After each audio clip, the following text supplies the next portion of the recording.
Hello there, and we are live. Ladies and gentlemen, you're welcome to the semi-finals of the Qatar World Cup, and it's popping off, already, and it's Morocco versus France, and of course, I have my partner down here, my ride or die, you know that, right? And it's Stephen McCullough. Steve McCullough, you're welcome to the show, my brother. My brother. Yo, you're here. Yo, what's good, man? What's up, Tony? Hey man, we're at it again, man. It's the semi-finals, man. Absolutely.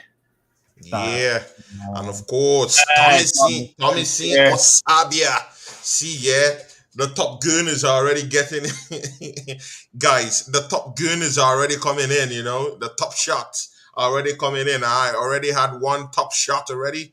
One of the biggest generals already in Steve McCullough, and then the second general is here, Stephen Osabia. Talk to these people, my brother. Hi guys, how are you? You guys Good, doing? Mr. Osabia, I've missed you, man. I've missed you, man. Cool. Me as well, man. I've just been busy with Christmas shopping, bro. Just been busy with Christmas shopping, so yeah. Yeah, doing all the shopping and all that good stuff, right? So yeah, they're all wrapped in it. So yeah, all wrapped up as well. So all wrapped I up. just got to right? wrap my mum's up and got to wrap my mum's up. I wrapped my sisters and my dad. Just got to wrap my mum's up and I wrap her birthday present as well. So yeah, it's just been really busy, man. Exactly, and get ready for the distribution of those gifts. Yeah. And of course, Latimus Prime is in the charts. Latimus Prime is here, brother. Latimus Prime is it's ready to eat Latimus, people man. raw right now, man. Latimus, man. I don't know. Prime, Anytime man. you feel like popping in, you can also pop in too later on if you feel like. Mitch Boy, hey, Steve. Please, can you give Mitch Boy do you have Mitch Boy's contact? Yeah, I have him on WhatsApp. You have him on WhatsApp. Please send it to him so that he can pop in if he wants to. We had a very, very good show Absolutely. with him, with Chelsea Dan in one of Chelsea Dan's channel. In Chelsea Dan's channel, he's a great guy. Mitch Boy, pop in, man, pop in. It's France, Morocco. I think Pop he's in. at work, but I'll send it to him. Oh, is he at work? Yeah, but you can still give it to him. Hey, Tommy C. Osabia, I'll allow you to talk. What do you think? Morocco, France?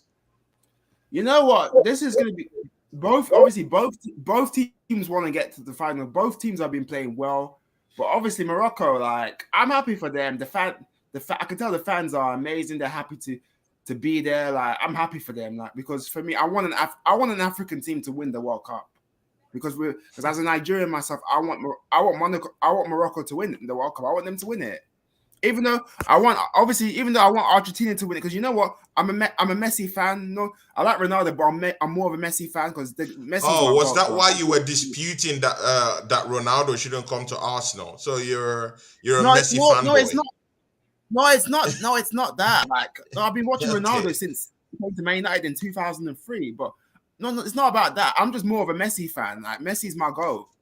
Even though he scored against us in the past, the 4-1 when we in 2010 in the Champions League years ago, even though he tore us to pieces like years ago, which I didn't like, but he's my goat in it. But Morocco have to be clinical. You have to take your chances. This is France, a top team. You have to be clinical. But like I said, I think you know what? Yeah, I think for me, I think I'm gonna. Pains me to say it. I think I'm gonna go 1-0 France because I just think France will just have too much for them. But if Morocco win, then I'll probably say 1-0 Morocco. But I'm gonna go 1-0 France. But I think Morocco will give it their all. And even if they don't win, they could be proud of themselves. They got this far. They got to the semi-finals, right? They got a good manager. The manager. I like the manager. He's quality. They play good football. They've got some quality players, bruv. So they can just give it your all today. You just have to take your chances today. But I'm gonna go 1-0 France. Yeah, but I'm gonna go one. Exactly. You know what the problem? You know what the problem? Exactly. Steve McCullough, please take us through what is going to happen today. Okay. See, Well, I don't know what's gonna I know you love both teams. I know you always like the underdog story, like I really do. But I am See, French, Steve so I have McCullough, to get take my us through time. what you think about Yeah. this match. And again, do you think that that underdog story, that this might be the day it's going to happen? Well, we've kicked off. Here's my thoughts on this. Yeah, Morocco have pretty much every one of their best players out there.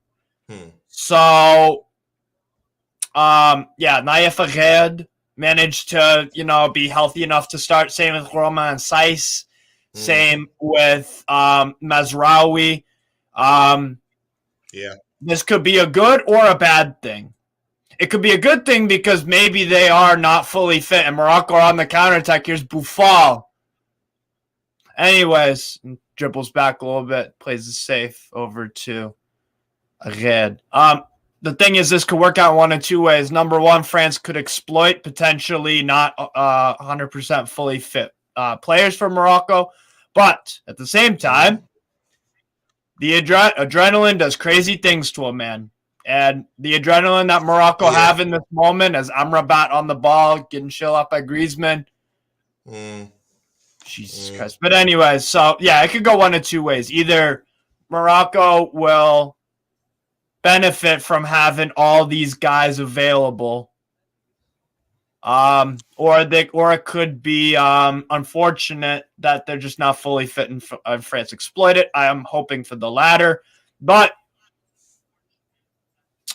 honestly, I am going 2-0 Morocco just because. 2-0 Morocco. Don't think that's a far stretch. I know we do like the underdog story, my brother. No. I don't think it's a far stretch. France having kept the clean sheet. Is too big to hit France against. I mean, look at the way this match has started out. Morocco have been on the front foot. I know it's only a minute 50 in, but it's just 2 minutes. They're playing a 4-5-1, but they have all the possession so far. Doesn't have to be clinical on Morocco. Doesn't have to be clinical. Yeah. Actually, Morocco is playing 5 at the back. They're very conservative. They're very, very conservative when it comes to. But at the same time, we know 5-4-1, and of course, El Nasiri, leading that front line. Yeah. He plays for. He's an aerial threat, bro. This tournament, sorry for cutting you off. I just want to say 3 shots on target for El Nasri, 3 goals in this tournament. That's the definition of clinical. Clinical, right? Tommy Sabia, you know what? I will bring you right back in. See, Morocco is playing a 5-4-1 kind of like formation. And of course, France with Koundé down there and making up the back 4. Of course, with Varane and Konate and Hernandez in the back 4 of the French team. So France is playing a 4-2-3. And of course, and Olivier Giroud leading the front line for them. Of course. So what do you think? This clash of styles. So what do you think? Morocco, very, very conservative. And France is saying, you know what? We don't care about you guys. We just go all out. We bring in our big guns. Amrabat wins the ball again. Damn it. Yeah, the formation is good for France. The formation, the 4-2-3-1 is fine because obviously Deschamps likes to play that formation. He wants to win that midfield battle. He wants midfield battle, and he also wants his strikers to have a say in the gameplay, right? And Griezmann plays good in that number 10. Anyway, I'm a massive fan of Griezmann. I don't even know why people don't rate Griezmann. They think he's overrated. But I think Griezmann's okay, not world class, but he's all right on his day. But like. I think Griezmann needs to get on the ball. He's been good this tournament, though, don't you think, Tommy? Yeah, he's been good. He's been good. I think he's one of France's standout players. I think he's one of he's been good, actually. The cross for Giroud was absolutely tremendous. Yeah. Pinpoint. Like I wanted, albeit Maguire and one should have closed him down, but yeah. Yeah, I wanted Griezmann like in 2016. I wanted him. Yeah. We didn't. At Arsenal, wanted him, but we didn't get him in there. Yeah, Arsenal. I wanted him, but we didn't get him in it. Like, Tony, I think Prime is in the waiting room. Okay, you sent Prime the stuff, right? Yes, Griezmann. It's a goal! Hernandez has just scored a goal. Hernandez. It's 1-0. But you know what? Yeah. I'm African, so I want Morocco to win, but bro, I want them to win as well, man. that goal was good, man. That goal was good. Hernandez scores a Exactly what we goal. needed. Guys, Hernandez scores a goal for France. Highly needed. You know what? I want this game to be a high intensity kind of game. And you know what? France, they've just done it. And that's the thing. That's the difference between a team that came to play and a team that is very, very conservative. But no. To be fair, look. First thing before you come in, Steve, I'll allow you to talk. But of course, we have Latimer's Prime. You know what, guys? Latimer's Prime is in the show. You guys know him. He needs no introduction, Latimer's Prime, you're welcome to the show, my brother. Talk to these people. Let them know who you are, my brother.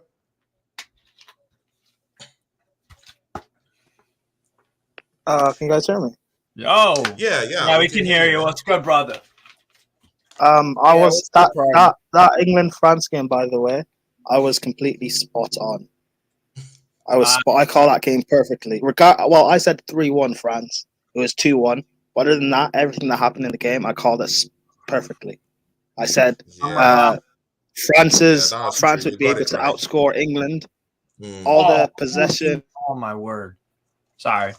And all those chances England had led to nothing. It was beautiful. But anyway, before I go on a spiel, let Steve continue what he was saying. Yeah, Steve, continue, man. You were saying something, man. I was just gonna say that Theo Hernandez finish is actually quite good. Look how high he gets his leg up there. I've seen many players when the ball is lower and closer to them, they completely whiff on it or they shank it. So that's actually albeit the goal was open, that's still a tremendous finish to connect at that angle. So at that angle, man, that's impressive, wonderful. And Theo Hernandez, and honestly, for Morocco, that's so unlucky because they committed.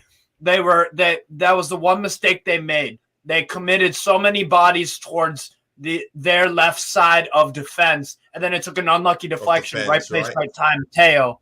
So that's unlucky for Morocco, to be honest, because of the deflection. But when you commit too many defenders in one direction, that's where you're gonna have a problem. But Morocco on the break, foul. That's what you get. See, Latimer's Prime. You know what? See, man, you're on the show, man. Talk to these people. But you know what? It's going to be guided. See, Latimer's Prime. Are you okay with this formation Morocco is playing with?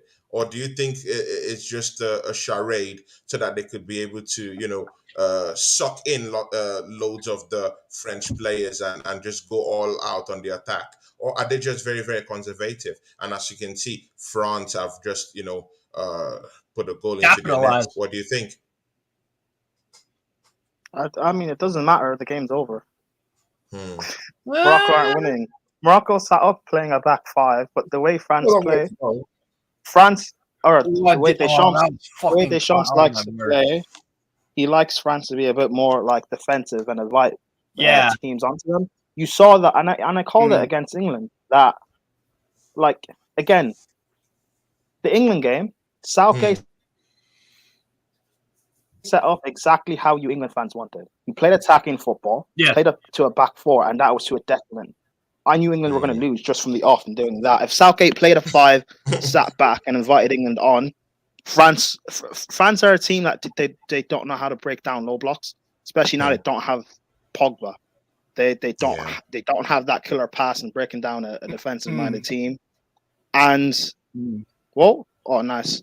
And to be fair, they deserve to be 1-0 up against Morocco right now. Do you agree though, Prime? It's quite actually fortunate because France don't start off this quick. Usually. Yeah, but France do not start off they don't start off this quick. And Morocco don't start like this usually. So it's quite fortunate. So I don't know whether it's the occasion or France just getting their chance, but it's 1-0 up. The game's dead. I don't see how. What a save! You don't see that happening, right? Stephen Osabia, are you there? Steve. Sorry, not Stephen. Sorry, Thomas Osabia, are you there? Who the hell are you talking to? Does Thomas have a fucking son? Yeah, who are you talking to, bro? I'm talking to you, Thomas. Thomas, are you there, man? Oh yeah. Thomason, what up, bro? How was England? Yeah, what's up? Your star boy Saka let the country down. Foden let the country down. Bellingham let the country down. All these guys let the country down. All these guys. Don't give this racist a chance. All these guys let the country down. Be able to talk shit on Saka. But don't give them ammunition. Come on, man. Tony.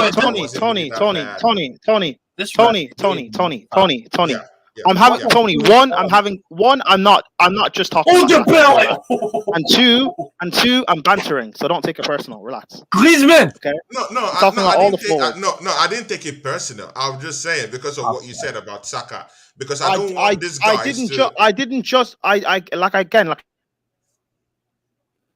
I said, I'm not just targeting Saka, and two, I'm bantering.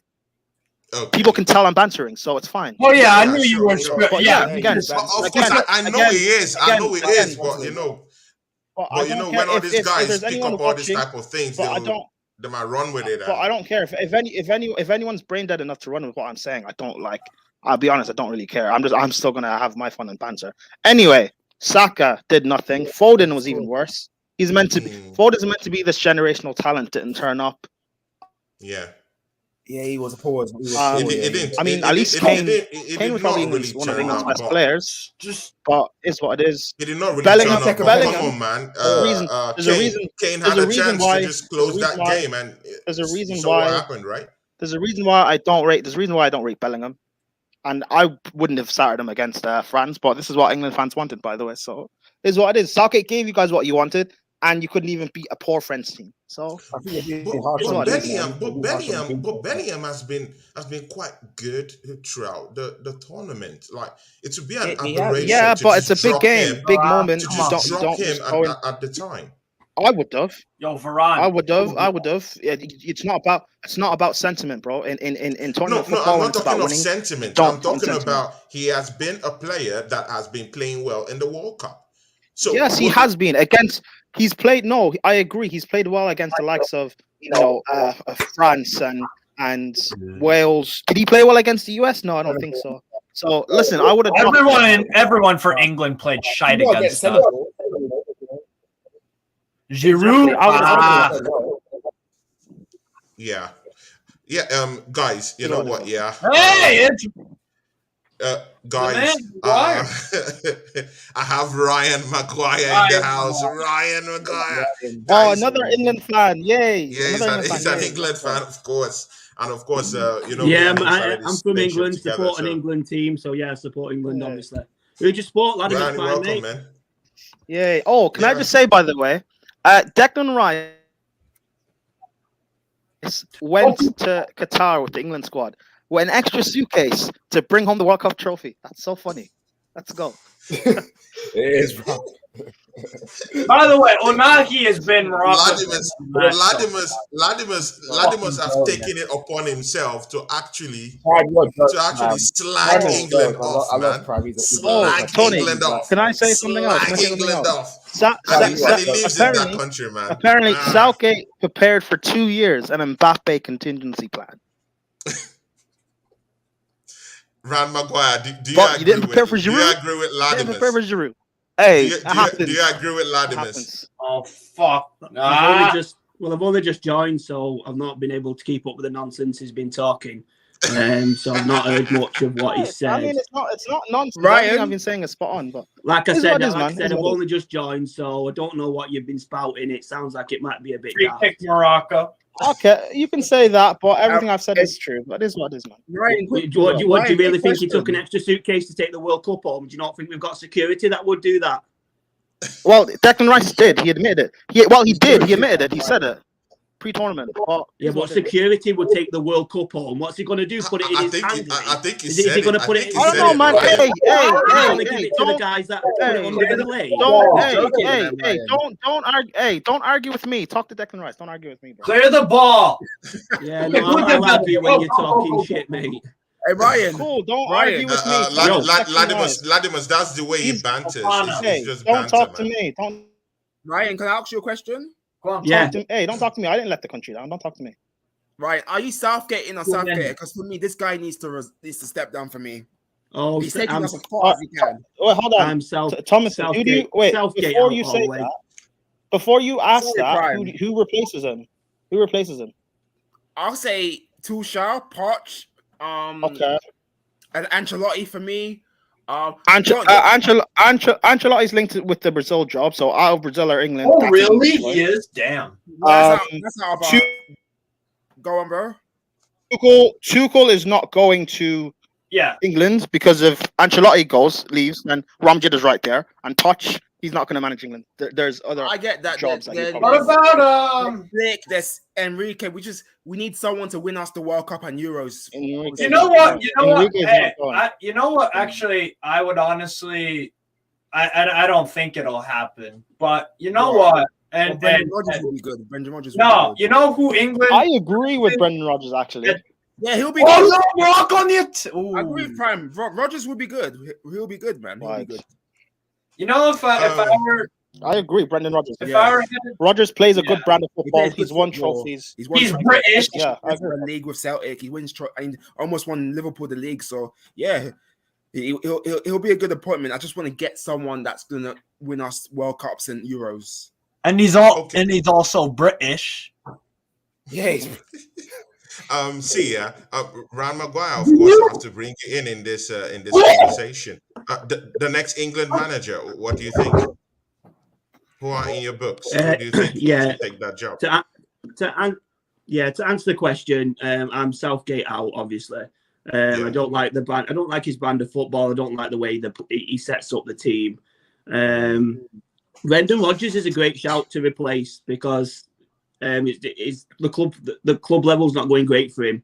So I think it's a good time to get him. But the names have been linked to Thomas Tuchel. I mean, I can't imagine us getting him. But if there was a slight chance, I'd go for him every day of the week. Steve McCullough, what do you think? You know what? At this point in English football, you've tried the FA have tried to hire a shite manager in Southgate who used to play for them. They've tried an Italian. They've tried they tried the Swedish guy Sven-Goran Eriksson. I think, honestly, I don't think England are ever going to win anything. Maybe they could win a Nations League in my lifetime. So, you know what? At this point, why not go for the England women's team manager, Sarina Wiegman, the Dutch manager? He's quality, Serena, quality. No, it sounds silly, and I don't think it'll happen just because that would be too smart of the FA to do. And maybe people would just be like, oh, she's a woman, she's a woman. But to be honest, are you serious? She's a very smart, I've done my research on her, and during the tournament, it's not going to happen. She actually, I know it's not going to happen, but you know what? It's not real to life. But you know what? I think it would be worth a shot because at least I know the pressure isn't the same with the Lionesses versus the men's. Fine, I understand that, but she does know what it feels like, what it takes to win a tournament with England. And she's won the Euros with our women. We won the Euro, and she was the one that converted on the home advantage of the tournament being there. Nice one, Lou. I don't know. I just think it's worth a shot in the dark because I don't think England are gonna be winning nothing. Knowing what England fans are like, that sounds like a bad appointment. Yeah. Well, I mean, yes.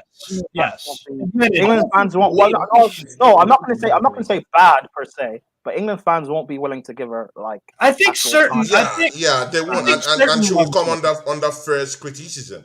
At least with a cross section of the society.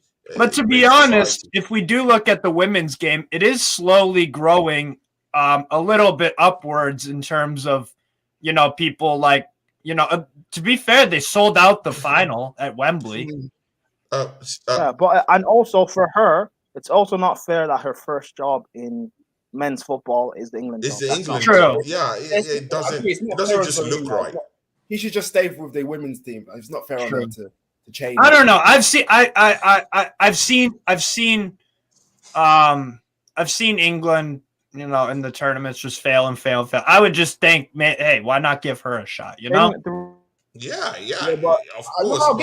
The reason why England fail is because they think they're better than they actually.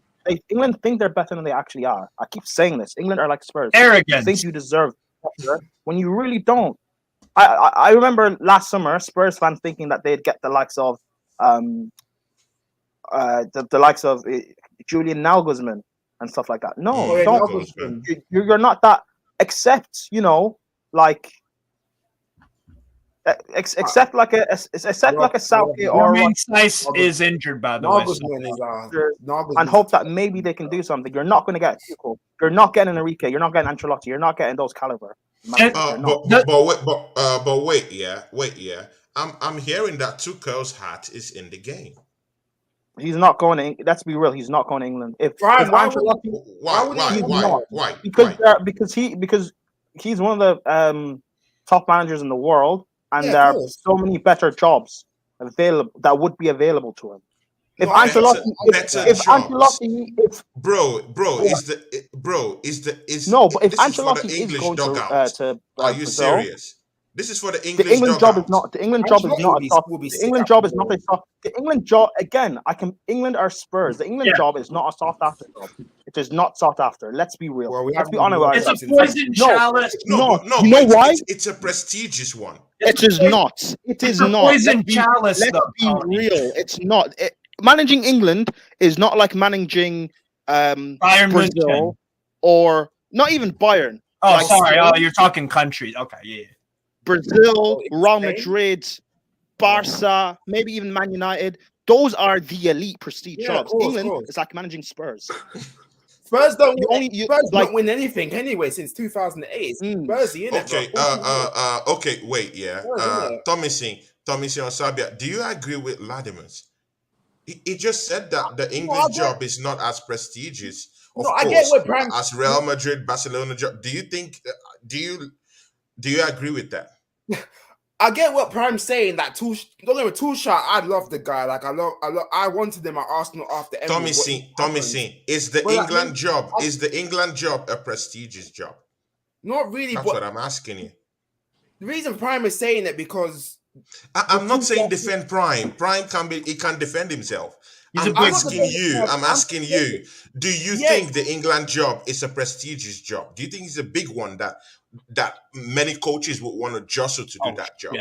Yeah, obviously. Mayo, what are you doing? Yeah, obviously, he will definitely want the job because he will want to work with the players and take us to where we want to be. Tuchel will probably would love to manage England. So you look at that job as a prestigious one, right? I look at it as a prestige job. Hold on, but Thomason, hold on, Latimus. Hold on.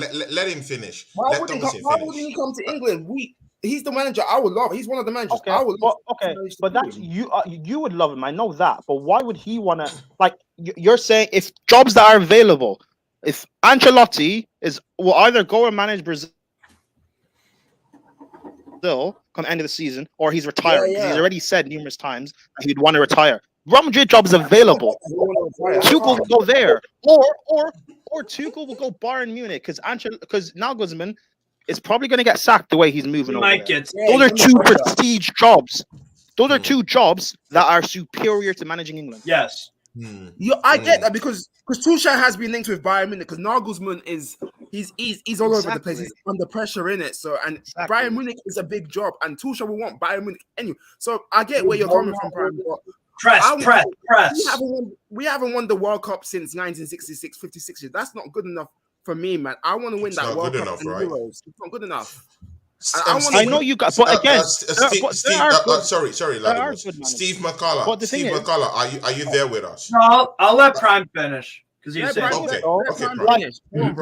thing is, though, like when it comes to getting, you don't need to get necessarily the elite of managers just to win a World Cup or Euros. Look at I get you, bro. For example, Morocco, and I can't remember who Morocco's manager is off the top of my head, but they have a manager. The manager looks decent. Yeah, that manager is a winner and is proven. Yeah, I think he's won the African Champions League and stuff like that. This guy is. Give your turn to Latimer. So hold on, he's won like the African Champions League and stuff like that. This guy is serial and proven. However, if England were to appoint a manager like him, no way you guys would give him time. The way Morocco have played this tournament has been amazing, but they've been defensive and rigid and drilled. 1-0 wins or winning in extra time or winning on pens. No way you England fans would accept. No way you guys. No, I understand where you're coming from. So, Prime, let me ask you this: who should be the next England's manager? Who do you think should come to take me? This job? Honestly, I think keep Southgate in charge because anyone that you get has to be. But that's not a popular one. It's not a popular one. You know that, right? Go on, Prime. Go on, bro. Let me finish. I'm not finished. Anyone you get has to be superior to Southgate. Has to be a manager that you can there's no guarantees in life, but it has to be a manager you can more or less guarantee that you guys are going to get over that line and win. Because again, Southgate has gotten you guys to semi-finals and a final. The next step is winning. No, I get that. When I hear things like give it to Eddie Howe or Graham Potter, two managers who have terrible records in the Premier League. If we're going to be real, Eddie Howe's win rate in the Prem is like 36% or something, and Graham Potter's is 32. Those are two managers that should not be managing England. Because if we're saying England is this amazing prestigious job, no way Real Madrid would hire a manager with a 32 win percentage. That's unheard of. That's cool. Okay, so let's not. So that's why I'm saying. Saying let's be real. If the England job is what I believe it to be, which is on the level of Spurs, then yeah, Potter, Eddie Howe makes sense. But if you're saying England is this prestige elite job, then it has to be a manager that can get you guys to win. It doesn't have to be necessarily like a Pep or Ancelotti, but look and scout and get someone who has a record of getting teams close to the line or getting teams over the line. There are managers out there. There are managers. Look at Unai Emery would have been perfect, but he's now at Aston Villa. There are managers out there. Yeah, Emery would be good. There are managers out there. Okay. Ryan Maguire, I'll bring you in here. Yeah. See, you've heard what Latimer just said. Do you agree with it? It's one of them. Obviously, I believe that most managers would pick club football over international management anyway. So if the likes of Bayern Munich or Real Madrid or whoever are come calling for the likes of Tuchel, they're certainly going to pick them over him because they prefer the club football. They're playing week in, week out. They're always kept busy. In internationals, there's a lot of waiting around and there's all that kind of stuff. But so you've got to deal with that with that side of it. They've obviously just got to make the offer lucrative to be able to get the bigger ones. But 100% scout around and look for the managers with good win rates, and then. But even then, it's tricky because Roy Hodgson will have a better rate in the Premier League than what Southgate has. But Southgate has performed better on the international level, so it doesn't always matter. Yeah. It just the people that are scouting, the people that are doing the interviews, the people that are collecting all the info, and them guys will speak to the new managers. They'll speak to the ways they want to play and how they want to go about it, and they'll make the decision from that. And that's just basically what it boils down to. So you just have to trust that the FA or whoever they put in charge to get the new manager make the right decision. But it all boils down to. But do you think the England job? But do you think the England job is a kind of job that top managers are jostling for? Do you think it's that prestigious? I know you're English, good and okay, but it depends. Objectively, do you think it's a prestigious one? I think it's a big name in international football. I think we're up there. I think they'll get paid. They'll get paid up there with the most money managing England. So there's no reason to go to turn them down for that. Obviously, there's countries that have won it more, but when it comes to a name and when it comes to football, England are always up there because this is where it came from. Do you know what I mean? And this is where one of the best leagues is. But then again, on the international stage, we've never really hired a big name. We've never, other than 66 Capella. and Capella, other than 66 and 70, we've never actually come close. Yeah, exactly. Steve McCullough, Yeah, I'll bring you. Okay. In terms of winning it, no, but in terms of names, I think England are a big name. Yeah. Steve McCullough. Apart from this female head coach you talked about, you know it's not going to happen. You know that's bull. I'm just saying. You know that one. No, I know, but you know it won't happen. We all know it won't happen. Right? Won't work. Yeah, we all know it won't happen. The FA don't want to turn. They don't want to innovate. They just want to keep the status quo. Good and okay, but you know it's not possible because that's not possible. They won't do it. They can't do it. So what do you mean they can't? Wait. There's all right. Whoa. There's a difference between they won't do it, which I agree with, and they can't. What do you mean by can't? It's not illegal. Because I know the goofballs. These goofballs don't want to see something like that happen. They don't want to see a manager that's won something with their country, albeit with they are goofballs. They won't allow that to happen. Who won't allow it? Understands this? Who won't allow it? England fans have allowed Southgate. FA won't allow it. Come on, man. Whoa. Who won't allow it though? Tony, who do you want? The FA. Do Okay, you think the Tony. By that same logic, the FA are not going to allow Tuchel or Ancelotti or Luis Enrique or whoever to manage England either. No. What I'm more concerned about is that it's a female. It's a female coach. I know that, and again, I think that there will be heavy resistance from the hierarchy of the FA to hand over the head coach position of that prestigious. Listen, because of that, that for me, it's one of the most prestigious international jobs.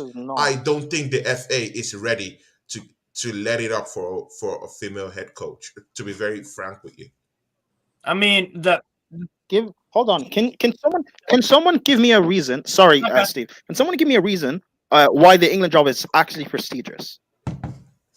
Why? Because it's got 3 lions on the logo. I don't know. Because it's England. That's not an answer. This isn't Real Madrid, by the way. This is not Real Madrid. I know. If you were saying something like Real Madrid, if this discussion was about Real Madrid, and I answered that question, this is not like if Saka was linked to Real Madrid. This is not like if you said, Tony, but why would Saka leave Arsenal? Oh, it's Real Madrid.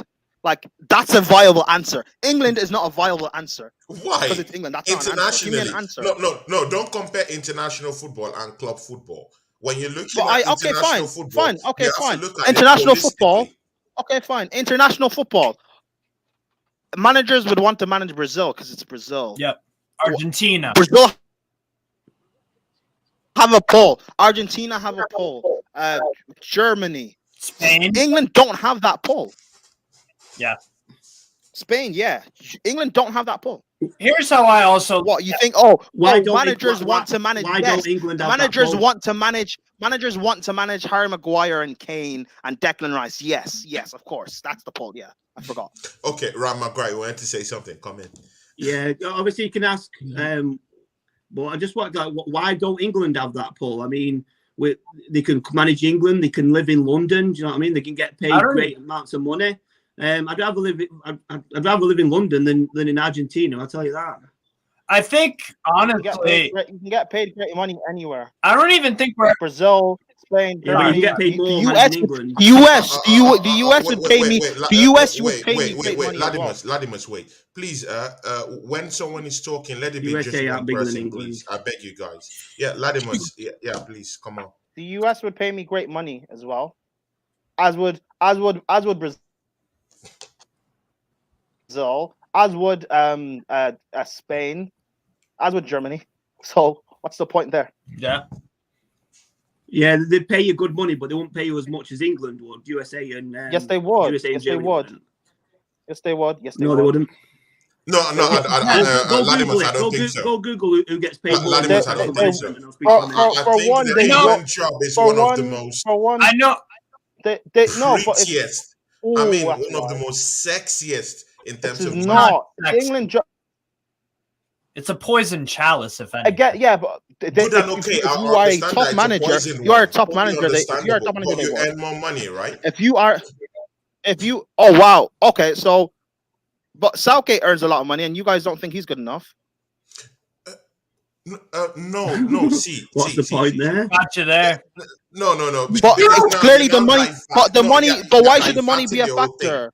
No. But the money's always a factor. You get offered more money. Money's always a factor. You have. But you're saying it's a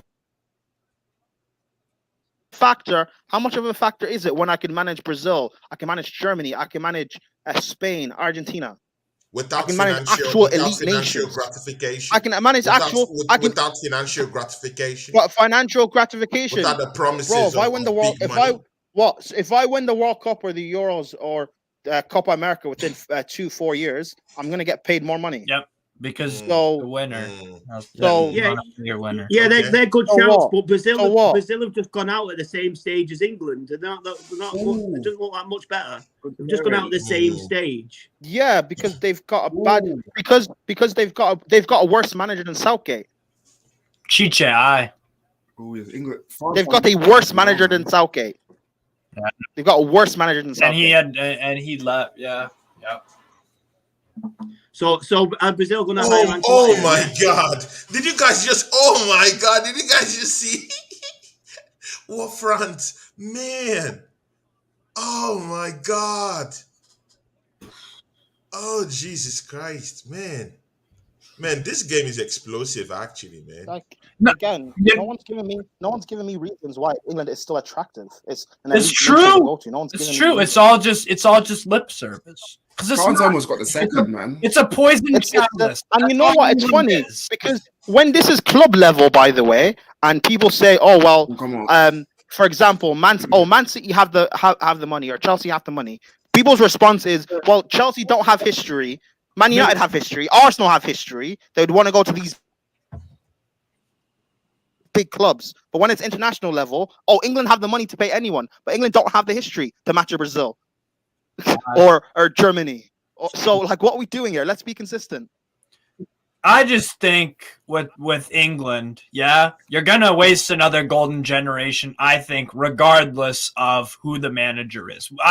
Because 20 years ago, what were all these people saying with the golden generation? Oh, it's amazing. Oh, we can lose this tournament because all of our best players are like 23, 24, 22. They're gonna get better, and they wasted that golden generation. Why not give a chance to, I don't know, someone with a lesser profile? Because you're going to bottle it anyways. You may as well have, I don't know. I think the FA need to start actually looking outside of the box. They won't. Outside of the box. I agree with you, Tony. I agree with you that they won't, but not allowing it, I'm not sure.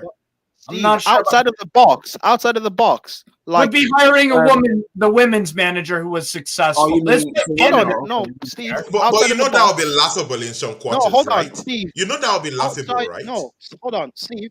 Yeah, Steve. Outside of the box, like hiring a manager that did well at youth level and is gonna go to the top job and grow with these young players he's nurtured and get England potentially to semi-finals and a final, like a Southgate, like what he's done.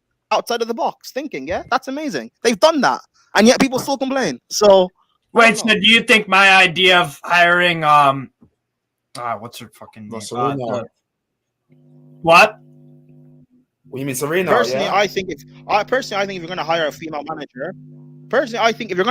manager, I think Emma Hayes is better. Yes, I would. I don't want her managing. And I do not want her managing. Another thing. I do not want. Because one day I want her to manage Chelsea. I don't want her. Are we seriously talking about a female manager? Why not, Tony? Why not? Like I just said, you're going to waste a golden generation. No. Are we seriously debating about this? Because I don't think the FA is talking within this line. No, we're not, That's Tony. We're not debating it because Emma Hayes is not going to touch England. She's not going to touch England. I don't want her doing that. See, I don't have a problem with a female manager. No, I know you don't. But I don't think that the FA are thinking in this direction. Because they're losers. They're failures. They're failures, Tony. They're addicted to mediocrity. Southgate. They're addicted to mediocrity, Tony. I don't think they are thinking towards this line.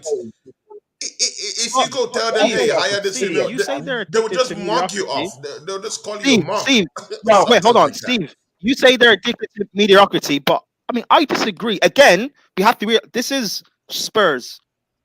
Like, this is the best they can do. Like, getting a Poch to nurture young players and to bottle multiple semi-finals, to bottle 2 finals. That's the best Spurs can do.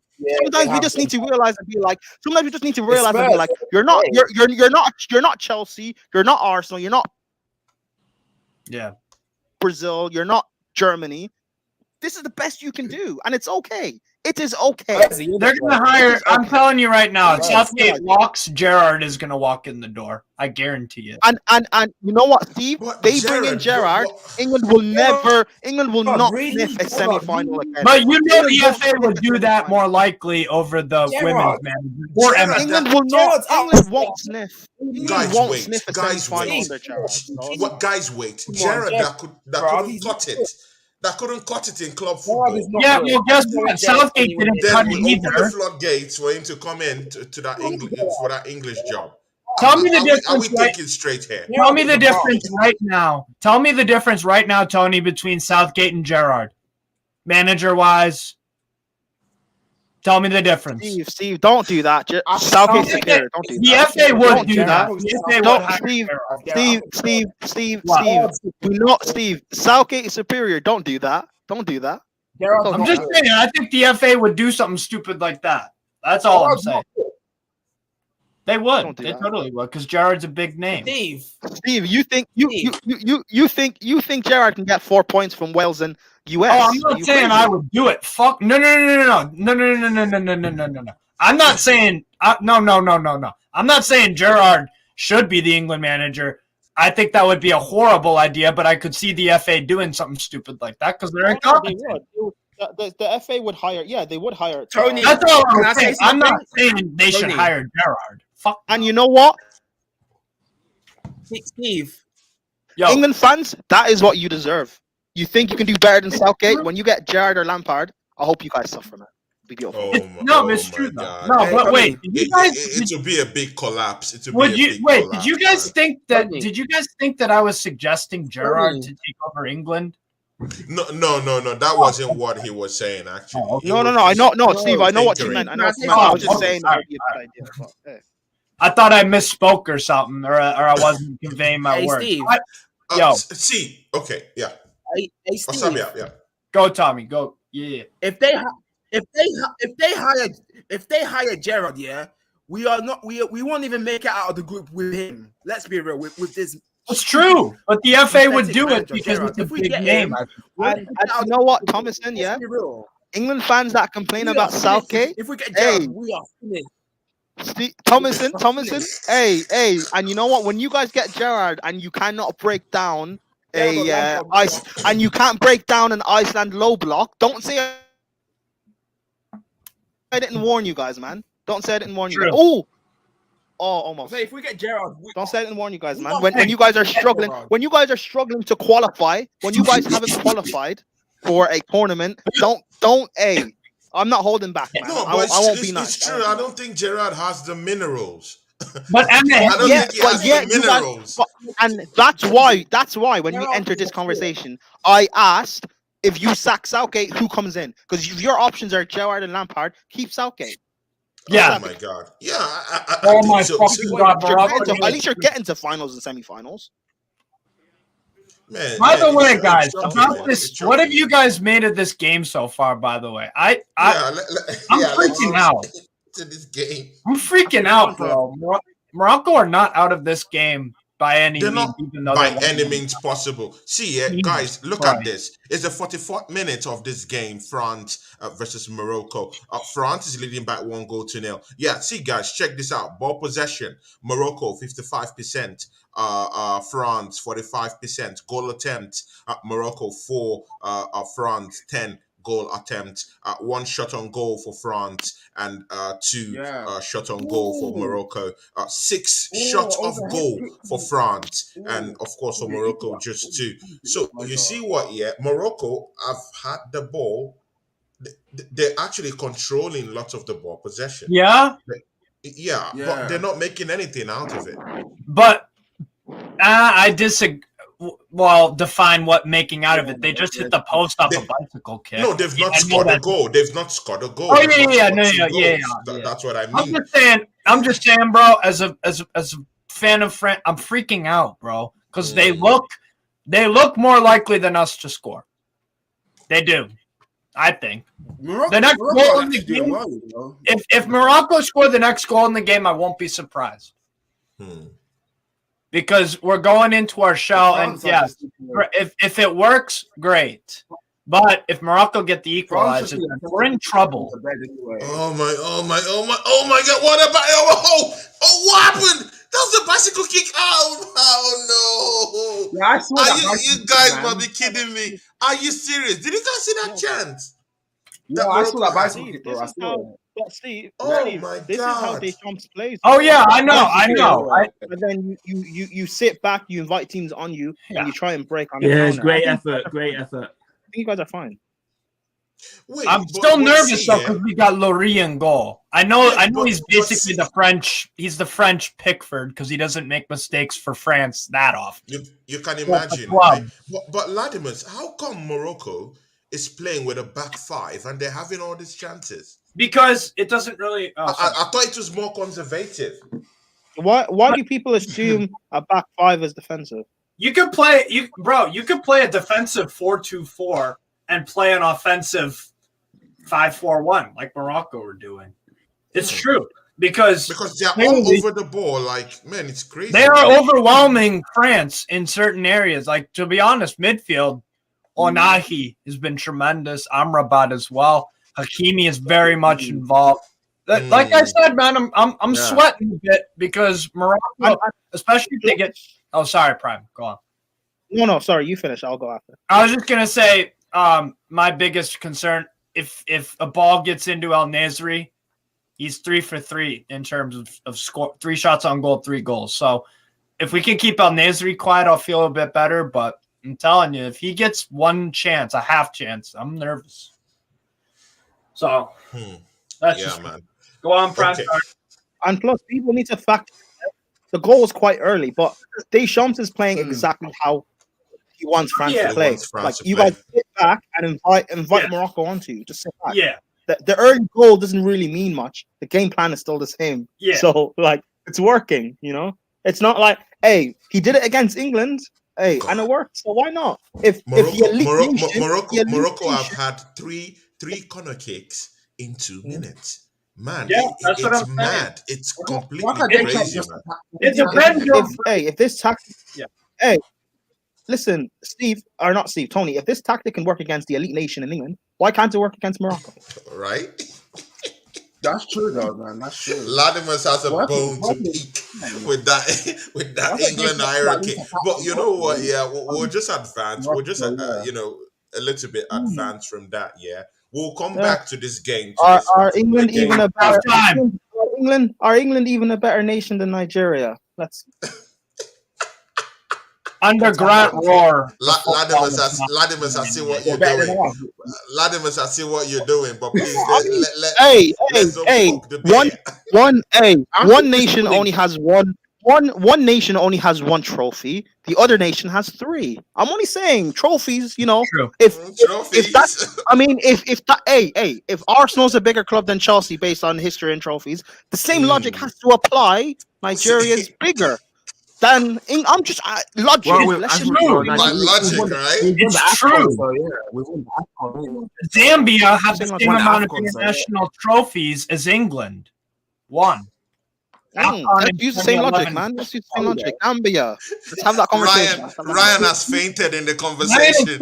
Ladies and gentlemen, you guys have already made Ryan Maguire faint. Let's have the conversation. Live. Let's have the conversation. You guys have made him faint live on his channel, actually, basically. See, Ryan Maguire, do you have anything to say, man?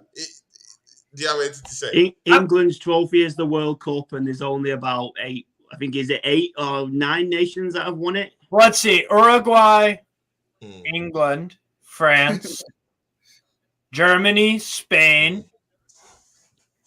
I already said Uruguay. No, I said Germany. Brazil, Argentina.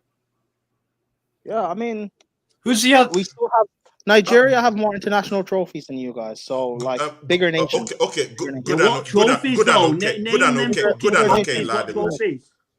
Good and okay, Ladimus. Good and okay. Yeah. But bigger nations. If England's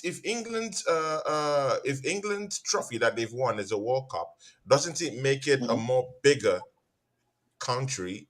Than any other country that hasn't won the World Cup. Because if we're to go by your standards, and what Chelsea fans have been going everywhere to talk about, they keep saying that they have the Champions League. They have the Champions League with a bigger club in London.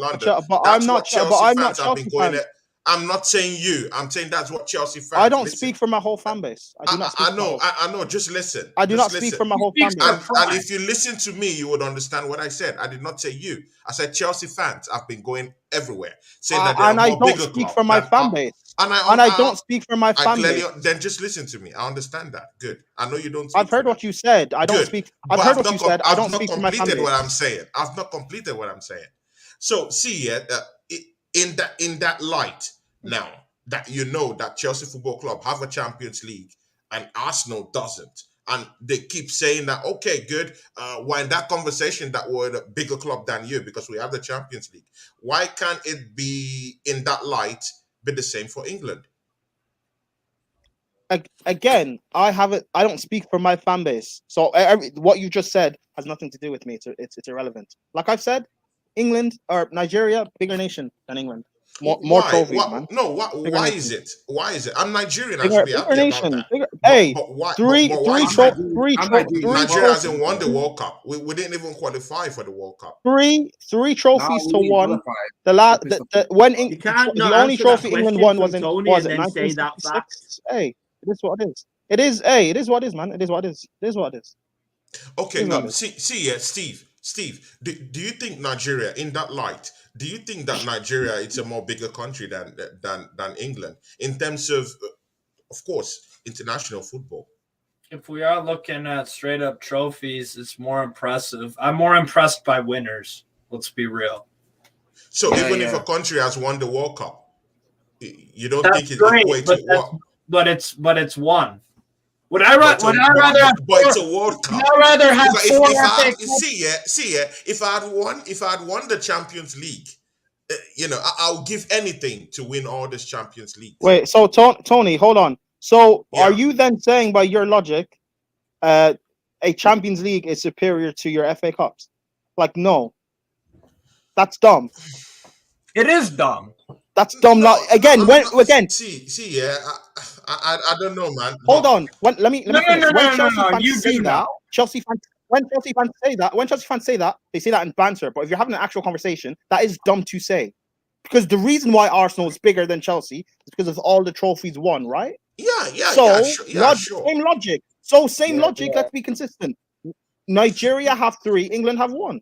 No, I'm just saying that if Champions League is the cream de la cream of European football, and Arsenal haven't won that trophy yet, don't you think that in that conversation that Chelsea fans are right in a way? Don't you think they have? I'm a pundit. Hold on. Listen, guys. Do you agree? Listen, guys. Listen.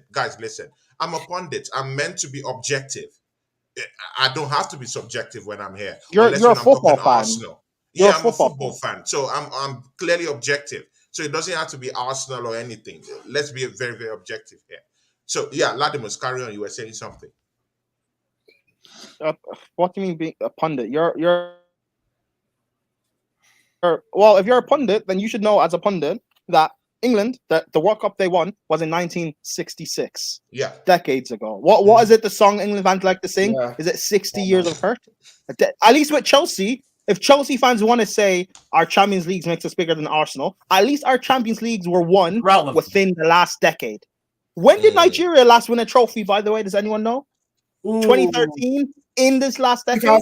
Hey, we're bigger nation. 3-1. Hey, 3-1. We're a bigger. True, we have one. Ghana have 4 international trophies. They're a bigger nation as well. Listen, got Egypt a bigger nation. Listen, let's respect African nations. Bigger. We're bigger. Hey, Steve, I didn't want to put in the US. That's up to you. I didn't want to throw the US in. That's up to you. But yeah, I'll rep it. Just because England quote unquote invented the sport, let's not act as if they sit on any sort of table. Okay, they don't. They don't sit at the table with us. They don't sit at this table, man. They don't. Mexico or international. Steve. I'm having conversations with Brazil and Argentina. I'm having conversations with these big nations. England, you're still sitting at the kid table, man. Relax. Good and okay. Steve, do you agree to all of this? I'm more impressed by a team or a nation or a club that wins trophies than one that doesn't. Major honors. I mean, I didn't know that was that. So crazy. You don't care whether it's the World Cup. You don't care whether it's the biggest. It's nice to win the World. Yes, obviously, it's nice to win the World Cup. Obviously, it's. We're talking trophy count. We're talking trophy count. Okay. We're talking trophy count, aren't we? Well, I don't know. We're trying to equate it. We're trying to see if there's a balance between all these things, So I'm looking at it from a more different standpoint. That if the World Cup, it's a more bigger thing than. Yes, I know the World Cup is bigger than the average Nations League, whatever. Yeah, I agree. Yeah, I agree. Yeah. But England, if they're all so high and mighty, shouldn't they be winning a tournament like at least one in the past 60 years? That's the thing. At least let's look at it on a club comparison, for example, a rough club comparison. Liverpool got the monkey off their back when they won it's a saying in the US. It's not a do you know monkey off your back? Do you know what that means? Yeah, sure. Oh, okay. Sorry, I thought you were laughing because I said monkey. Yeah, Steve, I know what that means. Okay, all right. Anyways, no, but Liverpool got that off their back by winning the Premier League for the first time in 30 years. That's impressive. They needed to do that to regain. Steve got scared then. Huh? No, I just didn't want to. I didn't want to misspeak. That's all. No, you didn't want to have any misconception. Once England get some trophies, even a Nations League, which is kind of like, I don't know, the Carabao Cup equivalent, because people are like, oh, it doesn't really matter. I mean, it's silverware at the end of the day. In 100 years, the Nations League will be somewhat prestigious. It will be. The UEFA Nations League to win it, because there's history of it. Just like the FA Cup's been around a long ass time, it's still a very prestigious trophy. And people who say otherwise, they don't know the history of football. It's all about just getting the UCL and all that bullshit. And actually, I have a question for Prime too. So, what would you say about the clubs like Al Ahly, for example, who have the most trophies in club football in the world, or Rangers or Celtic? Would you say that they're bigger clubs? Are you serious? Are we doing this now? No, I was just wondering. I was just wondering what Prime thought of it. That's all. Because Prime. What? In terms of like Steve threw something at you. Yeah, in terms of like the I'd have to look it up. I think it's Al Ahly with the most trophies. The most trophies, the most decorated club in the world in terms of winning honors on the club scene. Would you say that they're the biggest club in the world, or is it different because international is all on the same? They could all compete in one tournament. What club? Who are you talking about? The Egyptian side, Al Ahly, Alahly. Would you say they are hugely decorated club, but I don't know enough about them to have a conversation. I'll be real. Fair enough. Yeah, Al-Ahly, they've always won trophies, in the African continent. Yeah. And I was just like wondering. that. I was Very just important. wondering, Prime, if I was just wondering because where we're talking about international football, which is, an international side can easily play another international side. Argentina could play. I mean, they are hugely decorated, albeit it's an like, Egyptian club. Yeah. I don't think you can compare. You can't compare. I don't think you won't be able to compare them to Real Madrid. Right. It's not possible. Like fine. You can say they're probably the most, or at least probably maybe one of the most decorated clubs in. I don't know what continent they play in, but Egypt. Oh, okay. So they're probably the most decorated or one of the most decorated in Africa. That's great. But in terms of, like, I don't think you can they're comparable to Real Madrid. Holy shit! They have 116 domestic trophies. And how many do Real have? Huh? How many does Real have? Real Madrid. Oh, I didn't even get onto the continent. They have 23 titles in Africa in like their equivalent of Champions League / African competition. Holy shit. And then they won the FIFA Club. Oh no, they didn't. Sorry. One Afro-Asian. Okay.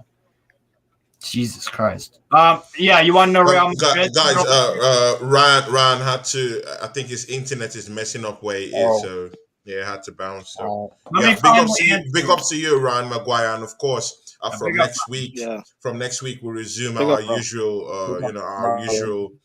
transmission. Of course, the Ryan and Cloud show will be back. For those of you who don't know, Ryan started the show with me, like this podcast with me. So it's a very, very important part of the whole operation down here. So big ups to you, Ryan Maguire. Big ups to you, and of course, guys, next week, the league will be starting up. So you guys will have to catch me most times with Steve McCullough in Gunners and Mags. You would have to catch me and Ladimus also. We'll be doing lots of content, mostly with both Chelsea and Arsenal in the whole fray. I don't know if you would love to talk about Chelsea, but I don't know because of their position. Or Serbia will also be a member of most of the panels that will be coming in. Miss Melina, me and her will be having some transfer stuff going on, during December and end of December and January. Deji Spores will be coming back to come talk that smack talk about Tottenham Hotspurs. Lots of people will be coming back. Andrew Bell will also be coming. My guy from Talk Ball will be popping in too. Phil, he'll be coming here. Me and Onome Soje have a show coming up with of course, Man City and Arsenal. So, lots of stuff lined up for you guys, see Steve McCullough, Ladimus, and Mr. Osabia. I really hope that you guys will, pop in and, let's make the rest of the of this Premiership season, let's make it a bang, Yeah. By the way, to answer your...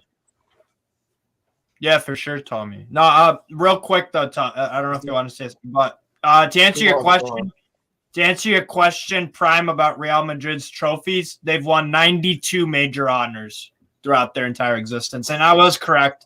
Al-Ahly have 141 trophies. Rangers are second on that list with 120. Celtic have 111. Benfica have 84, and Porto have 79. Wow. So that to answer your question, Prime, Real Madrid have 92. Wow. So there you go. Wow. Okay. Also, with the whole Nigeria being bigger than England, like it would be, I would understand people wanted to go for England if Nigeria only had 2 and England had the 1 World Cup. We've got 3 trophies. Like at the end of the day, 1 World Cup does not eclipse 3 of your continents. and the time. You know, it'd be like how many prems do Arsenal have, by the way? Let me just ask quickly. Is it 3? This is not a joke. I'm not. Oh, cool. It'd be like me saying. It'd be like me saying. I'm not. This would be like me saying Chelsea's like won Champions League, eclipse it. Or no, not even me. It'd be like if Spurs had won their Champions League final in 2019. It'd be like them saying their Champions League eclipses your 3 prems and makes them a bigger club. Do you know how ridiculous that sounds? So, hey, let's be consistent. England, you're a small nation out here, man. You're a small nation. You're like Iceland, man. You're Iceland. You're San Marino. You're Iran. You're a small nation, man. Get your money up. You're Sao Tome and the message from Latimer's Prime. Get your money up, England. Get your money up. Guys. Onomeso J has just come into the fray. You know what, just before he introduces himself, I've already talked about this. When the Premiership resumes, me and Onomeso J will be having a separate show altogether. And of course, it's going to be both Man City and Arsenal, that show. So all you guys, you're welcome to that show when it does pop off from I think next week. It depends on when Man City is playing. But Onomeso J, you're welcome to the show, my brother. What up, guys?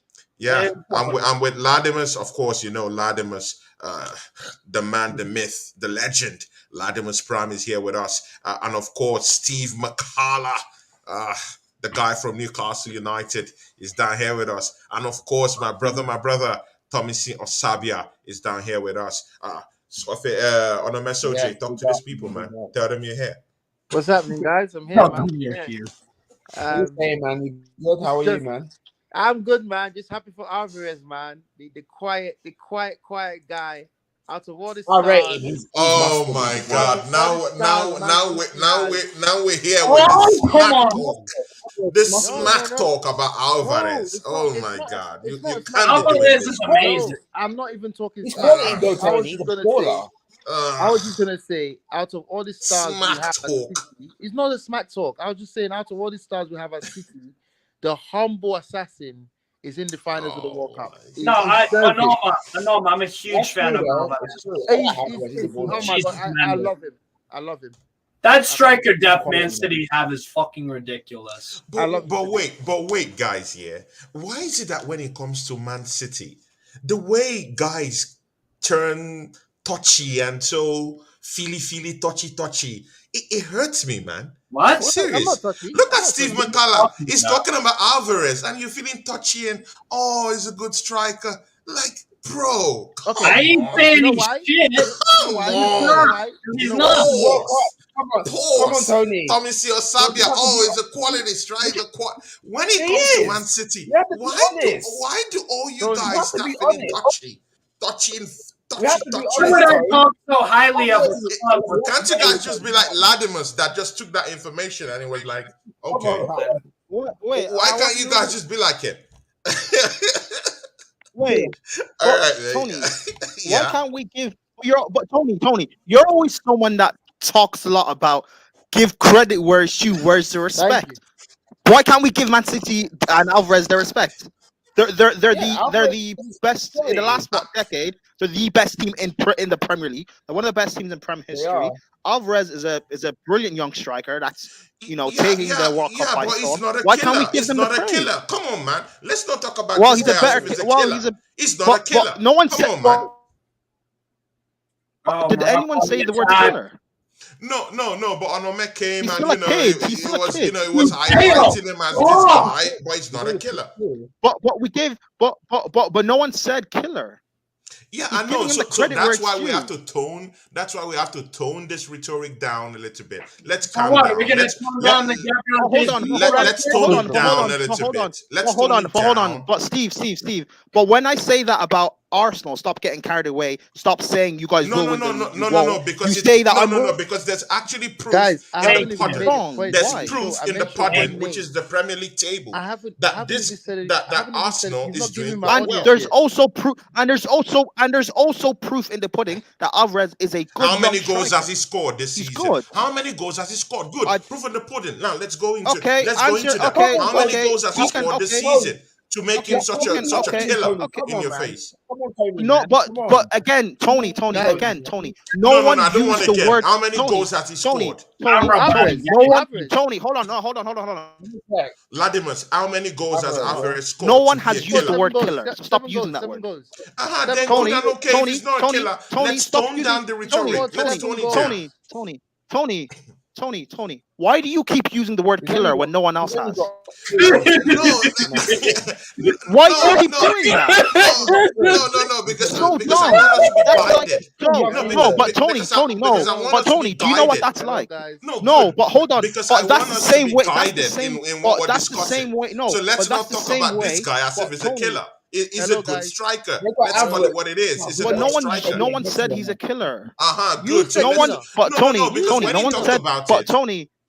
see, he's a killer. I know, but when he talked about it, he was humble about it. I clearly understand that.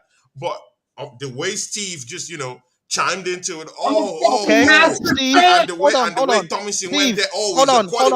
Okay. Let me ask. Stephen Thomason. Is he a killer? Stephen Thomason, is he a killer? He's not a killer, because a killer is like a Benzema or a Giroud. Good. Steve. He's okay, cool.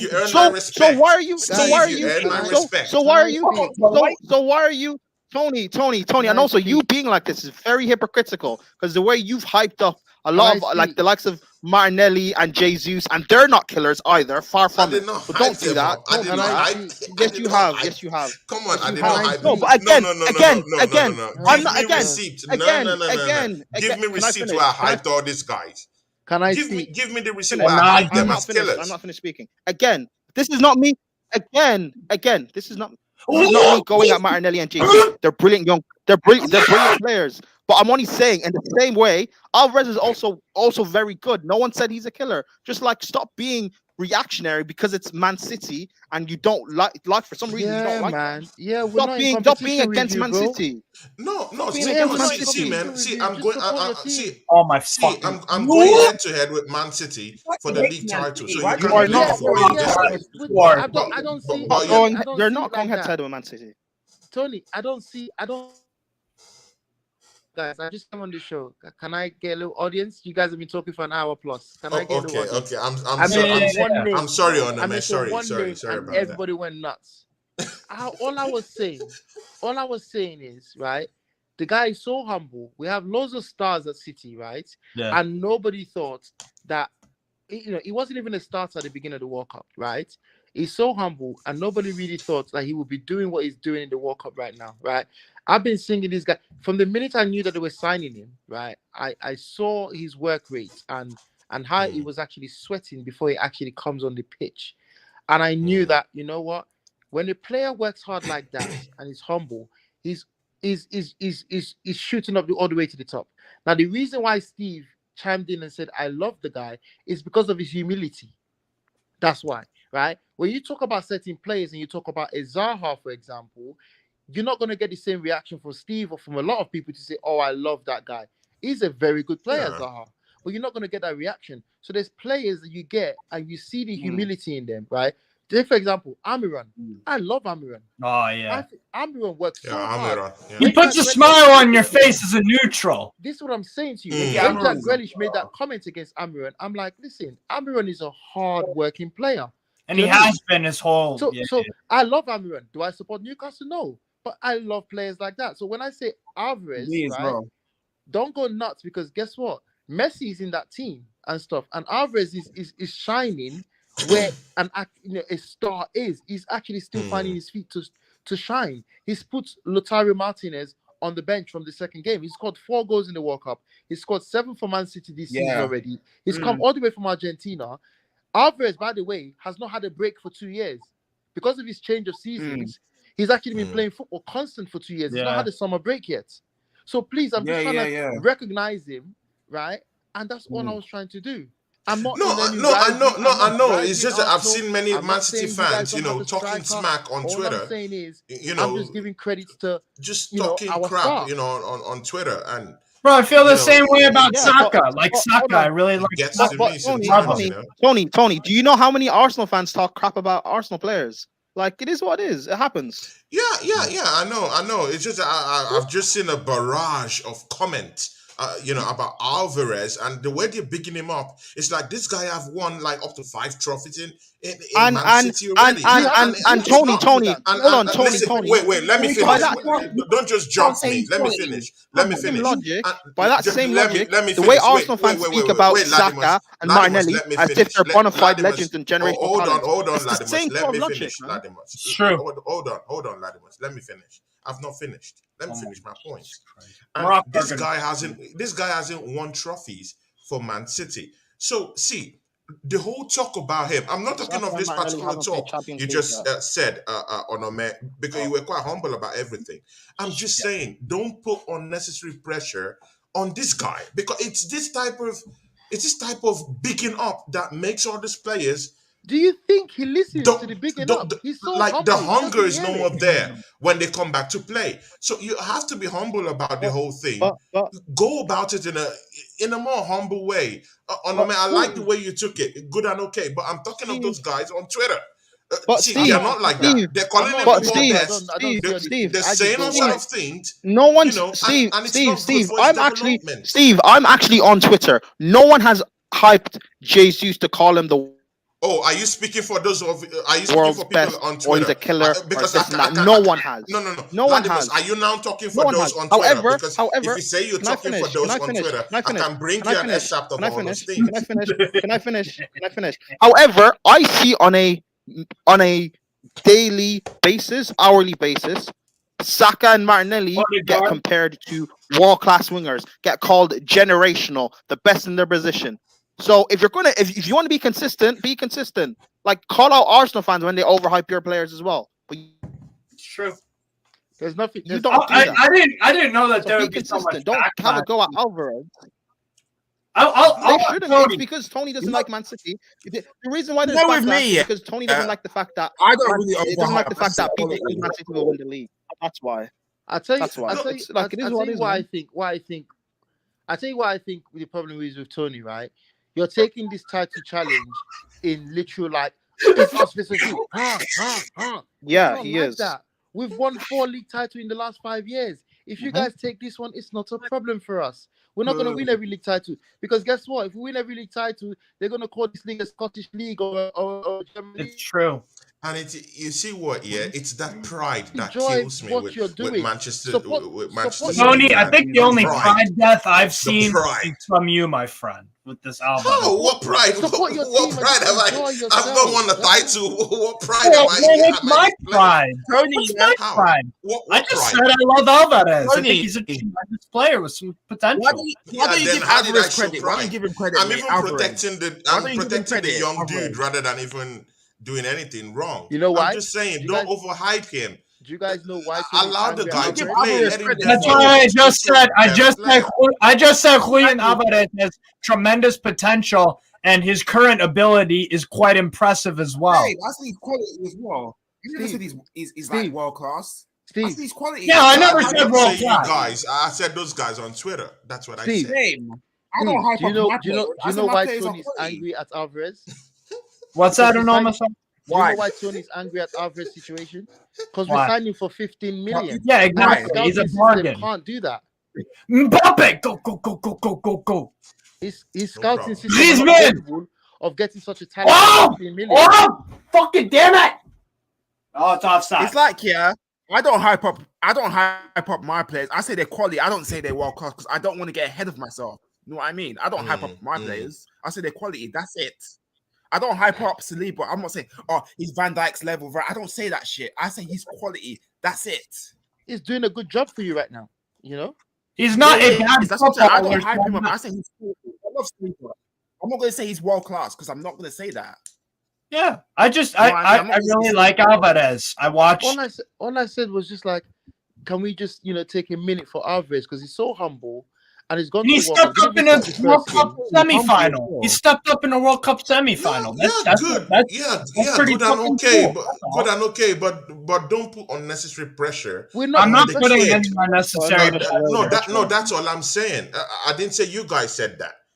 Because see, man, why are we putting unnecessary pressure on Saka then? So, why are Arsenal fans putting unnecessary pressure on Saka and Martinelli in the generation? You know why that Saka conversation. Good why and are they calling Kai Havertz generational? Good and okay. Do you know why? Do you know why that Saka one is a very, very excusable one? Who has won the Arsenal best player back to back for 2 seasons? It means nothing. Arsenal's past 2 seasons, you've finished 5th, 8th, and 8th. Good and okay. But who have stepped up? Who stepped? So it means nothing. But listen, who stepped up? Who stepped up for my game? Who stepped up for my football? Wait, who stepped up? Wait, Latimus, I don't want this to be a shouting match. I have the mute button, my brother. I have the mute button. I have the mute button. I forgot he stepped up. I forgot Saka stepped up when you finished 8th. I forgot. My bad. But you know what?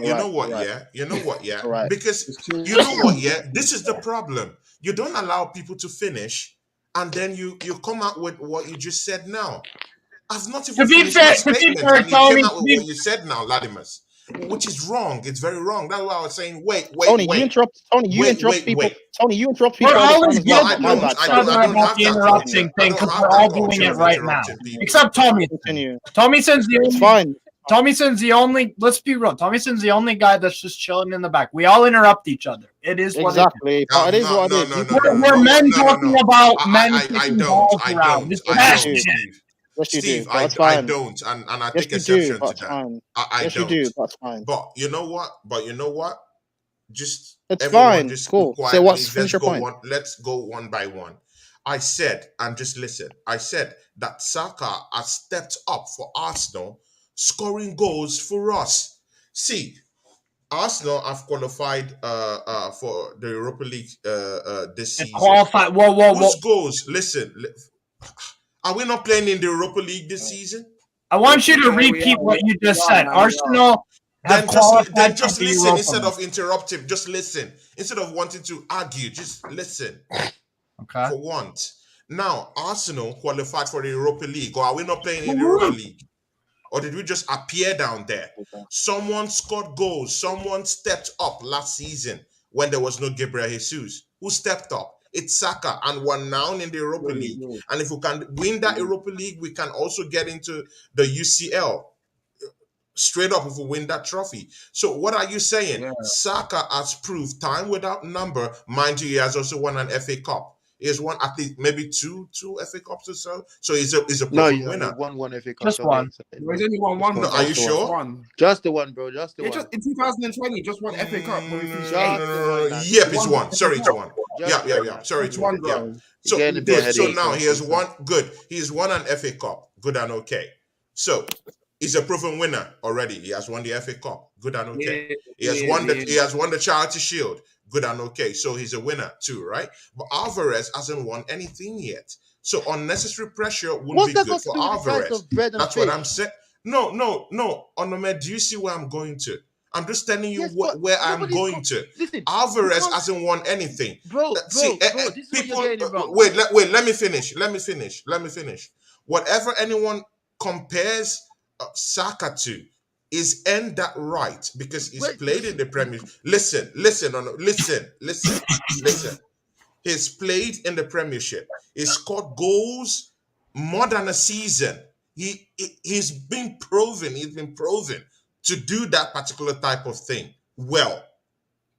So he's a general in that right now. That's why you can be able to compare him with wingers across the world. He's done it to an extent. Good and okay. And he has won trophies to back that up. Good and okay. And he has earned this place. He has earned this, and now you're interrupting. See, yeah, and he has earned this spot in that England team right now, and he has scored goals even in the World Cup. So he has earned that right. Good and okay. So you can give him that pressure. That's good. But for Alvarez, this is his first World Cup. He just moved into England. What if this guy? What if the pressure for this guy is too much at the end of the day that he Your has to analysis is constantly so prove biased, himself it's in unreal. Manchester City Your and he analysis cannot is so score goals biased. again? It's so And mind biased. you, you have a Haaland who's scoring goals for fun down there.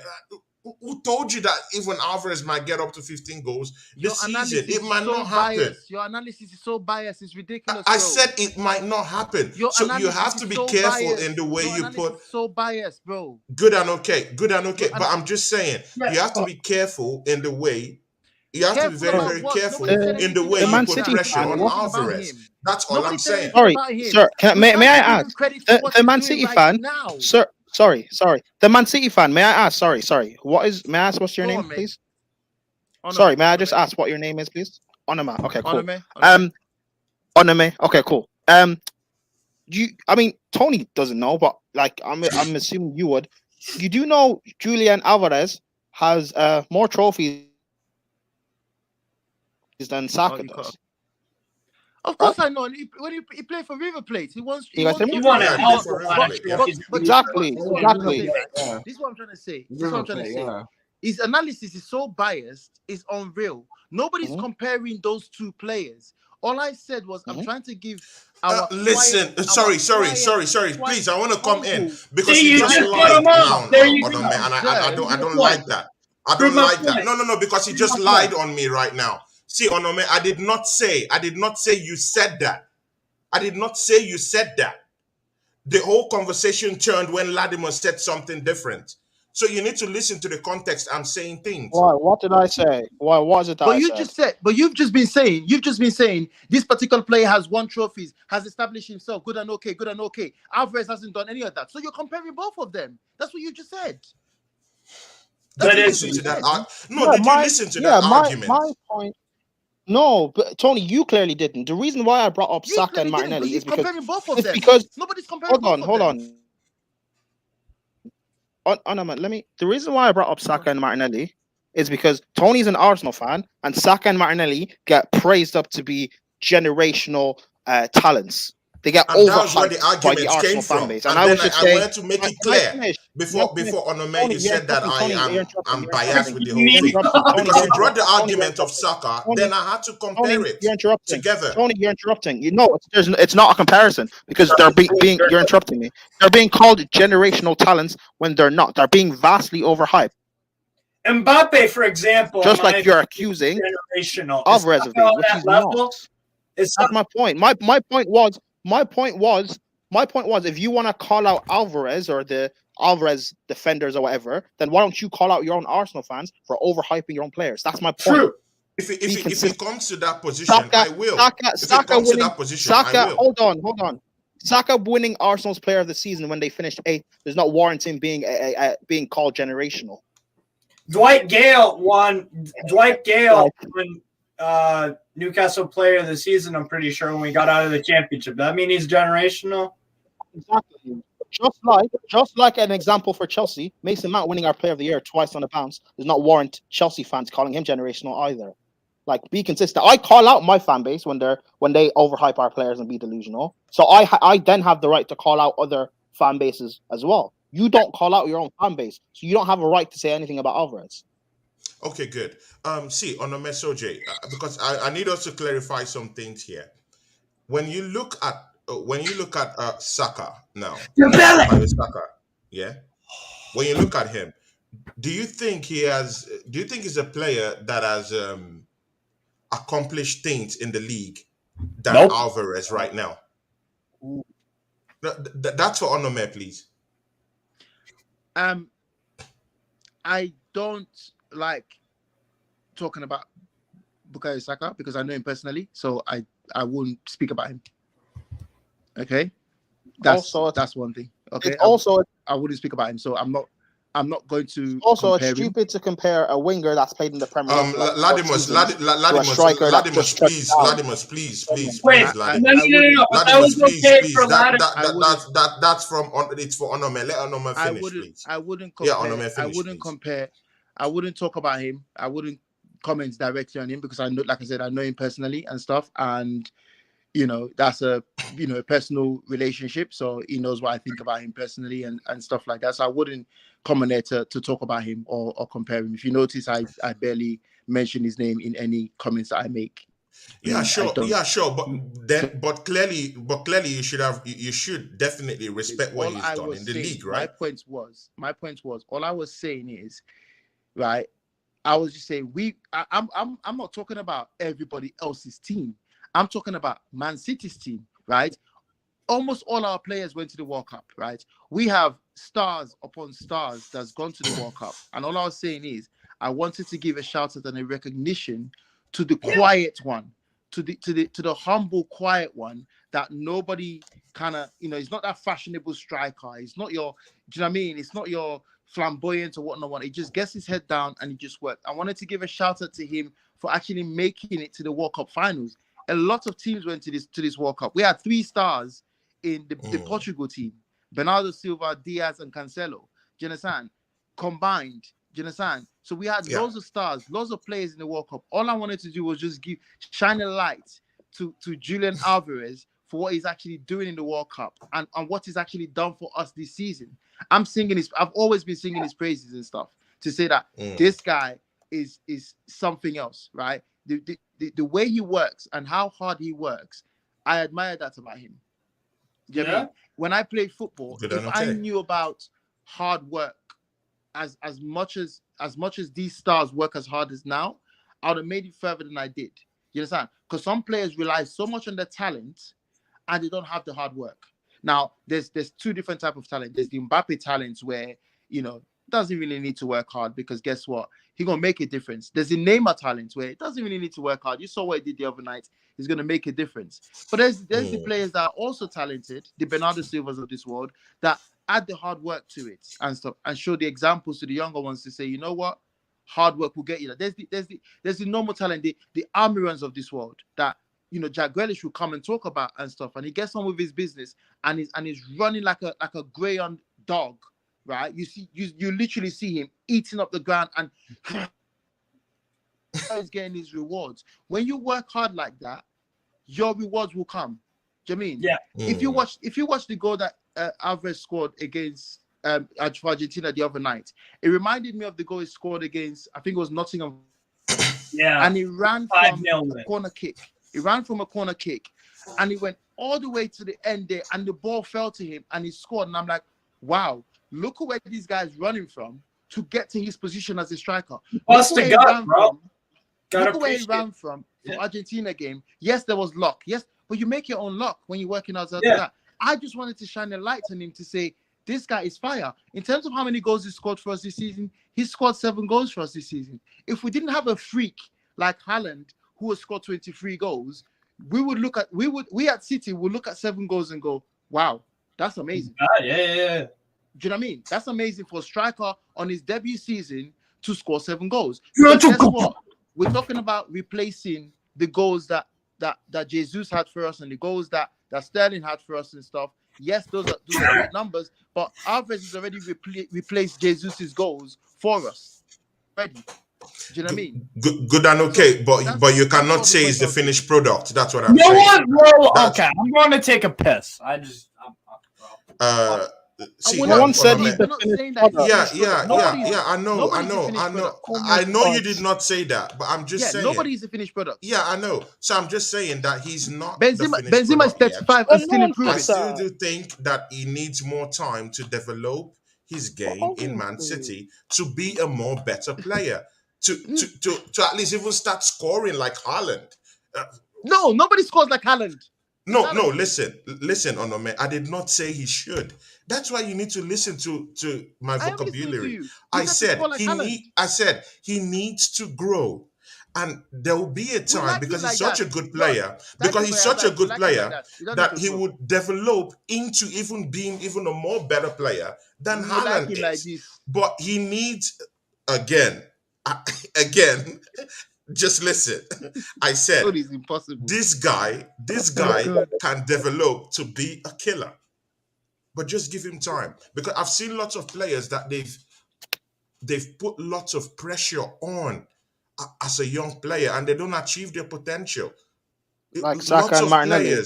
Lots of players. So that guy, don't put too much pressure on him. Yes, he's a good player. No disputing of that fact. But just give him time. Let him grow. No, Tony, he doesn't need time. He's world class already. What are you talking about, man? He's the best player of all time. What do you mean? What do you mean? Bro, come on. Tony, that's Tony. But listen. Anoma just went on like a 5-minute rant. Not really a rant. He just spent like 5 minutes explaining that all he was doing was giving Julian Alvarez some praise for how hard of a worker he is. And then I did not say that. Yes, you did. You said. Did you listen to what I said, Steve? You just no. Then what did I say? Then what did I say? You started talking about how he's not a killer. People shouldn't be. He might not live up to calling him a killer. You started saying he's not the finished article. Now you're mixing up everything. Tony, is that what I said? Is that what I said? I said no. Listen to what I said again. Please, guys, stop misrepresenting what I said. I'm not misrepresenting. Now listen, and I will repeat what I said again, and you can go back and listen to it again. I said that this guy is not the finished product yet. Onome, do you agree? What I just said. No. But wait. Onome, do you think he's playing at his highest right now? Yes, he is. No one said he is. Latimus, please stay off this because you only want to talk about the negative, and I'm not all about that.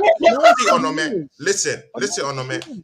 Has Alvarez gotten to the point you want him to be? The point he is right now. Is that what you want from it? No, it's a direct question, so I can finish my argument. Okay, hold on. Okay, let me. Has it gotten to that point yet? Let me answer the question. No player, right, apart from the Messis or whoever. Mbappe is still Mbappe. Benzema is still improving at 35. Good and okay. So how can good you and say, okay. So he hasn't.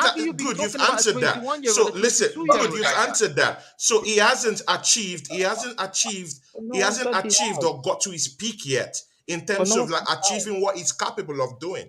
So definitely, that's what I said. And he's a young guy, he's a young striker, and I'm saying that he needs more time to develop his skills. Did I say anything about and that? try? We all know he needs more time. The guy. No, but that's what I was saying. Then you're saying that I'm saying something different, which is a lie. I just said right here that he needs time to develop more, to be able to score more goals, to be able to be at least what Haaland is right now in the league. All right. Tell me what's wrong with that. You know what's funny? Bias about that. You know what's funny, right? Liverpool have challenged Man City for the title the past 4 seasons. They've lost the league by 1 point on 2 occasions. And yet Tony is the biggest, most scared fan of Man City. It's so weird. Why are you scared? Why are you scared of praising a Man City player? You're so scared. See, again, it's not about Man City now. We're talking about Alvarez. We're talking about Alvarez. And I said that he has not. He's still a kid. He hasn't achieved what his potential is. You can't praise him. You can't praise him. No, you can. Listen. See, because you don't listen. You're right. No, Tony, you're right. He hasn't achieved this. France have scored. You're right. See here, guys. France have scored the second goal. Colomani has just scored a goal for France. So it's boy. It's France 2. Morocco nil.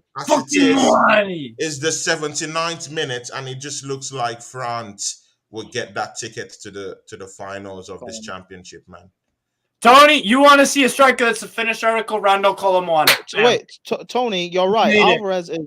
Oh, hold on, Tony, you're right. Alvarez is not the finished article. You're right. So, what's the point of bringing that up as an argument or as a counter? No one said he is.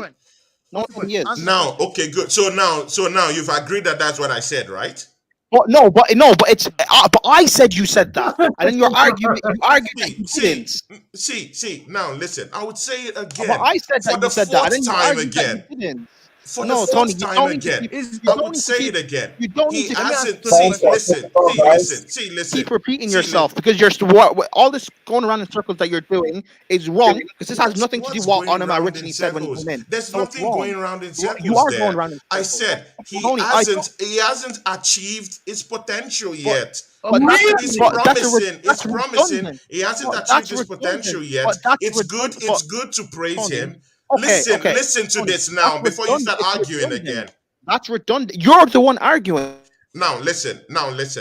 I've said it time and time without number. He's a good player. He hasn't achieved his potential yet. He can still get to that point. And it's I like him as a player. No. Latimus, let me finish before you come in, please.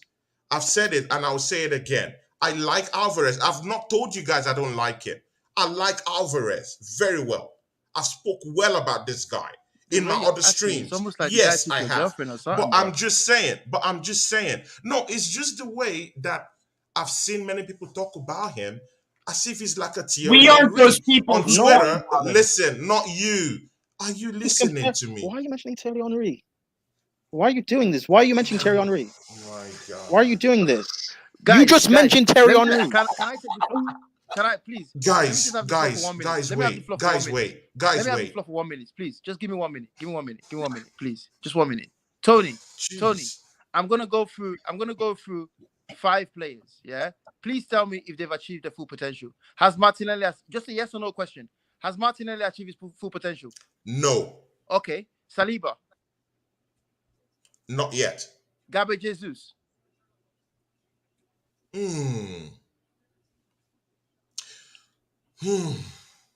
I can't say, but because Gabriel Jesus has won trophies, he has something to winning trophies doesn't mean you've achieved your full potential. No, I know, but again, he has things to say.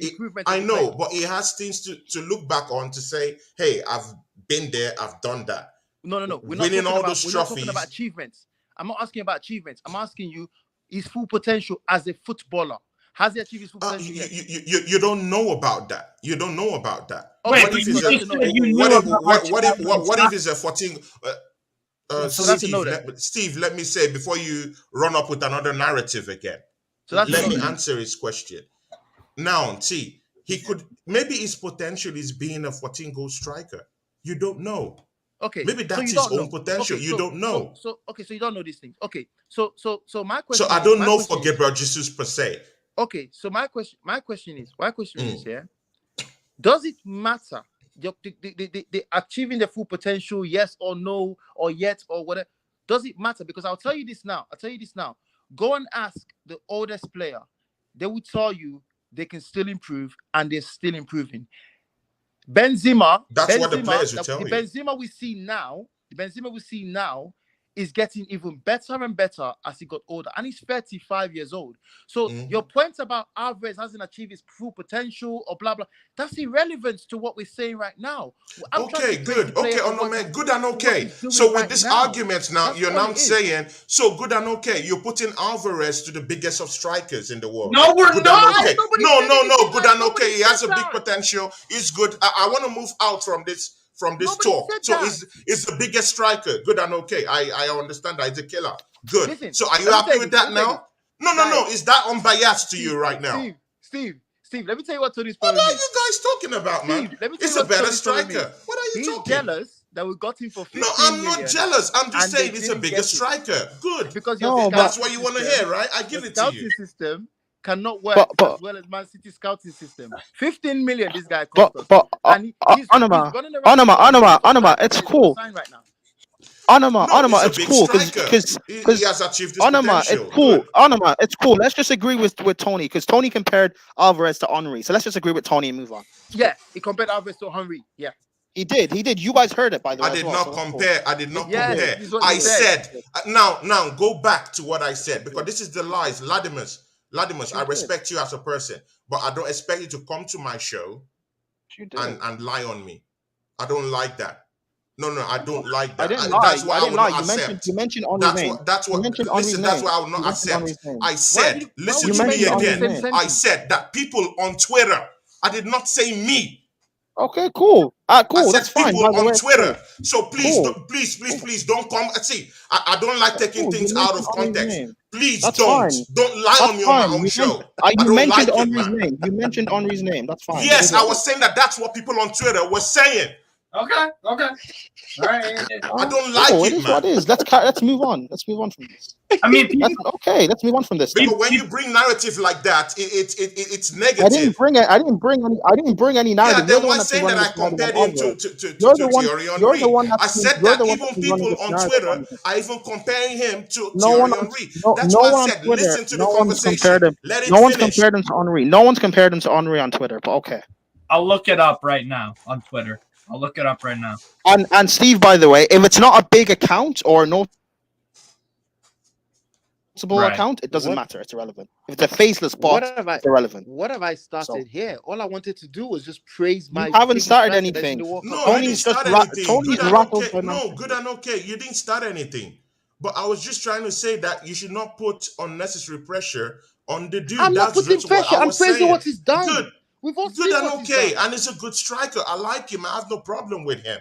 But we've seen what he's done. What I think is that he needs time to develop. I'm saying well done to him.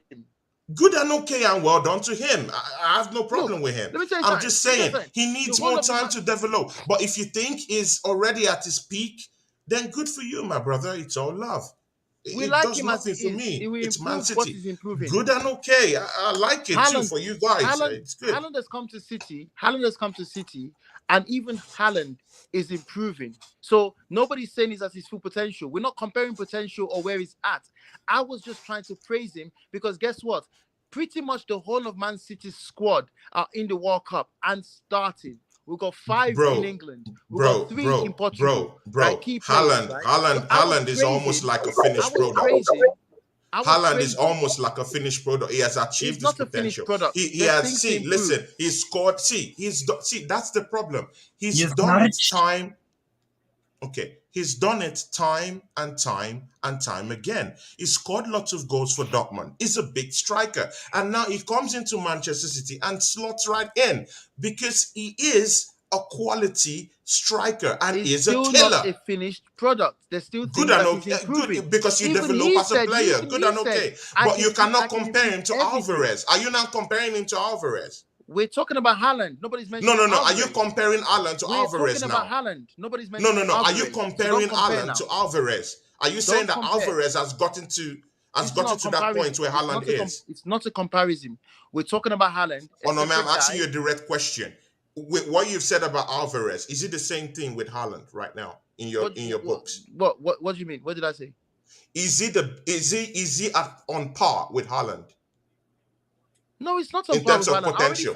I already said Haaland is a freak in nature. You said. Then what are you saying, man?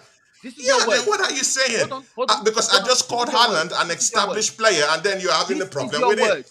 This is your word. Your word. And then you're having a problem with it. Yeah. Your words were Alvarez need to improve so he can score like Haaland. And I said Haaland is a so he can be like Haaland. You can't score like Haaland.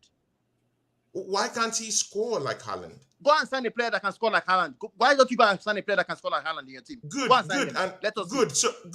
So Pele was scoring all those goals for Brazil. Yeah, and you never knew that Kylian Mbappe will come and break records. That's Pele. And break his records. So what are you saying? What are you saying? Alvarez can develop into a striker. Listen, and you call me the biased one. Alvarez can be that striker that Haaland isn't because you don't know his full potential yet. That's all I was saying. So by the way, lies here. By the way, Tony, he literally can. Tony, how on God's earth I have found 5 tweets from Argentinian people from like 2021.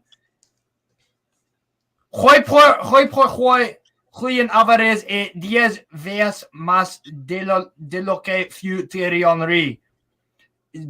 And that translates to fucking today, Julian Alvarez is 10 times more than Thierry Henry. Okay, so that's one guy saying it. Good. I saw Thierry Henry, Julian Alvarez. Great. Man, I saw more, man. I saw more. 5 tweets. 5 tweets. Good. Even if it's just one, it proves something. Even if it's just one, you don't need 10. You don't need 20. But you know what? Yeah. But again, it might not even be those group. It's in some chat rooms and stuff. It's not because you know why? Okay. But even if you see one, it proves it.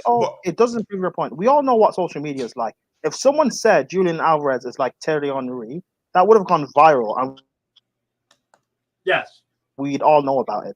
So, like, it doesn't prove any point. You're wrong. I've had to dig.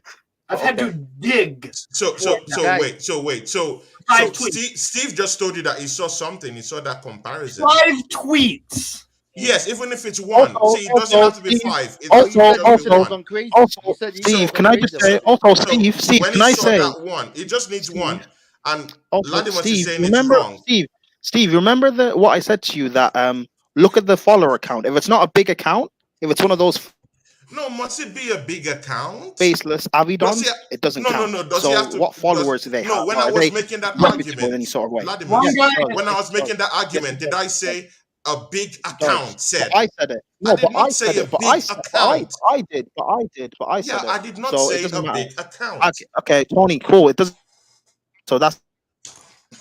Guys, let me just drop a piece of advice for Tony, right? Because the World Cup is about to finish, and we're about to go into the season, right?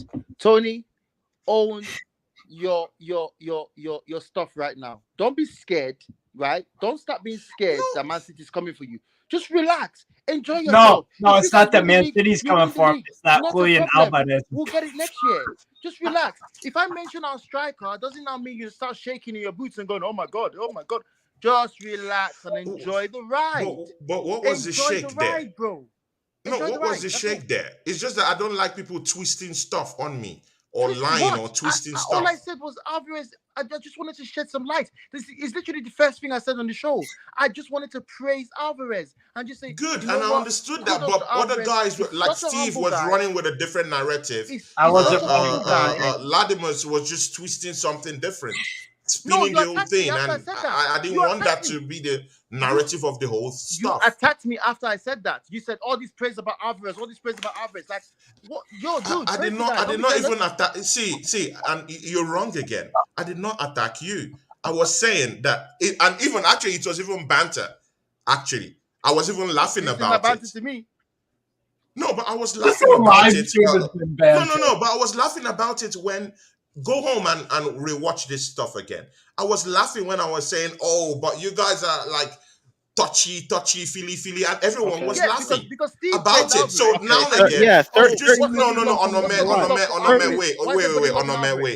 wait. No, Onoma, he's right. Let's move on. 30 minutes later, when you just lied again. You be my brother, but you just lied here now that I said it. That I said it seriously. Why? It was banter. Even I was just saying it in a laughing way. 30 minutes later, when Tony's been proven wrong, it's banter. That's fine. Everyone was laughing. Exactly. Thank you. It was banter. Everyone was laughing when I said that. So it all started as a banter. Then it got serious. That's what it all started like a banter, and it got serious. Yes. Yes, it's no. I agree. It is banter. Yeah, you've been going about this for 30 minutes. We've proven you wrong. It's banter. Let's move on. No, there's no proof. No, there's no proving wrong. The way you will prove me wrong is unless you're saying that Alvarez is a bigger striker than Haaland. That's literally when. Okay, but no one ever said he is. No one ever said. Yeah, exactly. I just said he needed time. No one ever said he is. Okay, fine. Good and okay. Let's move on. It doesn't matter. Let's move on. Guys, listen. Andy Bell, I know you've been listening to the show, on the background. That's absolutely Andy Bell, please, I would like to bring you into this conversation. When you look at Julian Alvarez, the guy that plays for Manchester City, is he the complete striker for you? Like, has he achieved his potential, or is he going to develop to be one, or he has already achieved his potential? Because I have a Manchester City fan here who's saying he has already achieved his potential. So I just wanted to know. Guys?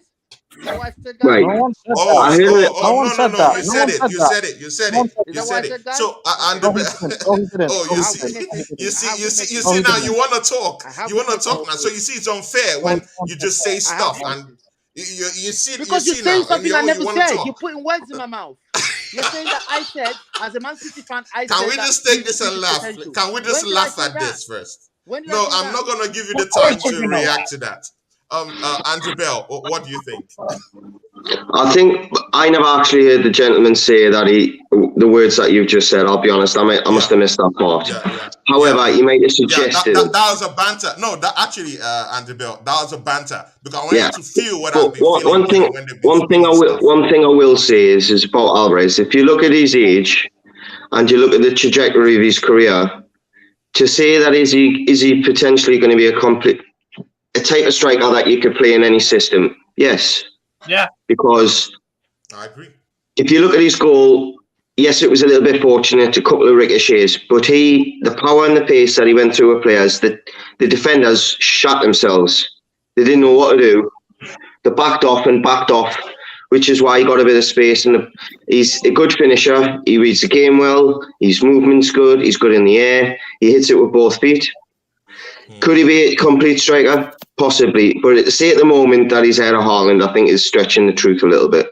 But True. Is he a player that I'm looking at? I mean, what's he, 22? Yeah. Yeah, it's 22. When I was... So he needs time to develop, right? He needs time to develop his game, right? This good, mate. Look at Raheem Sterling when he went to Man City. Okay, we all thought, look at this great young player, blah blah blah. And then within 6 months of him being at Man City, we're seeing his weaknesses more than his strengths. 80 months later, we were talking about his strengths rather than his weaknesses. Yeah. Why? Coaching. He's in the perfect place. If he wants to become a world beater, he's at the perfect place. Good and okay. That's what I was saying. Because I was just... Onome actually, when he started, he wanted to, just big up Alvarez, which is right for him to do. Ladies and gentlemen, France have just beaten Morocco. It's the end of the game. France have just beaten Morocco by 2-0. We'll go back into all those stuff, all that good stuff of why France is in the final with Argentina. But we just want to clear up this Alvarez stuff. So Onome came into the show. Of course, it's my brother. We'll be starting up a show. Guy, this is just a taste of what City and Arsenal show that I'll be bringing up with. It's gonna be a shit show. This is a taste. This is just a taste of what you're going to be seeing. So, Tony, don't mind Ladimus. Don't mind Ladimus and Steve. It's all a prop up for the show. Tony, you are going to. It's all a prop up for the show. But you know what, because Onome and me will be coming up with that show soon. So these are the type of argument, that's gonna pop into that show, and of course we'll have Ladimus to spew some rhetorics down there for us. But you know what, but you know what, I'm right. But you know what, I like your vibe. You're calm. You should come and ref us, because boy, we could turn into blows. Jesus. But you know what, Wait, what did you say, sorry? He came in. No, we're talking to Andrew Bell. So he came in. I thought he bigged up. Yeah, he bigged up Alvarez. I do respect him as a striker, but like I was saying, many players haven't achieved their potential because of pressure that us fans we give to them. So they don't actually get it at the end of the day because of that expectation that's been thrown at them. And I look at this Alvarez player. I respect him. I've said it many times, when I've done reviews for Manchester City games. I've said it. I like this guy because this guy has the potential to get there. He can be that Aguero that Man City actually thought of replacing in the first place when they brought Haaland. He can be that guy. But the thing there is that if this guy is being thrust into that Manchester City team with lots of expectations in his first season, it will hit him, and it will hit him hard. He needs time to develop as a player. He's doing well so far. But he needs time. He needs time. He doesn't need all this pressure. He needs time to hone his skills, to learn more from Pep Guardiola. He happens to be with one of the best coaches in the world right now. He has that chance to learn on his trade, and again, he has a walkout striker beside him that he could learn from in Haaland. Tony, if he can get to that point in the next 3 seasons, this guy will be a more bigger goal machine than Erling Haaland. Trust me, I know why. Because Haaland as a striker from Dortmund has always had these injuries on him. This Alvarez, I've not seen anything like that with this Alvarez. He's healthy. He's a very, very healthy guy. If he can be able to keep fit and keep playing at the way he's playing and develop well without pressure, this guy will eclipse what Haaland is doing right now in the next 4-5 seasons. What makes you think what attributes, sorry, Tony, what attributes does Alvarez have that puts him ahead of Haaland? Yeah, thank you. Like I said, he hasn't gotten to that stage yet. No, but what do you see in him at the moment that makes it, you've got to see something in someone to say something like that, haven't you? Good and okay. His strength. This guy has natural strength. At that age, natural strength, grit. Yeah. He could run. He could fight for. You see that tenacity, yeah? I like when it comes to strikers. There's one thing I like about strikers, and it's tenacity. That will to not give up. He has that in him. I don't know maybe if it's an Argentine thing or a South American thing, but he has that thing. Even if the balls look like something that's going to get lost at the end of the day, he runs for it because it could create chaos from that situation. So it's an attitudinal thing, and he has it. And I think with that one, and again, he's this guy that doesn't, if you check his record in River Plate, he hardly has an injury. Hardly gets injured. Yeah. He however, the league's not going to put him under pressure. Or at least in a season, Erling Haaland is always injured like 3 to 4 times in a season. But Alvarez, no, he doesn't have that in his book. So that's what I'm saying. He's a good striker. He has all these attitudes, but let's be careful. Don't put too much pressure on him. And the Bell, how have I committed a crime? Okay, Tony. Tell me how have I committed a crime? That's not crime. Tony, you said just now about he's quick. Haaland's quicker. He's strong. Haaland's stronger. Stronger, yeah. So the two things you mentioned, Haaland's got that more than him, right? So we're not I said no. I did not say he's quick. No. I did not say he's quick. I said number one. I said he has the strength. He has that strength. That's what I said. And that grit. Stronger. The strength, the grit, listen, I said he has the strength and he has the grit. That's the willpower. That's what I said. And I said the second thing, I did not say quicker. I said the second thing also that for me is that he never gets injured. And I referred you to his injury record in River Plate. And I said that his injury record in River Plate is top notch. He doesn't get injured. Those were the two things I brought up. So you bringing in quick, bro, it's a mismatch. It's a misconception and it's a lie. You also mentioned strength. But I said strength and his injury record. Strength and his injury record. And in that strength, I also added willpower, his attitude to not. I think he'll get tested, Tony. Exactly. Once Haaland does get an injury and he's dependent on. You bring in quick into the conversation, it's not true. It's a lie and it's a misconception. Onomé, do you agree to that?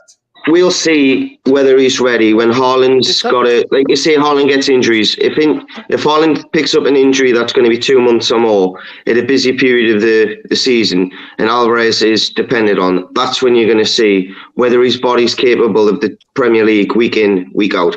With all due respect, the Argentinian league isn't going to be putting him under the strenuous physical problems that the Premier League will. Actually, Andy, I agree with you, but, and I don't watch tons of Argentinian. I did to see what Alvarez was like because the hype was crazy. It is physical, though. You know how. Yeah, it's violent. I wouldn't say it's physical. It's violent. But you know what I mean? The ground that they cover, the intensity, the cleverness of the defenders, where they'll do something that, for example, the challenge on Kraft in the cup. The players aren't as clever as to do something like that here to get you out of the game. That's what I'm referring to. So. And what I'm saying is that that is facts. Like it's not quality. Obviously, it's not quality wise, but there are things in the Argentinian and Brazilian league and whatnot that there is no coincidence that historically, throughout the history of football, Argentinian and Brazilian football has been amongst the best of all time. I've never seen a South American player that's not had a big spine, big set of balls. Exactly. Yeah. Guys, Miss Melina has just popped into the Hi, show. Tony. Miss Hi, everyone. Melina, Hey, you're welcome. It's good. Hi, everyone on the panel. Sorry, Hope I'm you're well. really late. All right. Yeah, Miss Melina, Latimer's Prime, our brother is here. Thomas Sabia, our guy is here, and of course my guy is here too, Steve McCalla, and of course my brother Andrew Bell is here. Miss Melina, Andy. what do you make of that game today, France against Morocco? Before I go into this game today, I want to make a couple of mentions. My predictions this World Cup has been awful, as bad as Sambi Lakonga's first touch. My predictions this World Cup has been terrible. With that being said, the Oliver Giroud that turned up in the first half today felt like the Oliver Giroud of Arsenal. He had a couple of chances and couldn't put it away. It was frustrating to watch. But the second half, he did well. But Kylian Mbappe is that guy that, once you give him the ball, get out of the way, and the pace that he has, that guy just came off the bench and scored in 45 seconds. Kula Muani. Kula Muani. Kula Muani. 45 seconds off the bench. That was great. But the finish from Theo Hernandez's goal, that's something people need to give more credit for. That was brilliant finish there. That's what I'm saying. I really feel though, I'm gutted for Morocco first things first. I wanted them to win. I felt they were robbed a penalty. I felt they did have a clear penalty shout, but the referee didn't even look at it. But then again, you could say the same, the way England played, some of the decisions made by the referee, no calls being given. It felt like the referee didn't want to take liability on who wins. They don't want to be responsible for in a way, which I understand. And they just let teams fight at it head to head. With that being said, credits to France, when and where it's due. They've earned their place in another World Cup final. But I think at the moment right now, it's destiny for Lionel Messi. And I think he'll be the face of this Qatar World Cup. Yeah. Onome, are you still there? I'm here, yes. Yeah, Onome, what will you say about this France and Morocco game, man? I knew we were arguing before, but let's just talk about this, in a very smooth way. What do you think about this game? To be fair, France Argentina in the final. I mean, Morocco kind of pushed themselves to the limits. Getting to the semi-finals. Yeah. Injuries, they were carrying a lot of injuries coming into the semi-finals. So it was always going to be a one-way traffic for France to get to the finals. But in terms of the finals, I just think Messi is destined for this now. I think Argentina will do France in the finals. I don't think Argentina is a very, very balanced team. I don't think France is a very balanced team as Argentina is. Do you understand? I think with the way Argentina defenders are so aggressive and work so hard, I don't think they'll give Mbappe the time and space to even push that ball and run past them. To be honest, they'll be so tight on him, and he will be very frustrated in that final. And you can take this to the bank. I think he'll be very, very frustrated in that final. I think they're going to be very ready for him. He won't get the space and time to get that ball and face them and turn and stuff like that. So I think when they nullify Mbappe on their side, Argentina will do it. I think Messi has so many layers. I watched the Argentina game, the semi-finals. I've never seen Messi press that much. Messi was actually pressing and working hard. I've never seen him press that much. Obviously, Alvarez was doing a lot of the pressing and stuff as he does, and doing a lot. So when Messi was resting, Alvarez was doing all the run. But I've never seen Messi press that much. And the way Messi was playing, he was that second goal, the way he turned, and it was like the old Messi. And it's just a joy to watch because we're watching this guy and we're like, we're gonna stop watching this guy soon. Yeah, exactly. Steve McCullough, I want to bring you in down here, into this conversation. France, Argentina. But See, it's just a joy to watch him. Man, what do you think, man? I don't even know. Does it make for that great final you thought about? Of course, yeah, of course it'll be a spectacle. Of course. I just honestly, I don't know what to feel, bro, because our France at this level of I honestly don't know who's going to win that game. I really don't. I really Scoreline don't. flattered them today. Huh? Scoreline flattered them today, I think. Yeah, because Morocco, I thought were, to be honest, excellent. I thought they left every single goddamn thing they had in all their bodies out on the pitch. That's undeniable. The fact that Saiss, the guy, he really he was injured going into it, obviously, but he still had the balls to just go out and at least try. So at least try. It's incredible what Morocco have done, to be honest. But for France, both France and Argentina have flaws. I don't know. I really do not know who should be favorites in the game. If I made the odds, I would set it as pick 'em. I would. If you could take Mbappe and Messi out of the equation, I think it's an easier game to choose. See, I don't know about that either, though, because if you take out Messi, you still have Alvarez, and if you and even if you took out Alvarez, you still have. Yeah, but I think you're just able to think about the game. Everyone focuses about Kyle Walker and Mbappe. Alvarez, right? The other Alan, right? Okay, I just wanted to add it down there, No, but seriously, he has made it. Man licking his lips. Seriously. Okay, yeah. Finish what you were saying. No. I brought when Andy said if you take out Messi, if you take out these guys, I honestly brought up Alvarez just because I'm like, okay, well, who else do Argentina have that's delivered? And to be honest, Alvarez, they won 3-0, fine, but the goals that Alvarez scored, he did step up in a big moment. Maybe you can do it again. But I still think it's a pick 'em, even if Messi and Mbappe are unavailable for both their sides. Because honestly, I don't know how Morocco didn't score today. I don't know how they didn't. France took the bend, don't break strategy to the absolute pinnacle of it. I don't know how we didn't break at least once. I don't know how. I don't know. Good on, okay. Many times. And honestly, Morocco. Yeah, just to I'm almost done. Yeah. I just wanted to again, Morocco, fucking hats off to them. Anytime they went forward, they had a bite between the teeth. I was nervous when they attacked most of the time. Yeah, the quality of players isn't on the level of France, but the ambition and the endeavor of them, I gotta applaud it. It was tremendous to see Morocco in this tournament. So yeah. Great. Latimus Prime, are you there with us? Of course he is.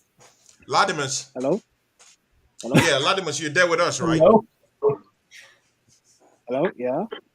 Yeah, Latimus. Latimus, yeah. I will just take you to that Argentina game where there is a defender, a so-called 22-year-old defender, Guardiola, of course, that I do respect. I like that guy as a defender. He's tall, he's big, he's a bully.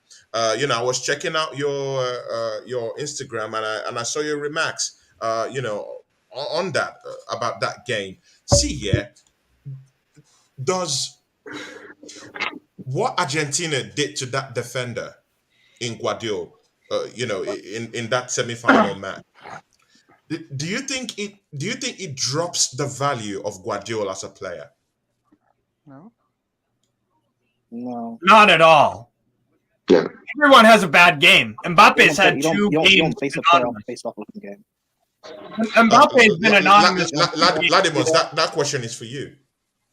You don't base the player off of one game. That's stupidity. No, it doesn't drop his value. He's still a quality center back.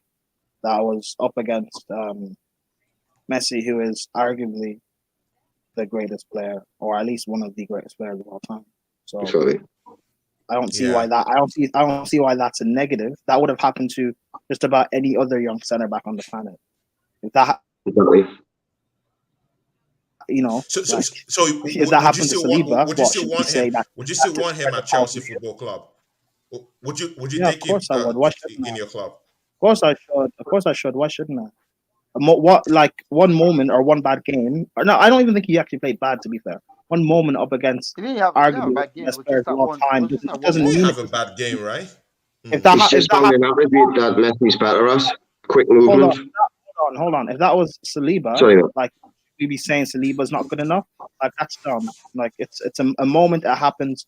He's gonna learn from that. Who would say that?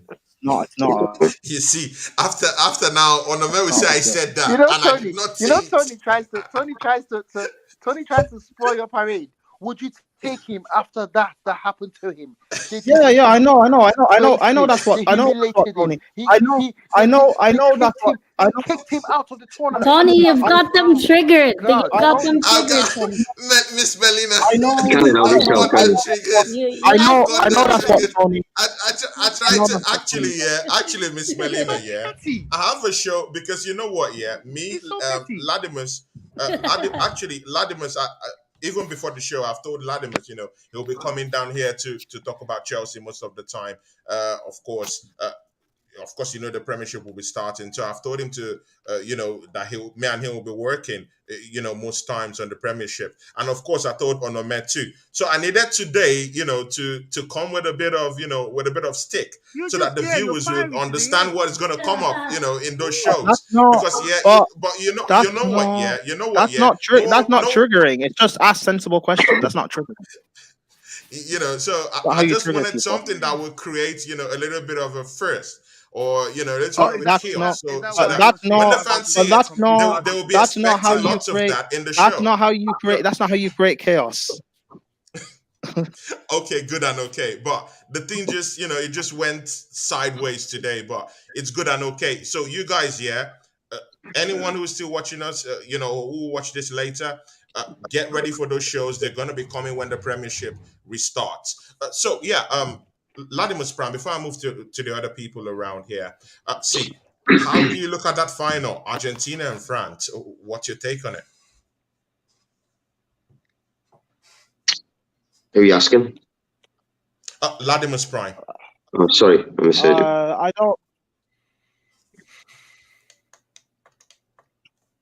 don't know. Listen, like, I think this final is all about Messi, right? His apparent legacy and people trying to say he's the best of all time and yada yada yada. So maybe that, I don't know, maybe that plays into France's hands. It's less pressure on them. It looks bad on Messi's record if he loses 2 World Cup finals in 3 years. So like I think this probably plays into France's hand. They go in, even though they are the defending champions, because it's this whole World Cup, this whole thing is built around Messi. This should be a lot easier for France, this final. So it's whether or not Messi's good enough and he turns up and plays well. But I want France to win. I think it probably will end up being Argentina, but I do want France to win. Yeah, Ladimus, I do know you have a little bit of a French blood in you in a way. I don't know, but somehow I just think you do. But you know what? So of course I understand your bias for France. See, Andrew Bell. I thought you have. How do I have bias for France? Let me answer that. I think you're partly from Ivory Coast, right? No, Ladimus is no. I know he's not. No. Oh, I thought you had.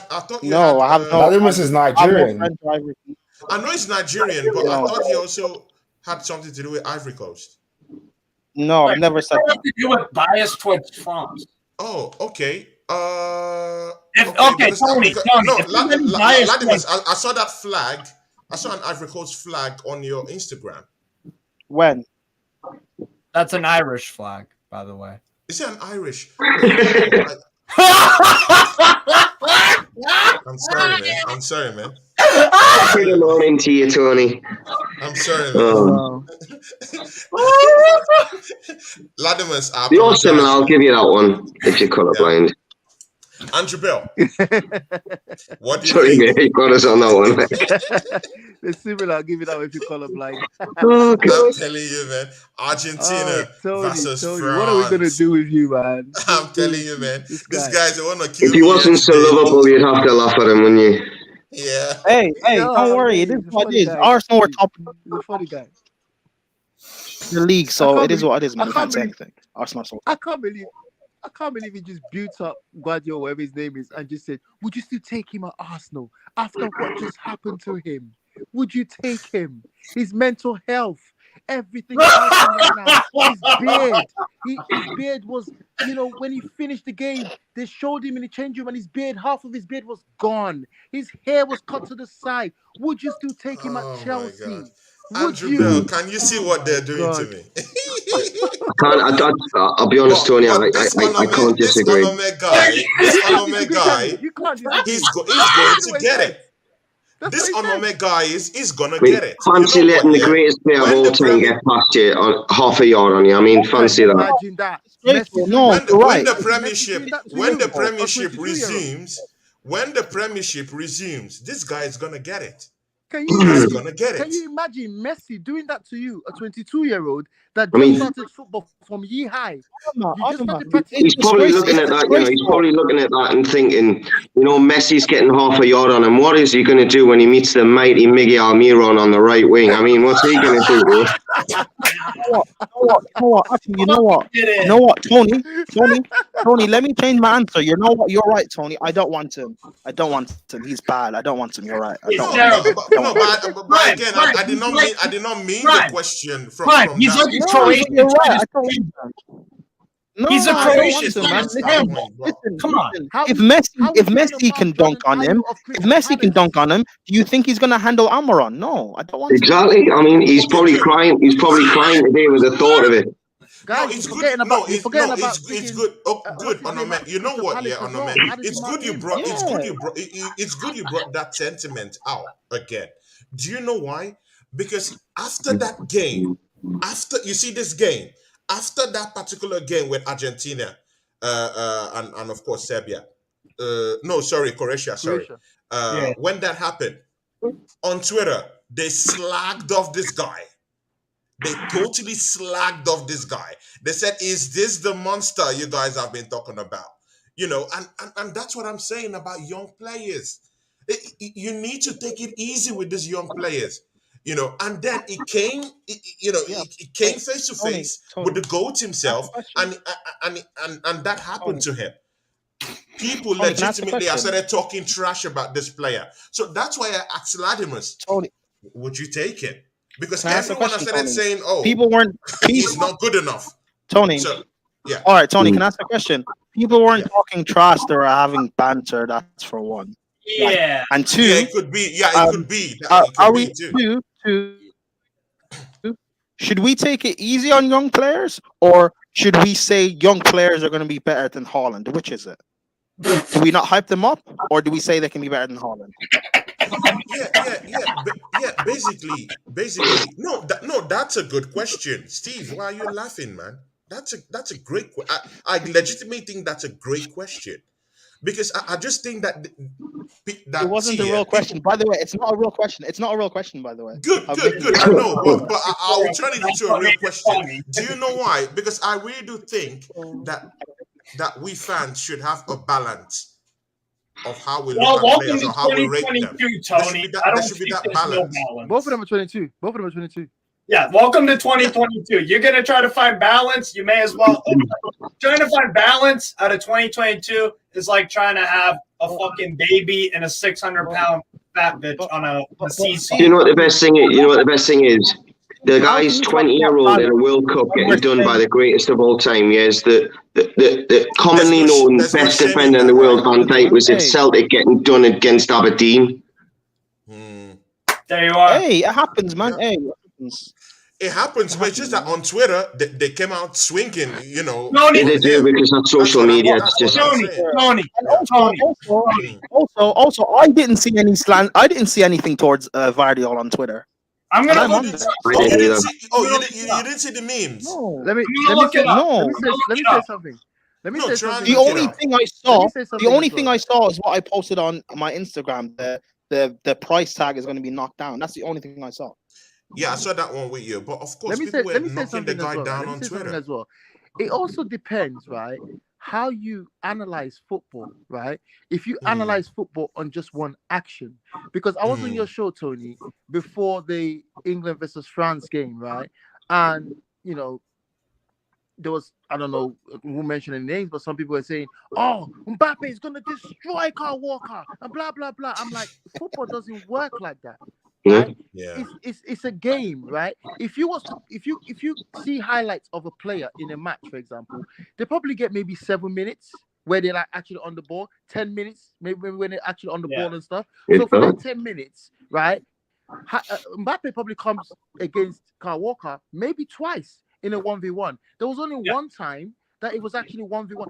Kyle Walker won a lot of draws against him. So it all depends on how you analyze football. Right? Yeah. You cannot analyze football on that one action against this young defender, against Messi, and then turn around and say, "Oh my God, everyone's hyping about this defender. Look what Messi just did to him." Right? What about the rest of the game? There's other times when he tackled as well, and he made tackles and successful tackles. So are you going to now turn around and say, "Oh my God, Messi just got stopped by this defender. Oh my God, he just did Messi. That's it. He's won the game."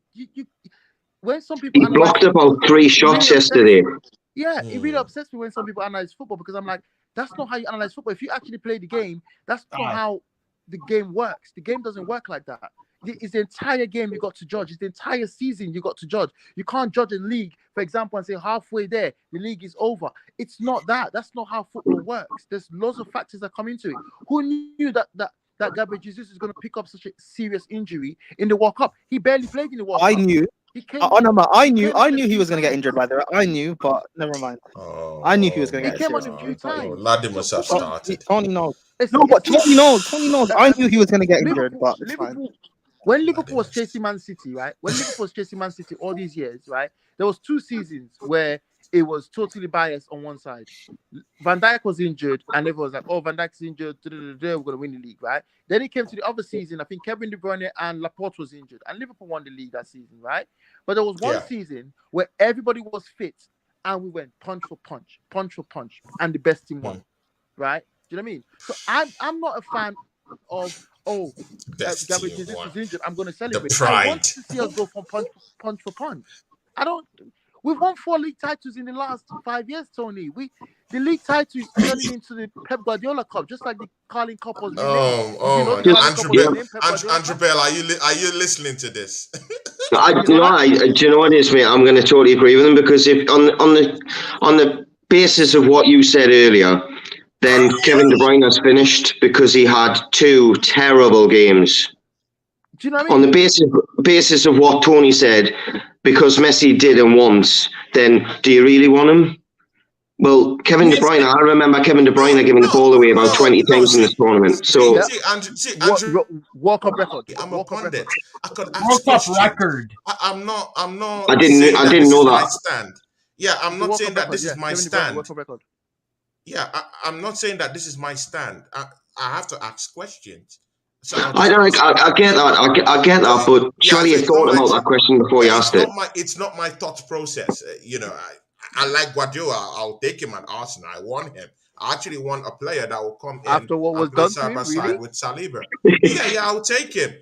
And you need to understand that this is not my stance. It's just a question. By the way, Tony, did you check that thing, Steve? Yes, I'm looking. Bro, all of it is okay. There are sarcastic jokes in here, such as the dude is just overhyped, referring to Gvardiol. We just saw him beaten again by a random player. Exactly. Banter. Yeah, Banter, right? For me, I'm not. In other words, those things were said, and it's not just you know what? When there's one person who says something kind of serious, someone said, "I don't even want Chelsea anywhere near him. So inexperienced yet so expensive." Exactly. Then some guy immediately says, "Dude got beaten by Messi. You all don't have one in the Premier League, so you're good." Let's be honest. Tony did highlight something about his game. If you stop him and then move again, he could be susceptible to getting behind him. Because he's 20 years old. Steve, can you wait? Sorry, Tony. In whatever we're talking right now, that conversation was there on Twitter. That's all I'm saying. So that's why I asked that Tony, question. there's also people who think that I'm a fake Newcastle fan on Twitter. No. Good and okay, but I'm just saying that those things were said. It's simple. Those things were said. So, Tony, I think you need to be able to decipher what's banter and what's real conversation on Twitter. And you need to stop making social media so serious. No, Latimer. See, yesterday I saw this was in Banter. I saw people just come out and actually say this guy's trash. That's what I'm saying. No, Tony, in your defense, Name. Hold on. No, hold on. I don't know. I just go on Twitter and I see all this stuff. Tony, who said that? How can I know? No, but I just who? go to Twitter and I see all this stuff. No, but it's easy for me. But it's easy for me to say. It just has to be easy. It does. It does, though. It's easy for me to say someone said it, but name names. No, I don't know because I don't know these people. So sometimes I just go to Twitter and just check. No, but that's okay. Cool. So, Chelsea are gonna sign Lionel Messi. I can't tell you who told me. I saw it on Twitter. But Chelsea Dan. No, but see, he said many things. Chelsea done with it, But again, it doesn't matter who said that. Anyone can say anyone. It can be a fan. A fan. So can then say why are you something. taking it so seriously? One of them ones, Tony, where you got to take it with a pinch of salt, mate. What I will say is, he's 20 years old. Why is it so hard He's come up against arguably the greatest player of all time, and he stopped him. He started him. He done him. Then he did him again. Then he done him again, and that he could have done him 10 times. But if he didn't have a striker that read what he was going to do, they wouldn't have scored. So yes, you could say there's some blame on his side because he got done. However, how many times do you see a player get half a yard in the Premier League and put a ball across the box and it goes flying past the 18-yard box? The thing is Messi's I don't think he's picked them out. He's just put a ball in an area and Alvarez was there. Good finish. What it does do is other managers will be looking at it and going, right, okay, he's about 6'2", 6'3". This guy, is he the most mobile when you stop him? But he's 20-year-old. How much is he going to improve on that? And this will be, joking aside, if there's anything being said about him on Twitter, I'm sure he's probably getting a bit of banter himself in the dressing room. He will be getting reminded, can you remember when Messi done you in the World Cup? That will drive him on. So exactly. And also, by the way, good. And Andy, I like what you.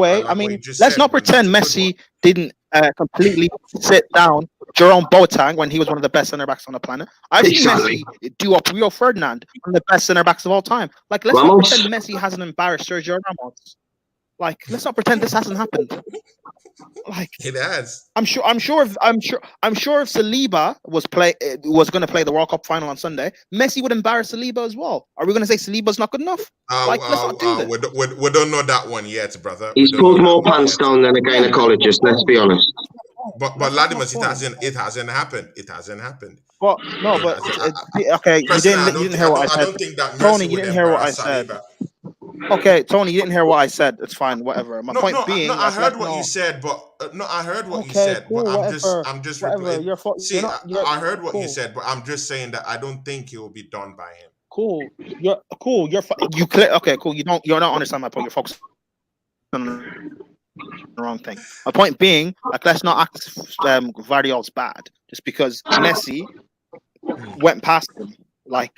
Yeah. Do you know what it is? I'll play the candle for him just in respect, just in case he's feeling bad at the moment. By the way, this is also, Tony, I'd also like to remind you that this is also a World Cup that has seen Boufal tear apart defenders, such as who did Boufal Llorente the Spanish right back. Yeah. It Also, happens, bro. Can I You just get ask roasted you, by Buffon. Tony, Tony, you want Vlahovic at Arsenal, right? Just a yes or no. Just yes or no. Yeah. Okay. Aren't you worried and concerned that this physical great specimen in Vlahovic was firing blanks against a poor Switzerland defense? Is that not a worry to you? And wouldn't you Arsenal's title challenge in January? Is that not a worry? Is that not? And wouldn't you have to consider Ener Valencia the much better player? On what their frames just said there, I actually seen Vlahovic throw his leg at a ball and miss it. So I mean, that must mean he's shite. Yeah, I mean, I'm just saying. Yeah, if Vlahovic can't score past Akanji, what is he going to do when he faces Dan Burn? Like who knows? Yes. To be fair, Dan Burn has done a good job. Tony, sarcasm. Don't. This is not a serious conversation to have. No, I know. I wanted to throw it back at you. I know what you're saying. But wait, yeah, Latimus. Just this morning, in the transfer news mail, it said that. You remember who posted that one? That Vlahovic. It said that Vlahovic has been rejected by Arsenal. And actually, the person that rejected it, the proposition for that, was Mikel Arteta. And right now, I heard this morning also in the papers, and also from someone, a friend of mine who is close to, the whole thing at the Emirates and stuff. So he told me today that Chelsea Football Club, that's your club, Latimus Prime, has actually gone and spoken with the representatives of Vlahovic Dusan. So I think it's more likely to go to Chelsea Football Club than to even to come down to Arsenal. Because of the rejection he gave to us last season. Because of the rejection he gave to us last season. So Mikel Arteta has rejected him now. So Arteta rejected him because Vlahovic rejected Arsenal last season. Last season, yes. You didn't. That's quite childish, but okay.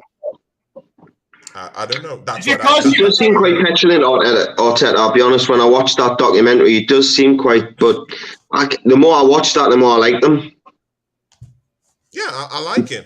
He's a tough guy. I like him. But anyway, cool. That transfer news has nothing to do with the joke that I made. But fair enough. No, exactly. I know, but I was just putting it to you that he's coming to Chelsea. Mate, how much are Chelsea spending? 500 million. He's coming to Chelsea. So that banter you wanted to create with Arsenal having Vlahovic, it's actually to you. So it's again, Tony, the banter wasn't towards Arsenal. It was me making a joke about you, about the ridiculous question you asked about Guardiola. I know. That's what I said. I said I know, but it's coming back to hurt you because it's coming to Chelsea. It's not coming back to hurt me because I'm not hurt in any way. For one, two, we haven't even put in a bid. Latimus, would you take Dusan Vlahovic? Can I finish? I'm not. Can I finish? Yeah, sure. I didn't know. There's been no bid we've put in. There's been nothing accepted. But there's no guarantee he comes to us. Aye. Okay. But this morning, I heard that Chelsea spoke to his representatives. Yeah, I know. And I read about it last night. How much is that going to cost? How much is that going to cost? Because, I mean, if they're signing in Cuckoo, they're signing Rafael Leao, and now they're signing Vlahovic. I mean, Christ, what are they? That's close to 400 million. You're talking 70 million each, easy. No, we forget that AC Milan. Sorry, Leao will be signed in the summer. And Cuckoo might be signed this January, but he's not coming to our club in January. He'll come in the summer, so he'll be part of the summer window. Yeah, but that deal has been done already. Actually, I know. I doubt we'll sign Vlahovic because it looks like we've been linked to Morocco from Dortmund, so let's see what happens there. Yeah. But in reality, I don't know. We need to be we've got so many problem areas with our team that like, I don't know. We kind of need to. Is that a hell of a gamble for a team that's sitting 8th in the Premier League? If you don't get Champions League and you spend that money, I think you'll get Champions League or European football, but that's a hell of a gamble spending all that money. They have a billionaire. Really. It doesn't Not matter. really. They have a billionaire. I mean, again, my thing is we have other problem areas to focus on. That, like, centre back. Yeah. That's Midfield. If a corner gets fit, you're fine, but obviously it's not fit. So yeah, we need a right back. We need a right back. Hey, there's so many other areas that just splashing big money. Yeah, it's not really a priority per se. But I mean, the strongest club in Europe we'll left back is Chelsea. But Latimus prime. Latimus prime. Listen, Latimus. Wait. I allowed you finish your other points, and I wasn't finished. I wasn't even finished. Okay. For the second time, finish. We need to before we start trying to bring in players. We need to get rid of players first, because this squad is just awful. Huge. Yep. Yeah. Latimus. Sorry, Johnny. Latimus, would you take Dusan Vlahovic into your team right now? Since your club spoke to his representatives this morning. Currently, what I got. Yeah. Currently, no. Because where's the service coming from? Why? It's weird. It's weird. Well, first of all, I don't know like what our play style even is with Potter, so I can't really talk about what players should or shouldn't come in. But anyway, fair enough. Regardless of that, too, he comes in. We don't. These players are not the sort of players that would play to his strengths. This would be the third goal scorer in a row. Vlahovic, actually maybe even fourth. Vlahovic, if he comes, Aubameyang, Lukaku, and Werner, 4 proven goal scorers, regardless of what you think of their technical ability, 4 proven goal scorers that we can't get the best out of because we don't play to their strengths. Like, for me, I'd rather we actually, if we have a style of play we want to do, that's fine, and buy players that suit that. Don't just randomly buy a player because he's available. It's the same thing we did when we signed Havertz, and he's done nothing for us. So I'd rather we wait and I find out, or the club finds out, whatever, what Potter is trying to do, and then you sign players according to that. But based on your own opinion, I'm not talking for what's good for the club or not. I'm talking of your own opinion. Do you respect of Vlahovic? That's what I'm saying. I rate Vlahovic. I rate Vlahovic, but I still don't want him because I don't know what we're. Maybe like good. Good. We're spending big money on him when we have. We're spending big money on him when we have other problem areas. Especially good. You just get that's very understandable. You know what? Yeah, I'll come to you, Andy Bell. I'll come to you, Andy Bell, and of course, Steve McCullough will chime in. And of course, if Tommyson is still here, Tommyson, you're gonna chime into this one. Tommyson's vibing. This morning again. Okay, 2 days ago, João Felix, who has been linked to the club, all summer, last summer, and of course, at this time now, he's been linked to the club since 2 weeks ago. Now, see, yesterday, in the morning, a report came out, and it said that, of course, Arsenal is actually the front runners, to sign him from Atletico Madrid. Of course, it's no hidden stuff. It's no secret. João Felix has a very, very big problem with Diego Simeone at Atletico Madrid. But this is the thing, Jorge Mendes, who is his agent, has been shopping him around Premier League clubs. This is what we got from this report. Yes, Arsenal is leading in that chase. But his agent, who is Jorge Mendes, has been shopping him around, trying to get the best deal possible. That's what he does. That's what he do. That's Jorge Mendes for you. You can look at what he did with Ronaldo and other guys. But see, 2 Manchester United clubs are in for him, for João Felix, whether we like it or not. He shopped this player to them. And the other the other club I heard is shopping. Yes, I know Newcastle United. Yes, Newcastle United. See, Andrew Bell. So, of course, obviously, you know where my question lies now. Andrew Bell and Steve McCullough. Do you guys want Yao Felix in your club? Do you respect him? If you're going to get him for a reasonable fee, do you think he can bring something? And do you think also it's a 3-question in one? And do you also think that he can play side by side with an Isaac when Isaac comes back from injury? Tell you what, Steve, you go first on this one. I honestly, I think. Tammy normally thinks. Regardless of the price, I could see Juan Felix work out at Newcastle absolutely, because what if me and you talked about ever since I've known you about Callum Wilson? Yeah, the guy. Mm-hmm. Look, the biggest miracle out of all this World Cup is not Morocco getting to the semifinal. It's Callum Wilson staying fit. We didn't really miss more training than he played by the sounds of things, but I get where you're coming from. He actually played in it, yeah. Yeah, exactly. So that's the first problem that we have. As much as I rate Callum Wilson, the injuries will be a problem. And Isak is just coming back from an injury as well. So if we take the worst case scenario, that means Chris Wood starts for us. If we can upgrade on Chris Wood, sign me up. And also, the thing is, at Benfica, they played 4-4-2. And Juan Felix would operate as a second striker. And I've talked to you also about this, Andy, about how, I know Eddie Howe likes playing 4-3-3. But you said at the end of games, if we're looking for a goal, a front two of... He did a lot of Bournemouth, him and Josh King, Callum Wilson. They played off each other. He did it a lot. And so that Eddie Howe has played 4-4-2 before.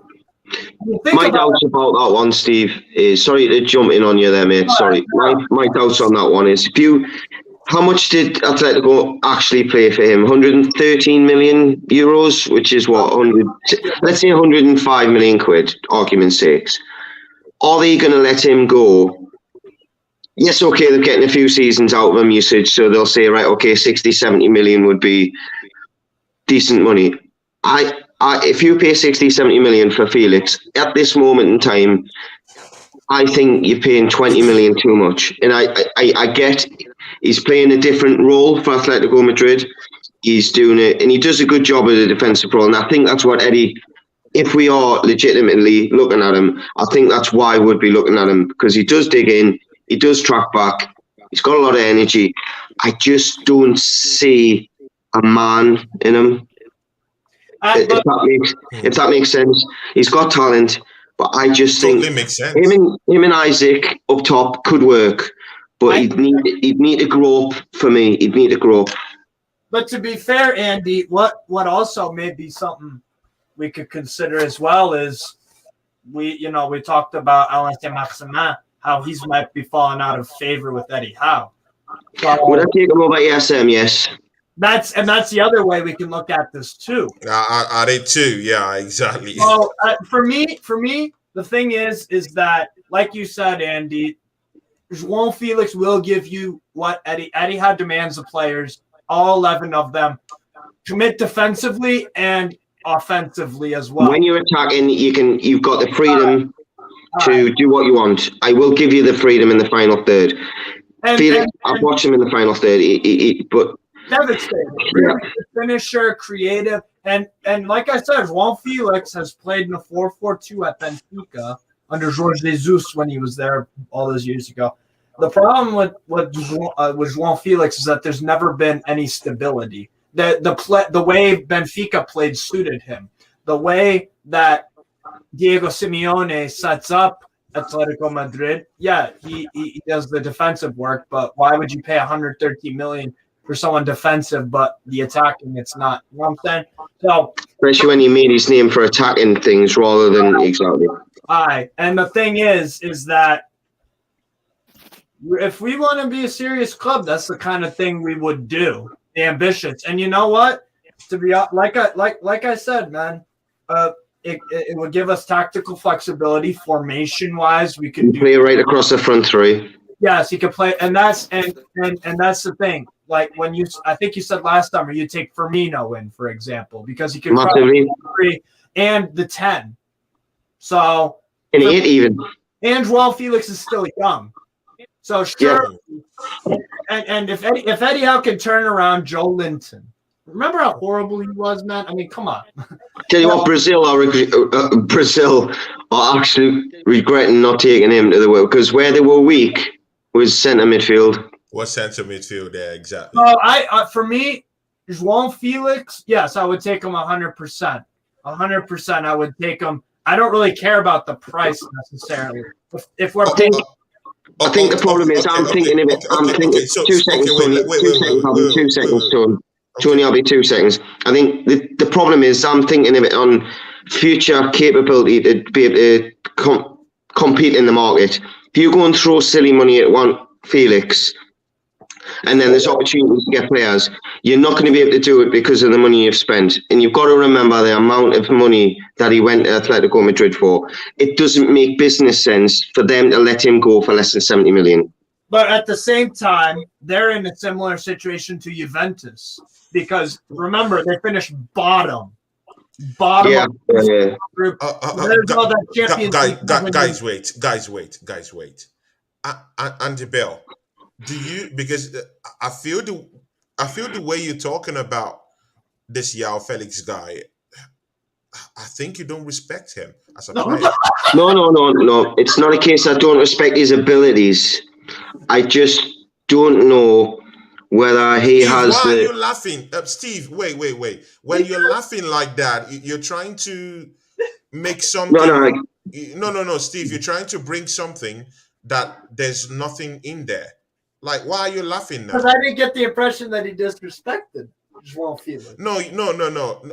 I did not say that he disrespected him.